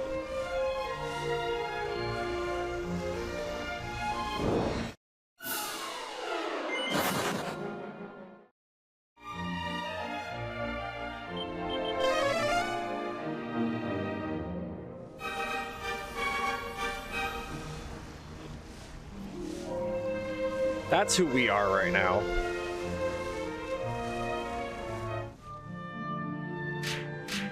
Alright, so this is Quagmire Cave. We're only coming here because we want to teleport.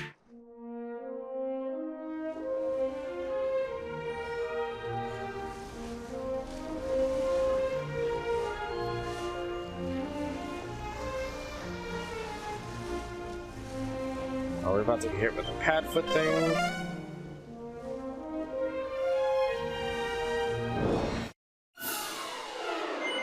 Squidzillas are terrifying.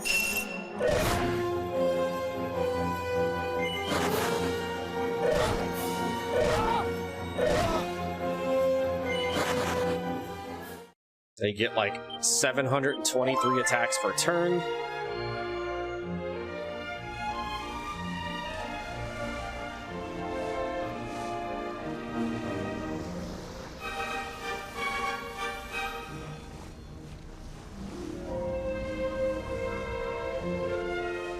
We should only have one more encounter here coming up.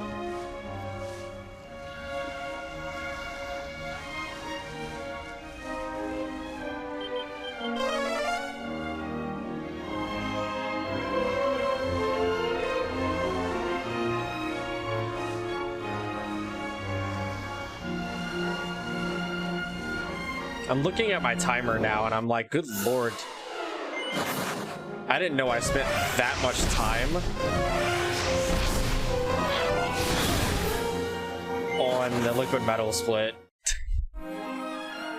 And I am so sorry to the Dragon Warrior 4 crew that's waiting for their run.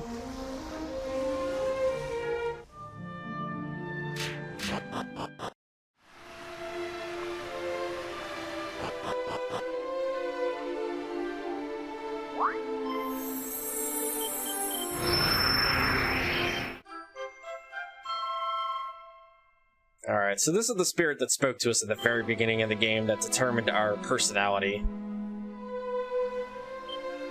She gives us the Staff of Rain. And then this fairy here says that we have the same scent as Ortega, so she trusts us.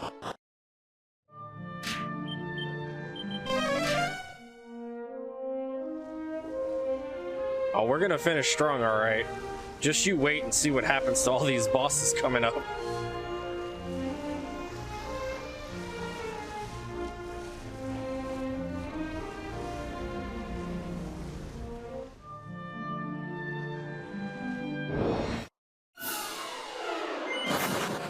Just a giant pile of garbage, Jesus.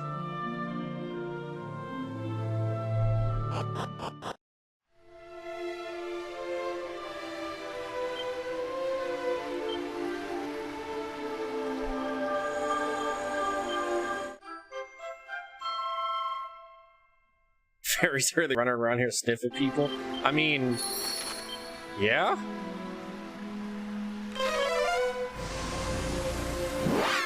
Vamp is very strong for like agility and MP growth.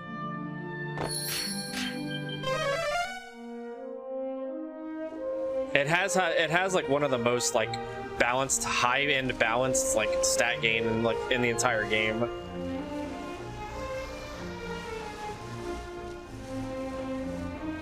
If the fairies do not sniff, you must acquit. But thou must.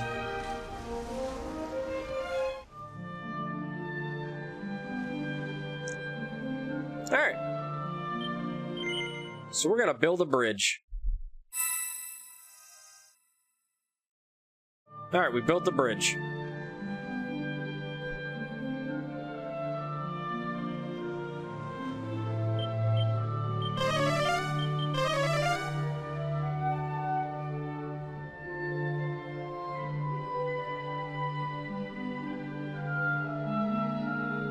Alright, we should only see one encounter through this entire area right before Zoma's Citadel.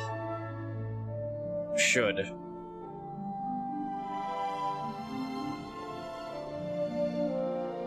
Or maybe not.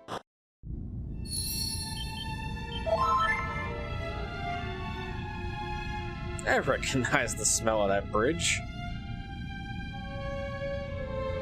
It smells like nacho cheese and jalapenos.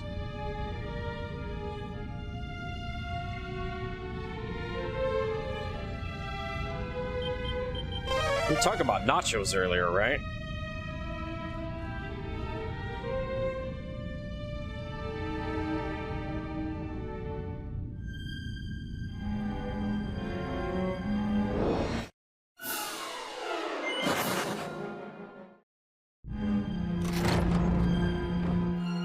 Alright, so we have a 3-round encounter of living statues.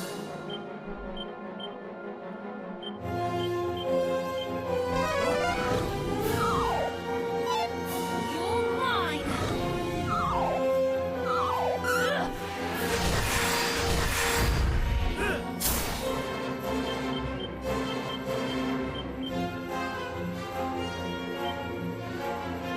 I need you to tangle web.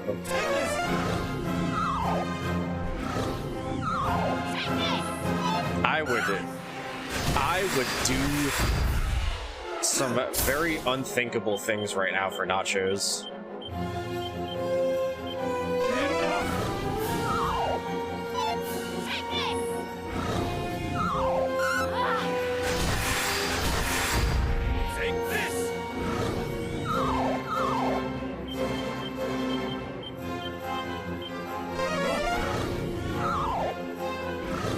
Like, and when I say unthinkable things,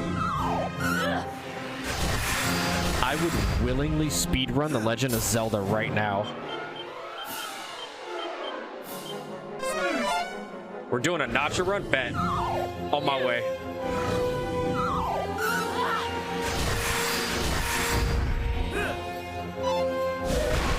Ow.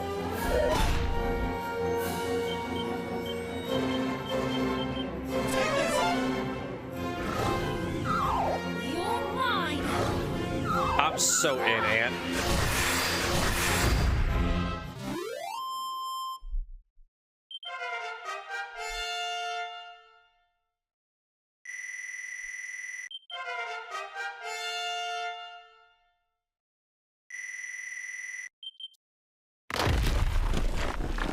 All right.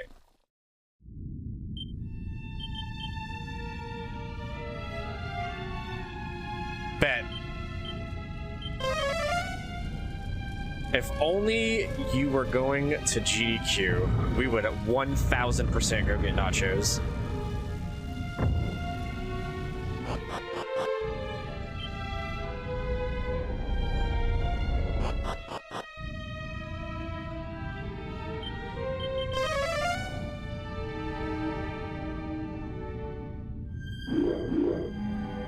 We want to go right, left. Then it's left, right, up, right.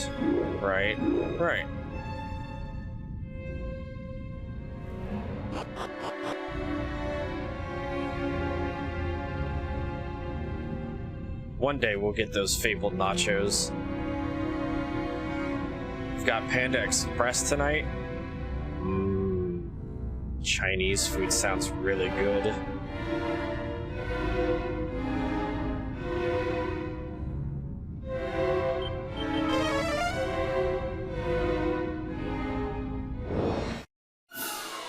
This is a terrifying encounter. They're gone.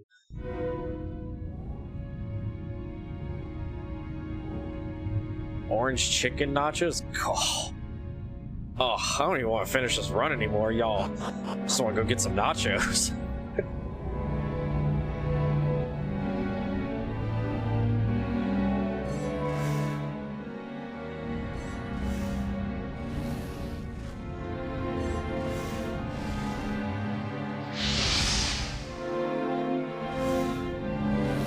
orange chicken loaded fries. That sounds incredible.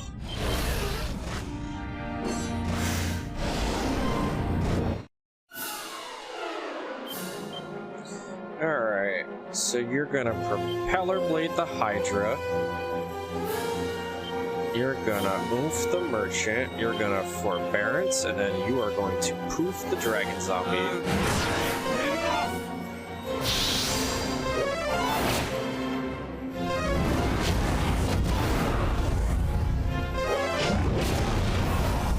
Oh.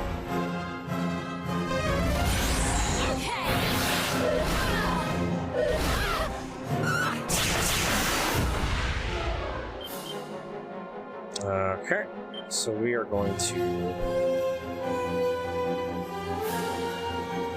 propeller blade the frantic groove. You're gonna defend, and then let's see, what do we want to do here?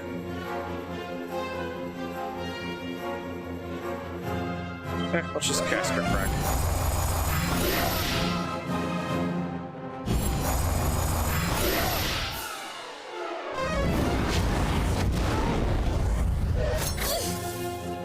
That's unfortunate.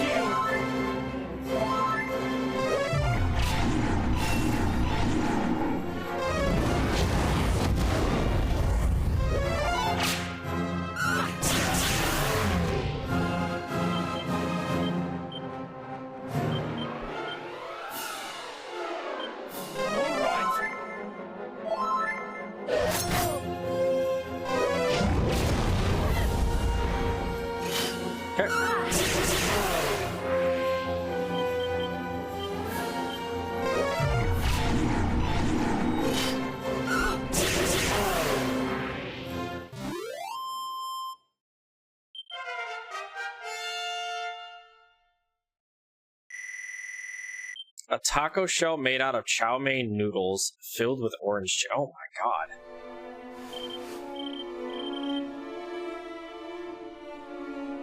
Oh no. Dad's dead.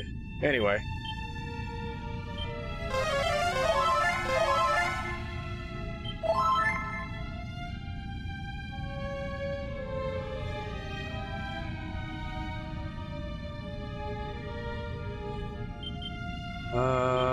Let's put a couple more of these in there.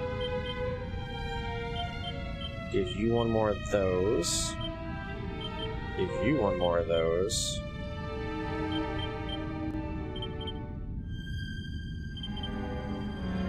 Oh no! Anyway.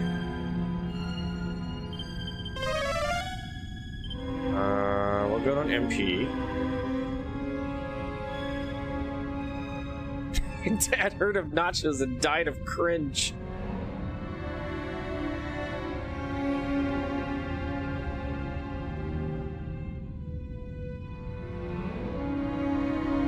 Your dad was level 69. It's okay. That's why he was so strong.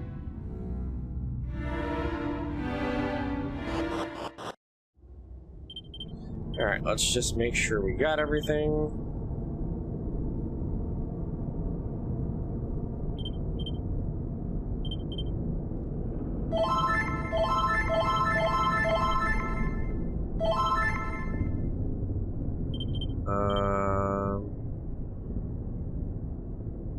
Good here, and good there, okay.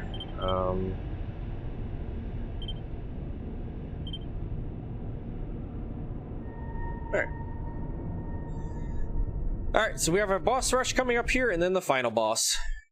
First boss here, we have King Hydra. Which you know what we're gonna do.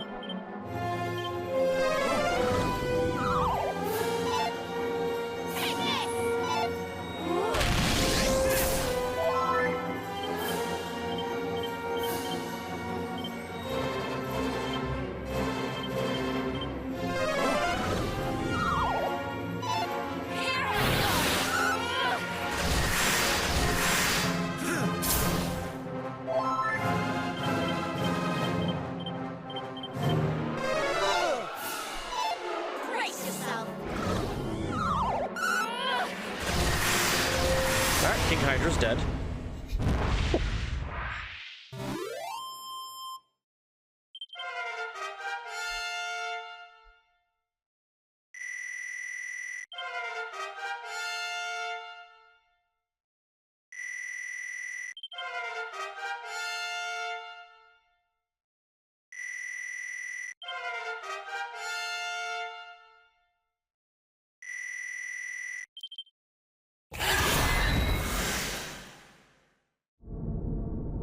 Alright, next we have Soul of Baramos 2, Electric Boogaloo. But he doesn't have his Archfiends with him this time.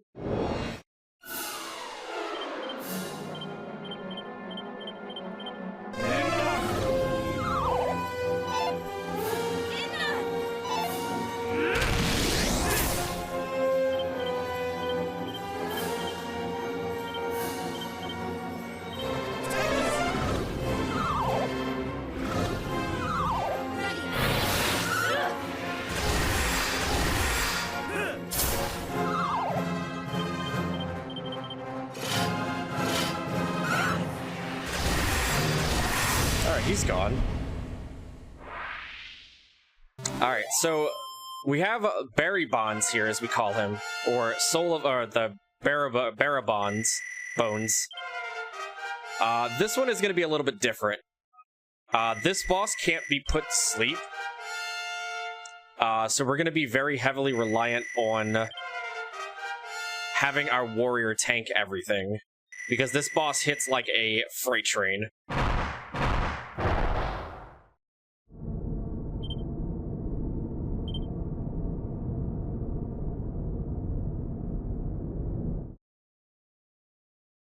Alright, so the way that this fight's gonna work, we're gonna continue to muster strength, but we're gonna be using Forbearance here, along with Buff.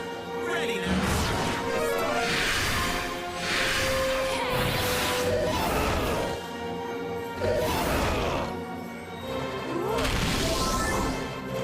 And then the second turn is going to be Propeller Blade. We're going to heal the warrior. Warrior's going to Forbearance again. And our mage is going to sap.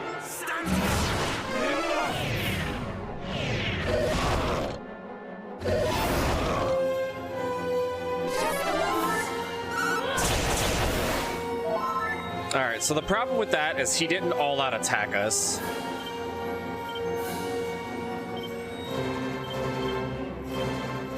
So this might be a reset.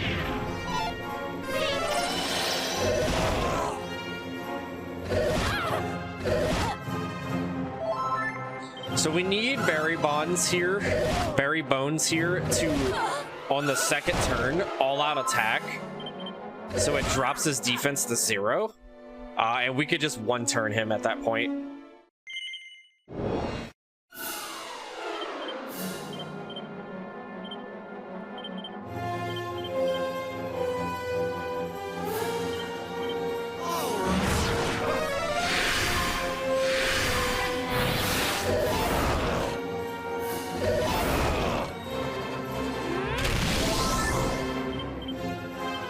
Oh, not Person Cutter. We need you to Propeller Blade. You are going to mid-heal, Forbearance. Sap. Need you to all out. Thank you. Alright, so now he has no defense. So, we're just going to use that opportunity to one-shot him.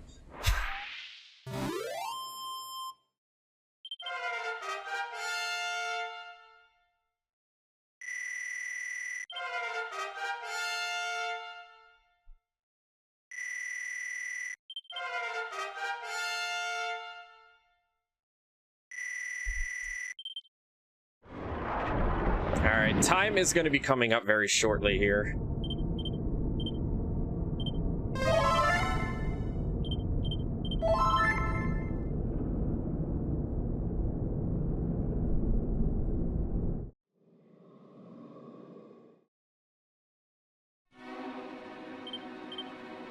Okay, so we're going to Sphere of Light here, defend, defend, defend.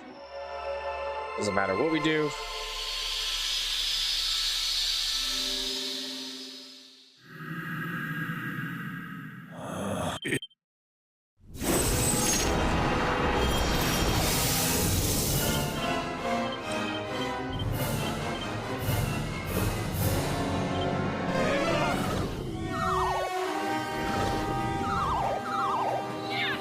Oh, he stayed asleep. Ooh.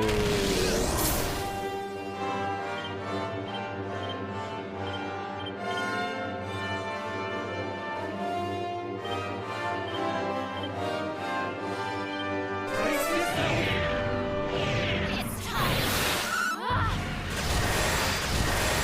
Take this!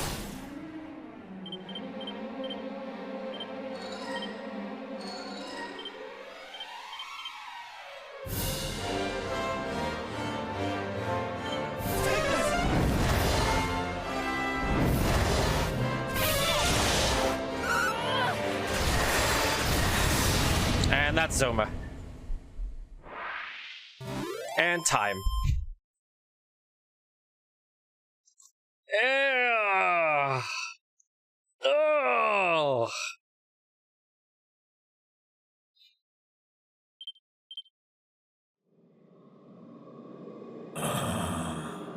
You have done well to defeat me. But whilst there is light, so too must there be darkness. I think we see spent that which is to come. 50 minutes or so on the liquid metal spline split. My place. The omens are already there. Open your eyes. And when he comes, you will be powerless to protect your craven. So the reason that we have time set to the Zoma's defeated text box over any other Dragon Quest game that has it, like, you know, at the end of credits, Square Enix specifically stated that they didn't, like, if you were recording this game, they did not want the ending cutscene inside recordings, and you would get DMCA'd for it. That was only for JP runners. So collectively we decided to just make the end of the Zoma fight time. Just because there's a, you know, there's major spoilers at the end of this cutscene.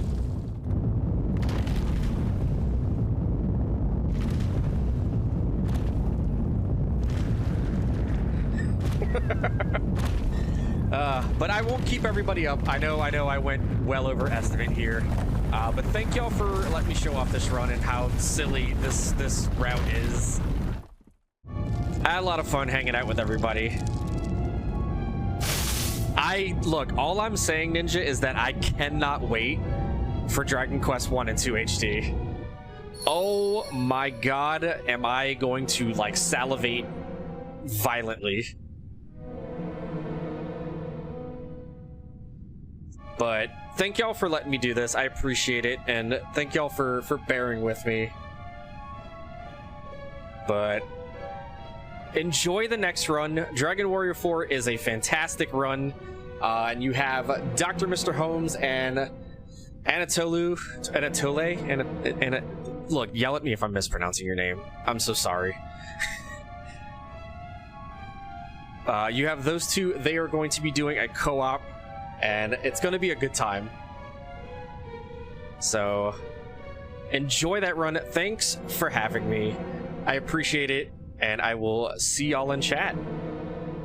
Bye.